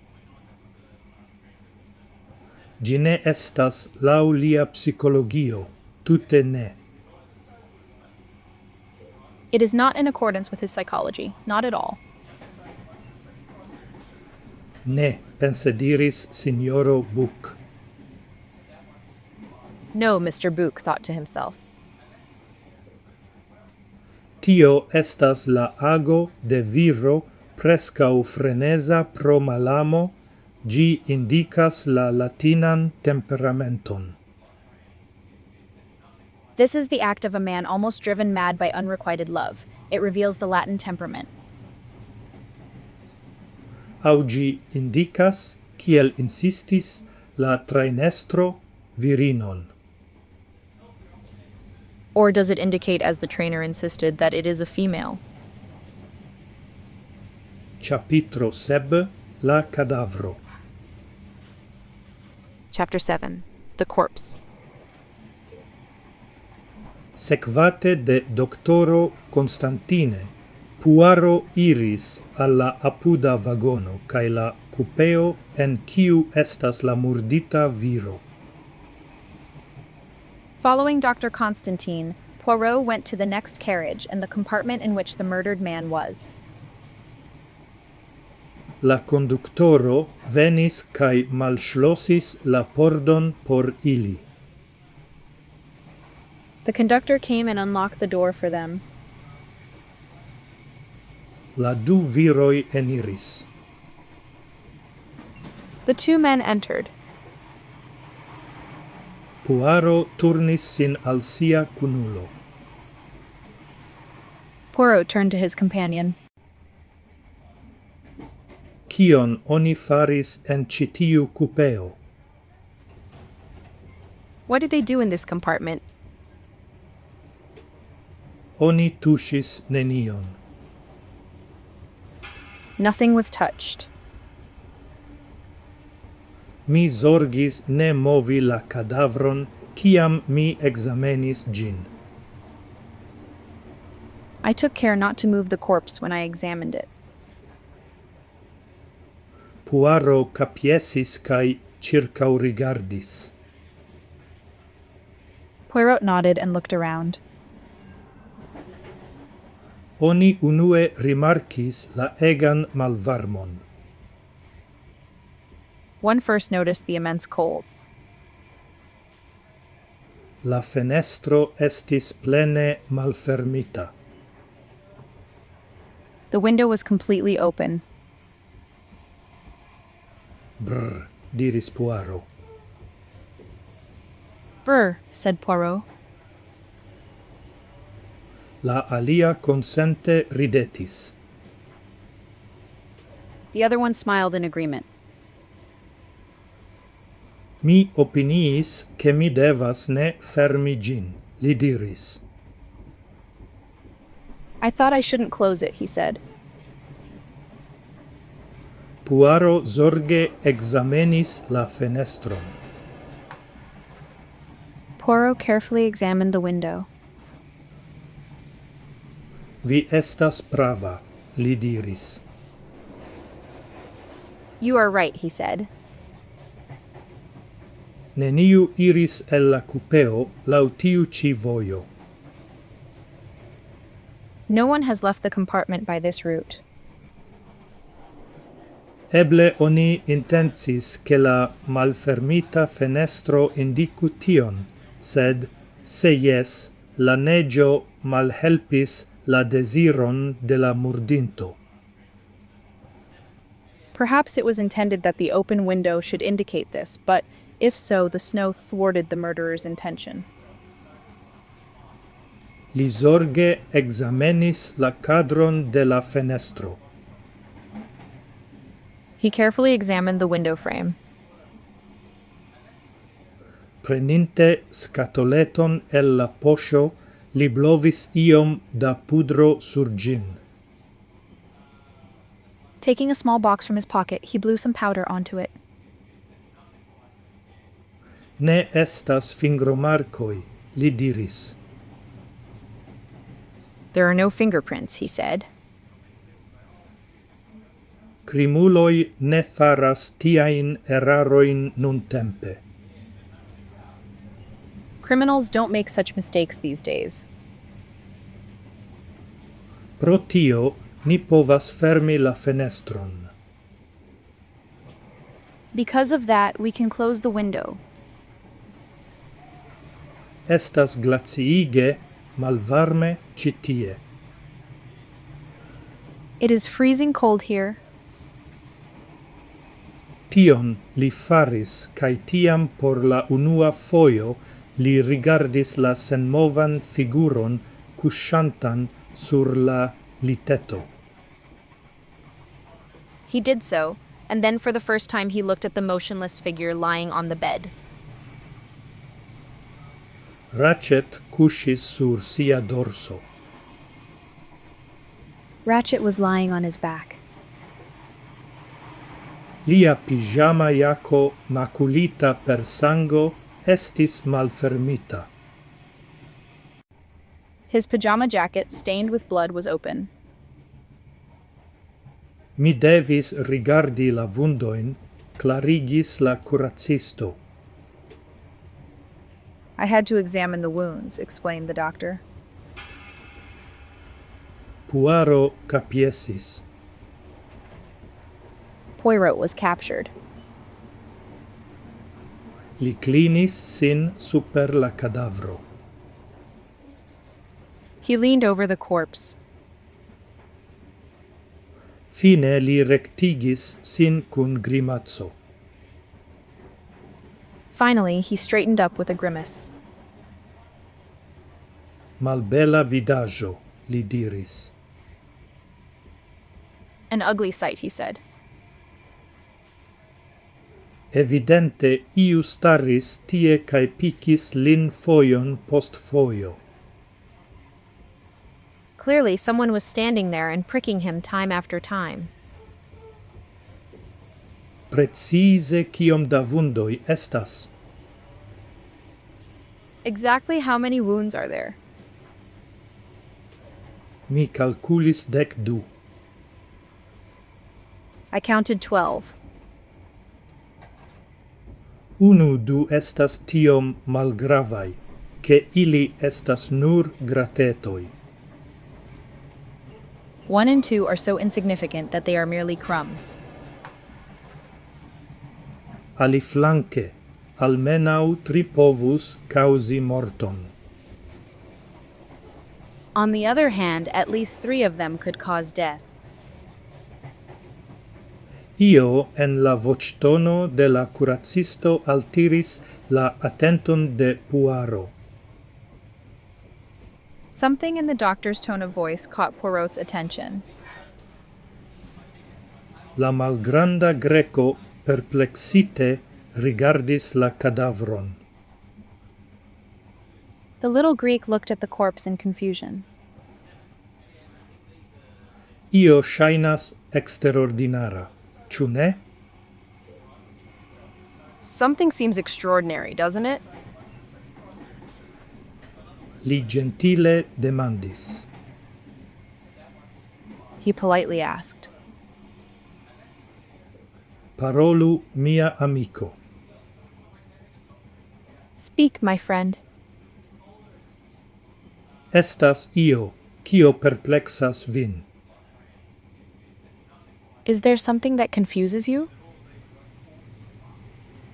Vi estas prava, consentis la alia. You are right, agreed the other. Cio gi estas? What is it? Rigardu ci tiuin du vundoin, jen kai jen li indicis. Look at these 2 wounds, here and here, he indicated. Ili estas profundai, ciu devas esti trancinta sangangioin, kai tamen la randoi ne apartigis. They are deep.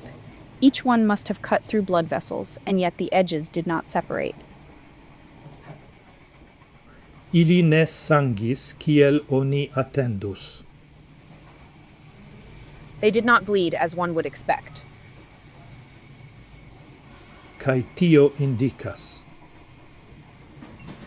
And what does that indicate? Che la viro estis jam senviva, jam dum iom da tempo, ciam oni faris ilin. That the man was already dead, had been dead for some time, when they were made.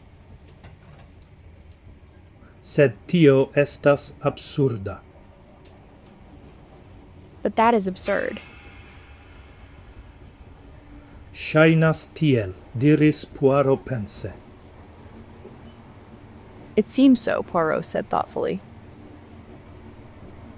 Crom se nia murdinto pensis che li ne finis la aferron cae revenis por certigi gin, sed tio estas videble absurda. Unless our murderer thought that he hadn't finished the job and came back to make sure, but that is obviously absurd. Ĉu io alia? Is there anything else?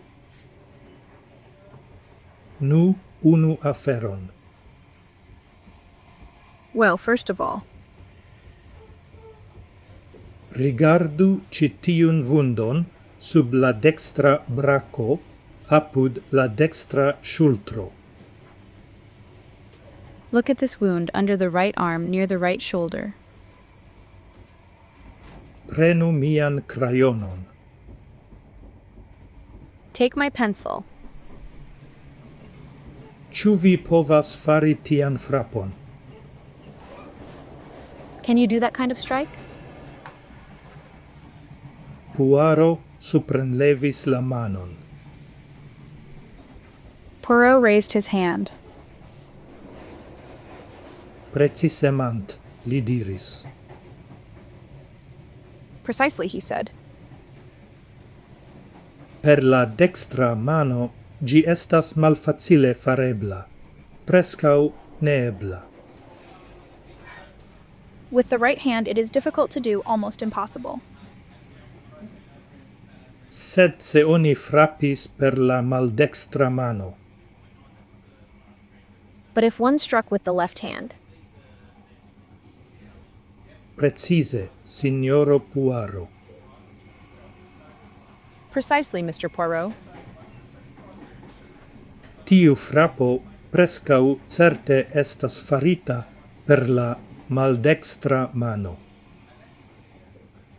That stroke was almost certainly made with the left hand. Do, nia murdinto estas maldextrulo? Sust, is our murderer a leftist? Ne, la problemo estas pli malfacila ol tio, ĉu ne? No, the problem is more difficult than that, isn't it? Kiel vi diras, signoro Puaro? As you say, Mr. Poirot. Videble, kelkaj el la aliaj frappoj estas faritaj per la dextra mano. It is clear that some of the other strokes are made with the right hand. Du personoj. Two people. Denove du personoj, murmuris la detektivo. Two more people, murmured the detective. Li demandis abrupte, ĉu la elektra lumo funkciis? He asked abruptly, did the electric light work? Estas malfacile diri. It is difficult to say. La conductoro malfunkciigas ĝin ĉiumatene ĉirkaŭ la deka. The conductor deactivates it every morning around 10. La komutiloj montros al ni, diris Puaro. The commuters will show us, said Poirot. Li examenis la komutilojn kaj trovis ilin fermitaj. He examined the switches and found them closed. Bien, li diris pense. Well, he said, thinking to himself, Ni nun havas la hipotezon de la unua kaj dua murdinto, kiel scribus Shakespeare. Now have the hypothesis of the first and second murderer, as Shakespeare would have written it. La unua murdinto trapicis sian victimon kaj forlasis la kupeon mallumiginte ĝin. The first murderer stabbed his victim and left the compartment, plunging it into darkness. La dua murdinto venis en la mallumo, ne rimarkis ke oni jam faris la taskon kaj almenaŭ dufoje pikis la kadavron. The second murderer arrived in the darkness, did not notice that the task had already been done, and pecked at the corpse at least twice. Kion vi opinias? What do you think? Grandiosa, diris la malgranda curacisto entusiasme. Magnificent, said the little doctor enthusiastically. La oculoi de la alia briletis. The other person's eyes sparkled. Vi tiel opinias? Do you think so? Mi gioias. I am happy. Al mi gi sonis kiel sensencaĵo. To me, it sounded like nonsense. Kia alia clarigo povas esti? What other explanation could there be? Precize tion mi demandas al mi. That is exactly what I am asking myself. Ĉu estas koincido aŭ kio? Is it a coincidence or something else? Ĉu estas aliaj aferoj, kiuj indikas du personojn? Are there other things that indicate two people? Eble yes. Maybe yes. Kelkaj frapoj, kiel mi jam diris, indikas aŭ. Some phrases, as I already said, indicate either Malfortecon aŭ mankon de intenco. Weakness or lack of intention. Sed ĉi tiu kaj ĉi tiu denove li fingromontris. But this one and this one, again he pointed with his finger. Granda forteco estis necessa por tiuj frapoj. Great strength was needed for those blows. Ili penetris en la muskolojn. they penetrated the muscles. Ili estis, via opinie, faritaui de viro? Were they, in your opinion, made by a man? Tute certe. Absolutely. Virino ne povis fari ilin. Couldn't a woman have done it? Juna, vigla, forta virino estus povinta fari ilin, precipe se si tiu momente forte emociigas, sed mia opinie gi estas ne verŝajna. A young, energetic, and strong woman could have done them, especially if she was strongly emotional at that moment. But in my opinion, it is unlikely. Puaro silentis dum du momentoi. Poirot was silent for a moment or two. La alia diris maltrankvile, vi comprenas la ideon. The other one said uneasily, "Do you understand the idea?" Perfecte, diris Puaro. Perfect, said Poirot. La afero mirinde eclarigas. The matter is wonderfully becoming clear. La murdinto estis viro fortega, li estis malforta, gi estis virino, gi estis dextrulo, gi estis maldextrulo. Ah! The murderer was a strong man. He was weak. It was a woman. It was a right-handed person. It was a left-handed person. Ah! Cet rigolo. Tutsa.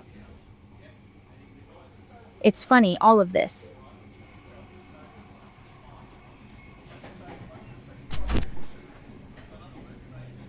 Li parolis colere. He spoke angrily. Kai la victimo, kion li faras dum la tuta tempo? And the victim, what is he doing all this time? Ĉu li ekkrias? Does he shout? Ĉu li baraktas? Is he struggling? Ĉu li sin defendas? Is he defending himself? Li metis la manon sub la kapkusenon kaj eltiris la revolveron, kiun Ratchet montris al li la antaŭan tagon. He put his hand under the pillow and pulled out the revolver that Ratchet had shown him the day before. Plene ŝargita vi vidas, li diris. Fully charged, you see, he said. Ili ĉirkaŭrigardis. They looked around. La vestaĵoj de Ratchet pendis de hokoj sur la muro. Ratchet's clothes hung on hooks on the wall. Sur la kovrilo de la lav-akvujo estis diversaj objektoj, falsaj dentoj, en glaso de akvo, alia glaso, malplena, botelo da minerallakvo, karafo kaj cindrujo enhavanta cigarfinon kaj kelkajn bruligitajn pecojn de papero, ankaŭ du bruligitajn alumetojn. On the edge of the wash basin were various objects, a set of false teeth in a glass of water, another glass, empty, a bottle of mineral water, a carafe, and an ashtray containing a cigar butt and a few burnt pieces of paper, also 2 burnt matches. La kuracisto prenis la malplenan glason kaj flaris ĝin. The doctor took the empty glass and rinsed it. Jen la klarigo pri la inerteco de la viktimo, li diris kviete. Here is the explanation for the victim's inertia, he said quietly. Narkotita? Narkotita? Yes. Yes. Puaro capiesis. Poirot was arrested. Li prenis la 2 alumetoin kaj zorge rigardis ilin. He took the 2 matches and looked at them carefully. Vi trovis signon? You found a sign? Demandis la malgranda kuracisto. Asked the little doctor. Ĉi tiuj 2 alumetoj havas malsimilajn formojn. 2 matches have different shapes. Diris Poirot. Said Poirot. Unu estas pli maldika ol la alia. One is thicker than the other. Rigardu. Look. Tiun specon vi ricevas en kartona coverto en la vagonaro, diris la kuracisto. You received that type in a cardboard envelope in the wagons, said the doctor. Poirot serĉis en la poŝoj de la vestaĵoj de Ratchet. Poirot searched in the pockets of Ratchet's clothes. Baldaŭ li eltiris alumet scatoleton. Soon he took out a small box of matches. Li zorge comparis ilin.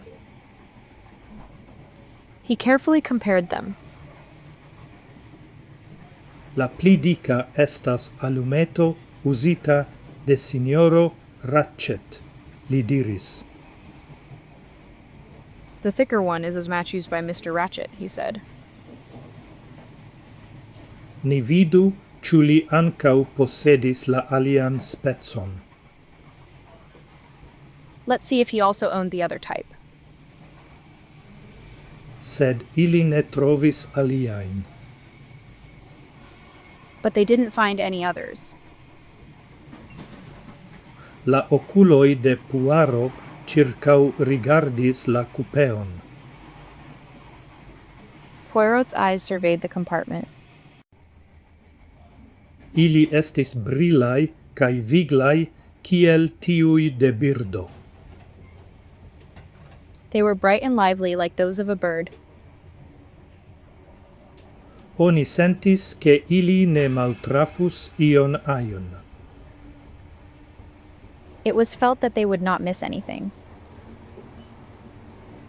Cun eta ekkrio li clinis sin cae prenis ion de la planco.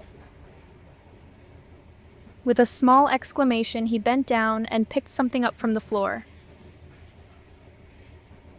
Gi estis malgranda quadratajo el batisto, tre delicata. It was a small square of batiste, very delicate.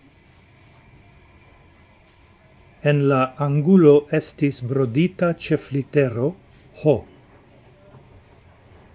In the corner was an embroidered initial, H.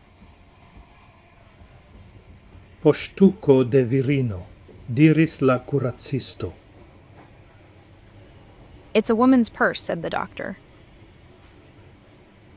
Nia amico la trainestro estis prava. Our friend, the train conductor, was right. Estas virino en la afero. There is a woman involved in the matter. Kai plei opportune si lasas malantau si sian postucon. And most conveniently, she leaves her pocketbook behind. Diris Puaro. Said Poirot. Precise, kiel tiai aferoi ocasas en libroi kai sur la filmoi, kai por plifaciligi aferoin, por nigi estas markita per ceflitero. Exactly how such things happen in books and in movies, and to make things easier for us, it is marked with a capital letter. Kia Lebenschanzo por ni. What a lucky chance for us. Ekriis la curacisto. Exclaimed the doctor. Ĉu ne? Isn't it? Diris Puaro. Said Poirot. Io en lia voctono surprisis la curaciston, sed antau ol li povis peti clarigon, Puaro denove sin clinis alla planco. Something in his tone surprised the doctor, but before he could ask for an explanation, Poirot leaned down to the floor again. Citiun foion li montris sur la manplato pip purigilon. This time he pointed to a pipe cleaner on the plate. Eble gi appartenis al signoro Ratchet, suggestis la curacisto. Perhaps it belonged to Mr. Ratchet, suggested the doctor. Ne estis pipo en liai poŝoj, nec tabaco nec tabacujo. There was no pipe in his pockets, nor tobacco, nor a tobacco pouch. Do gi estas postsigno. Thus it is a sequel. Compreneble. Of course. Cae denove plei opportune faligita. and again most opportunely dropped. Viran post signon ci tiun foion. This time, let's follow a male subject. Oni ne povas plendi pri manco de post signoi. One cannot complain about a lack of sequels. Existas multai post signoi. There are many consequences. Passante, kion vi faris kun la mortigilo? By the way, what did you do with the murder weapon? Mortigilo ne estis trovebla. The murder weapon could not be found. Devas esti che la murdinto forprenis gin. It must be that the murderer took it away. Kial miscivolas, pensis Poirot. Why, I wonder, thought Poirot. Ha.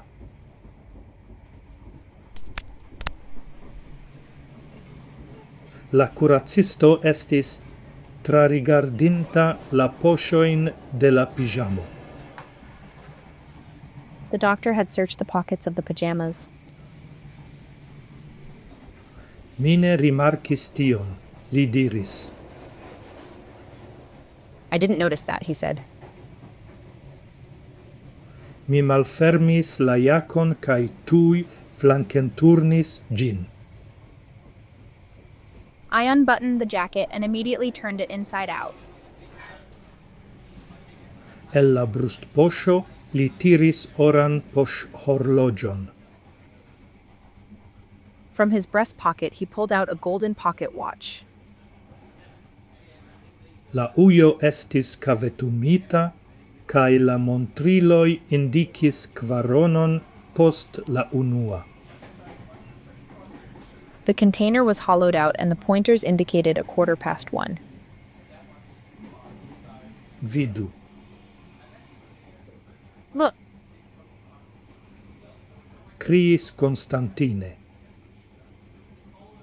Cried Constantine.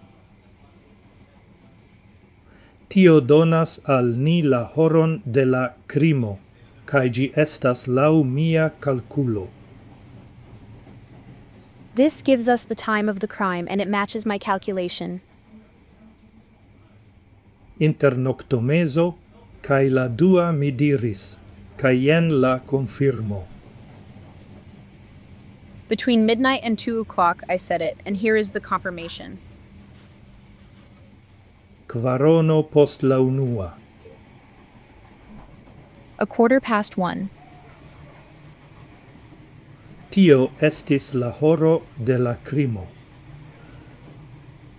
That was the time of the crime. Estas eble che yes. It is possible that yes. Certe estas eble. Certainly it is possible. La curacisto lin rigardis strange. The doctor looked at him strangely. Vi pardonos al mi, signoro Poirot, sed mi ne tute comprenas vin. You will forgive me, Mr. Poirot, but I don't quite understand you. Mi ne comprenas min, diris Poirot. I don't understand myself, said Poirot. Mi comprenas nenion, kai, kiel vi vidas, gi chagrenas min. I don't understand anything, and as you can see, it's upsetting me. Li suspiris kai klinis sin super la tableto, rigardante la bruligitan pezon de papero. He sighed and leaned over the table, looking at the burnt piece of paper. Li murmuris al si, kion mi bezonas en la nuna momento estas virina mal novmoda chapel scatolo. He murmured to himself, "What I need at this moment is a decidedly unfashionable women's hat box." Doctoro Constantine ne sciis kion compreni pri tiu stranga diro. Dr. Constantine didn't know what to make of that strange statement.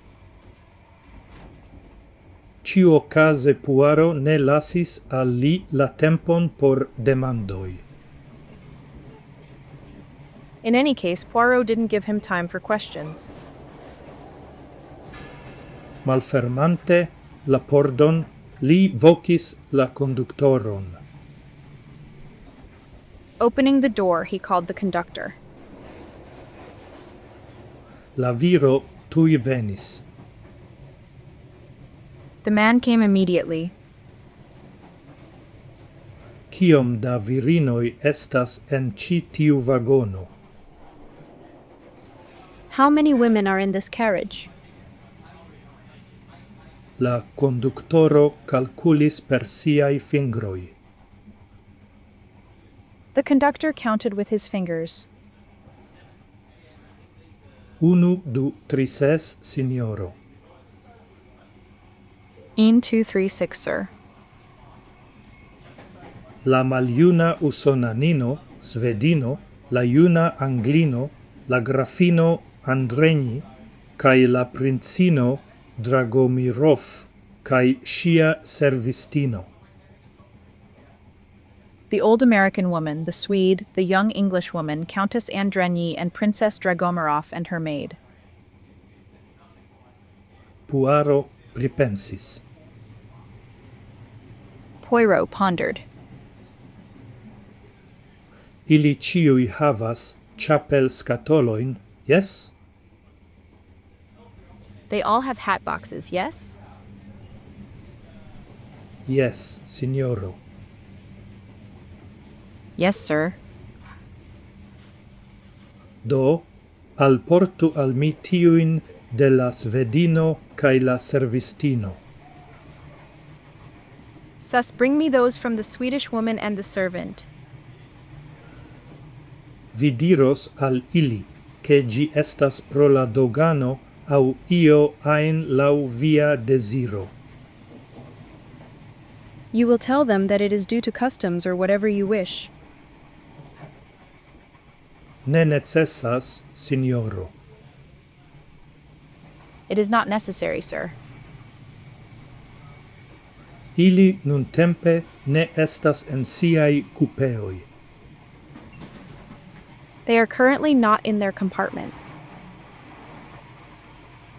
Do rapidu. Just hurry up. La conductoro foriris. The conductor left. Li revenis kun la du ĉapel skatoloj. He returned with the 2 hat boxes. Puaro malfermis tion de la servistino kaj formetis ĝin. Poirot opened the one belonging to the maid and spread it out. Tiam li malfermis tion de la svedino kaj contente ekkriis. Then he opened the one from the Swedish woman and happily exclaimed, Forpreninte la ĉapelojn, li vidis rondajn ĝibojn el drata reto. After taking the hats, he saw round sails made of wire mesh. Ha, jen kion ni bezonas. Here is what we need. Antau 15 jaroj oni fabrikis tiajn ĉapelujojn. 15 years ago, they manufactured such hat boxes. Oni fixis la ĉapelojn sur la ĝibojn per ĉapelpinglo. They fastened the hats to the sails with hat pins. Dum li parolis, li lerte formovis du el la fixiloj. While he was speaking, he skillfully manipulated two of the fixtures. Tiam li repacis la ĉapelujoin, cae diris alla conductoro, che li reprenu ilin al iliai locoi. Then he repacked the hat boxes and told the conductor to put them back in their places. Ciam la pordo fermigis, li turnis sin al sia cunulo. When the door closed, he turned to his companion. Auscultu, doctoro, mi ne cutime fidas alla sperta procedo. Listen, doctor, I don't usually trust in the standard procedure. Mi serĉas la psikologion, ne la fingromarkon au. I am looking for the psychology, not the fingerprint or anything else. La cigaret cindron. The cigarette ash. Tamen en tiu afero mi bonvenigos iomete da sperta helpo. However, in this matter, I would welcome a little expert help. La cupeo estas plena da postsignoi, sed ĉu mi povas esti certa ke ili estas kio ili ŝajnas esti? The cup is full of signs, but can I be sure that they are what they appear to be? Mi ne tute comprenas vin, signoro Poirot. I don't quite understand you, Mr. Poirot. Nu, jen exemplero. Ni trovas poŝtukon de virino. Well, here's an example. We find a woman's pocket. Ĉu virino faligis gin? Did a woman drop the gin? Au ĉu viro diris al si, mi tiel aranĝos, che tio aspectas kiel crimo de virino. Or did the man say to himself, I will arrange things so that it looks like a crime committed by a woman? Mi trapicos mian malamicon ne necesse ofte, farante kelkain frappoin, malfortai kai seneficai, kai mi faligos la poŝtukon, kie neniu povos maltrafi gin. Jen unu ebleco, sed nun alia.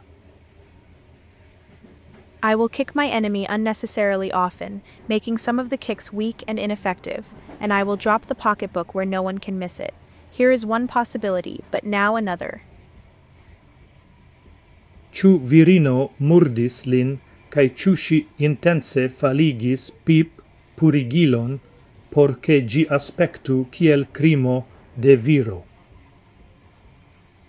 Did a woman murder him, and did she intentionally drop a pipe cleaner so that it would look like a crime committed by a man? Au ĉu ni devas serioze supposi, ke du personoi, viro kaj virino, estis aparte concernatai, kaj ke ĉiu estis tiel senzorga kiel lasi post signon pri sia personezzo? Or should we seriously assume that two people, a man and a woman, were particularly concerned, and that each was so careless as to leave a trace of their personality behind? Tio estas iom tro exterordinara. That is a bit too extraordinary. Sed kio pri la ĉapelujo? But what about the hat box? Demandis la kuracisto. Ask the doctor. Mi venas al tiu punkto. I am coming to that point.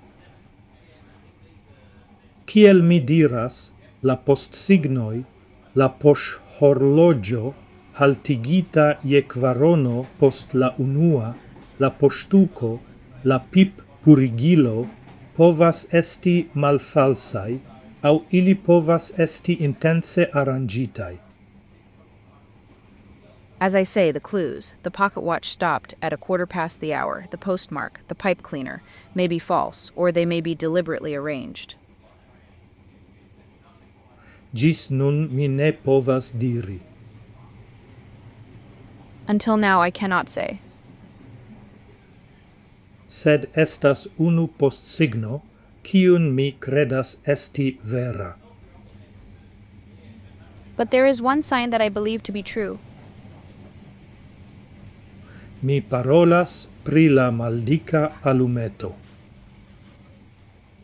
I am talking about the thin match. Mi credas che tiu estas usita de la murdinto, ne de signoro Ratchet. I believe that this one was used by the murderer, not by Mr. Ratchet. Oni usis gin por bruligi ian culpigan paperon. It was used to burn some incriminating paper. Eble noto. Perhaps a note. Se yes, en gi estis io, kio lasis eblan postsignon pri la murdinto. If yes, then there was something in it that left a possible trace of the murderer. Mi intensas provi eltrovi tion. I intend to try to find that out. Li iris el la cupeo, cae baldau revenis cun forneto cae frisilo. He left the compartment and soon returned with a small oven and a curling iron. Mi usas gin por la lipharoi, li diris, parolante pri la lasta. I use it for my mustache, he said, referring to the last one. La curacisto rigardis lin cun multe da intereso. The doctor looked at him with great interest. Li platigis la dratain giboin cae tre zorge pushis sur unu la bruligitain pezzoin de papero. He flattened the wire springs and very carefully pushed the burnt pieces of paper onto one of them. Li metis la alian sur gin, cae tiam per la frisilo tenis la tutajon super la flamo de la forneto. He placed the other one on top of it, and then, using the tongs, he held the whole thing over the flame of the oven. Tio estas nur kunmetita afero, li diris. That is just a fabricated matter, he said. Ni esperu che gi successos lau mia desiro. Let's hope that it succeeds according to my wish. La curacisto attente rigardis. The doctor looked carefully. La metalo eclumis. The metal began to glow. Subite li vidis indicoin de literoi. Suddenly he saw signs of letters. Vortoi sin montrigis, fire vortoi. Words revealed themselves, fiery words. Gi estas nur pezzetto de papero. It is just a small piece of paper. Nur 3 vortoi cae parto de alia montrigis. Only 3 words and a part of another appeared. Moru etan Daisy Armstrong. Daisy Armstrong is dying. Ha. Puaro faris subitan crieton. Poirot made a sudden exclamation. Vi comprenas ion. Do you understand something? Demandis la curacisto. Asked the doctor. La oculoi de Poirot brilis. Poirot's eyes sparkled. Li zorge formetis la frisilon. He carefully styled his hair. Yes, li diris. Yes, he said. Mi scias la veran nomon de la murdito. I know the real name of the murdered person. Mi scias kial li devis forlasi Usonon. I know why he had to leave the United States. Kio estis lia nomo? What was his name? Sassetti. Cassetti. Sassetti. Cassetti. Constantine sulcigis la brovoin. Constantine furrowed his eyebrows. Gi indicas al mi ion. It indicates something to me. Antau kelkaj jaroj. A few years ago. Mi ne povas memori. I cannot remember. Gi estis afero en Usono, ĉu ne? It was a matter in the United States, wasn't it? Yes, diris Poirot.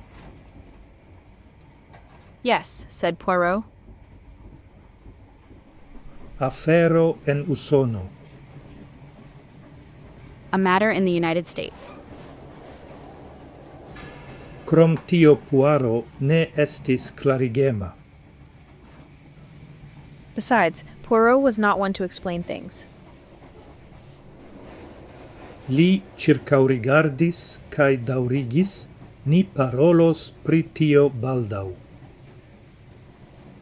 He looked around and continued, "We will talk about that soon." Ni estu certaj, ke ni jam vidis ĉion ĉi tie. Let us be certain that we have already seen everything here.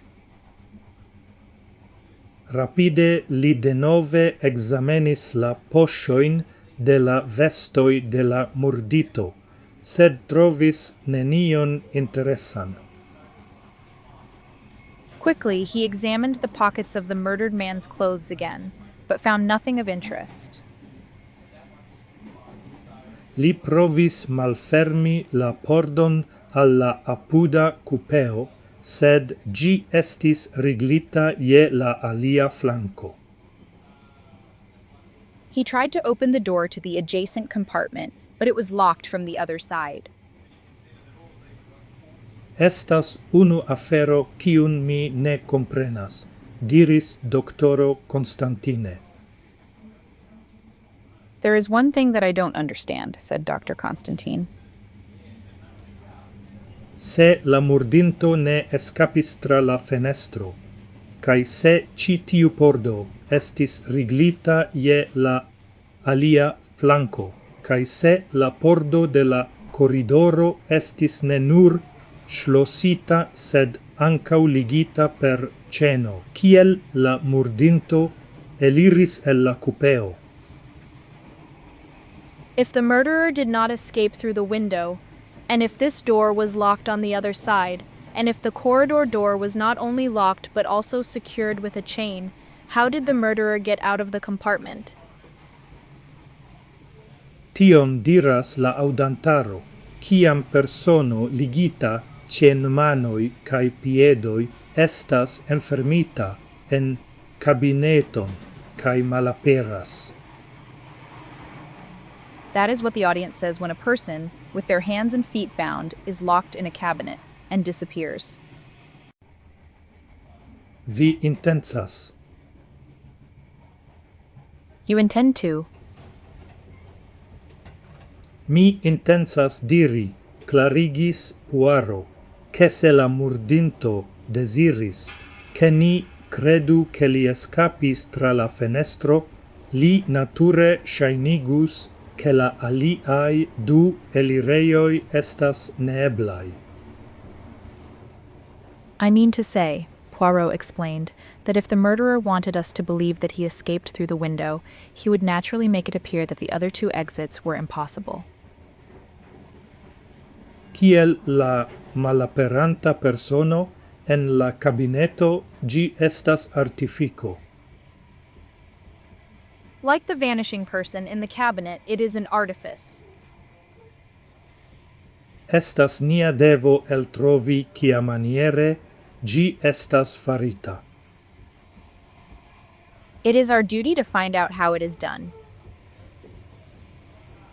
Li ŝlosis la pordon je ilia flanko. He locked the gate on their side. Por malhelpi, li diris che la bona signorino Hubbard provu eltrovi detaloin pri la crimo por scribi ion al sia filino. To prevent, he said, the good Mrs. Hubbard from trying to find out details about the crime in order to write something to her daughter. Ancora unufoje li circaurigardis. He looked around one more time. Estas nenio alia farebla ĉi tie. There is nothing else that can be done here. Ni iru al signoro Book. Let's go to Mr. Book. Capitro 8. La infanstela afero Armstrong. Chapter 8. The Armstrong Shield Stealing Affair. Ili trovis signoron Book finmanĝanta ovaĵon. They found Mr. Book finishing his egg dish. Mi pensis che estus bone arrangi pri la tuia servo de la tagmanĝo, li diris. I thought it would be a good idea to arrange for the immediate service of lunch, he said. Poste oni forsendos ciun el la manĝvagono, kai signoro Poirot povos exameni la passageroin tie. Afterwards, each person will be sent away from the dining car, and Mr. Poirot will be able to examine the passengers there. Intertempe mi mendis manĝaĵojn por ni tri ĉi tie. Meanwhile, I ordered food for the three of us here. Bonega ideo, diris Poirot. An excellent idea, said Poirot. La tri baldaŭ finis la manĝon, sed nur kiam ili trinketis sian kafon, signoro Book menciis la aferon pri kiu ili ĉiuj pensas. The three soon finished their meal, but it was only when they had drunk their coffee that Mr. Book mentioned the matter that they were all thinking about. Nu? Well? Li demandis. He asked. Nu, mi eltrovis la identecon de la victimo. Well, I have discovered the identity of the victim. Mi scias kial li devis forlasi Usonon. I know why he had to leave the United States. Kiu li estis? Who was he? Ĉu vi memoras pri la Armstrong infaneto? Do you remember the Armstrong baby? Li estis la viro Kiu murdis la etan Daisy Armstrong, Cassetti. He was the man who murdered the little Daisy Armstrong, Cassetti. Mi nun memoras gin. I remember it now. Terura afero, quancam mi ne povas memori la detaloin. A terrible thing, although I can't remember the details. Colonelo Armstrong estis Anglo, tamen duona usonano, char lia patrino estis filino de Bo. Colonel Armstrong was an Englishman, however. He was half American because his mother was the daughter of W. Co. K. Vanderhalt milionulo. Vanderhalt, a millionaire. Li edzigis cun la filino de Linda Arden, tre conata actorino. He married the daughter of Linda Arden, a very famous actress.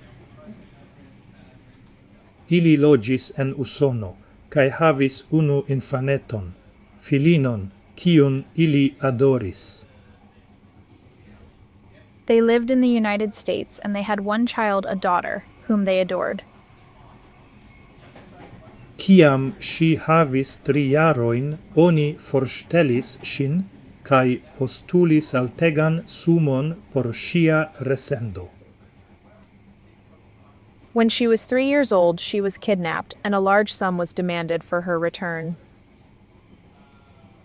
Ciam oni estis paginta $200,000, la cadavro de la infaneto trovigis shaine dum almenau 2 semainoi sen viva.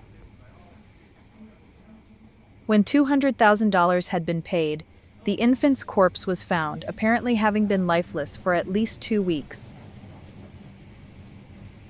La popolo terure indignis. The people were terribly outraged. Sequis ec pli malbonai aferoi. Even worse things followed. Signorino Armstrong estis graveda. Mrs. Armstrong was pregnant. Post la teruraggio si nascis sen vivan infaneton cae mem mortis. After the ordeal, she gave birth to a stillborn child and then died herself. Sia corrompita edzo sin pafis. Her corrupt husband shot himself. Mon dieu quia tragedio. My God, what a tragedy. Mi nun memoras gin, diris Signoro Book. I remember it now, said Mr. Book. Estis ancau alia morto, se mi bone memoras. Was there another death, if I remember correctly? Yes, compatinda Franza au Svissa vartistino.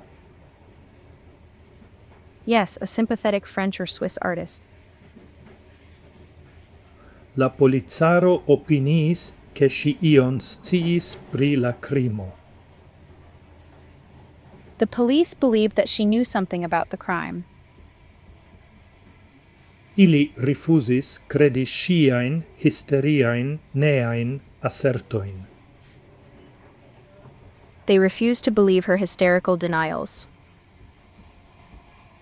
Fine la compatindulino senespere jetis sin el fenestro cae estas mortigita.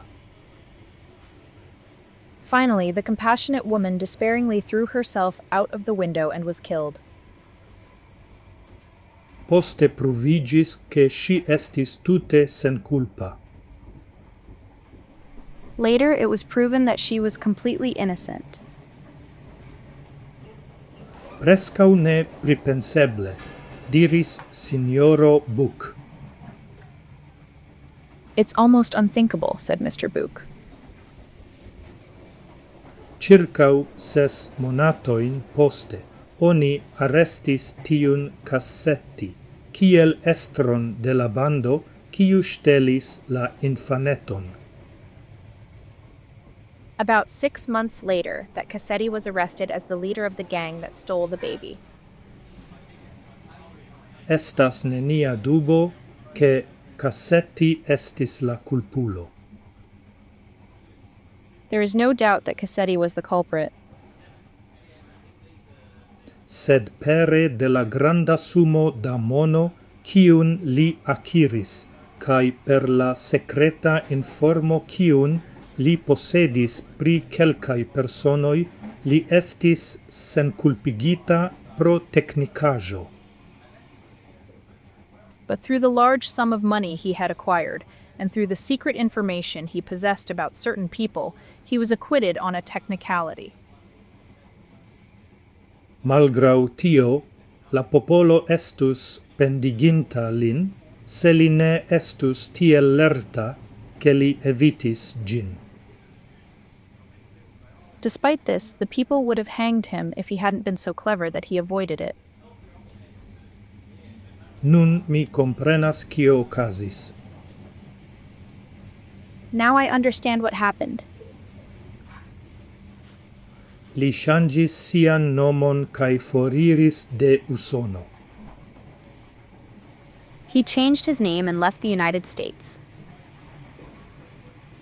De post tiu tempo li voyagis en diversai landoi. Since that time, he has traveled to various countries. Ah.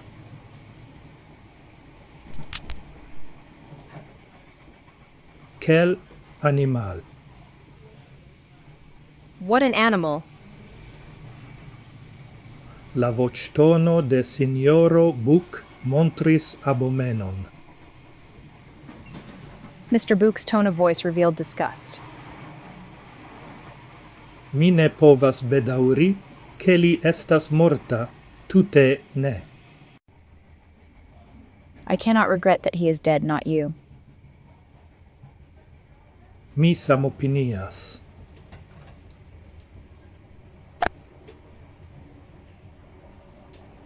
Tamen ne estas necesse che li estu murdita en la Orienta Expreso. However, it is not necessary that he be murdered on the Orient Express. Estas aliai lokoi. There are other places. Poirot ridetis. Poirot smiled. Li sciis che Signoro Book havas partian opinion pri tiu puncto. He knew that Mr. Book had a biased opinion on that matter. Ni nun devas demandi al ni ĉu tiu murdo estas farita de alia bando, kiun Cassetti trompis, aŭ ĉu ĝi estas privata venĝo? Must now ask ourselves whether this murder was committed by another gang which Cassetti deceived, or whether it was a personal vendetta. Li clarigis pri la malkovro de la vortoi sur la bruligita pezzetto de papero. He explained about the discovery of the words on the burned piece of paper.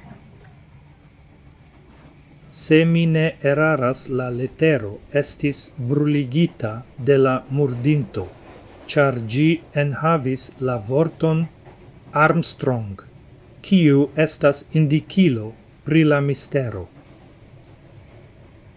If I am not mistaken, the letter was burned by the murderer because it contained the word Armstrong, which is a clue to the mystery. Ĉu ankoraŭ vivas membroj de la familio Armstrong? Are there still members of the Armstrong family alive? Bedaŭrinde, tion mi ne scias. Unfortunately, I don't know that. Mi credas che iam mi legis pri juna fratino de signorino Armstrong. I believe I once read about a young sister of Mrs. Armstrong. Poirot dauris paroli pri la eltrovoi. Poirot to continue to talk about the discoveries. Signoro Buck gioie audis pri la rompita poŝhorlogio. Mr. Book happily heard about the broken pocket watch. Tio precise indicas al ni la horon de la crimo. That precisely indicates to us the time of the crime. Yes, diris Poirot. Yes, said Poirot. Gi estas tre opportuna. It is very convenient. En lia voctono estis io nepriscribebla, kiu devigis alla aliai du che ili curiose rigardu lin. In his tone of voice, there was something indescribable that made the other two look at him curiously. Vi diris che vi audis Ratchet paroli alla conductoro 20 minutoin antau la unua. You said that you heard Ratchet talking to the conductor 20 minutes before the first. Poirot clarigis tion, kio okazis. Poirot explained what had happened. Nu, diris signoro Buck, tio pruvas che Cassetti au Ratchet, kiel mi daurigos nomi lin, certe vivis je 20 minutoi antau la unua. Well, said Mr. Book, that proves that Cassetti, or Ratchet as I will continue to call him, certainly lived for 20 minutes before the first. 23 minutoi antau la unua precise. 23 minutes before the first, precisely. Do, je la 12:37 por diri gin formale, signoro Ratchet vivis. Sust at 12:37, to put it formally, Mr. Ratchet was still alive. Jen almenau unu facto. Here is at least one fact. Poirot ne respondis, sed penseme rigardis antau si. Poirot did not answer, but thoughtfully gazed before him. Estis frappeto ce la pordo, cae la servisto envenis. There was a knock at the door and the waiter came in. La manĝvagono estas preta nun, signoro, li diris.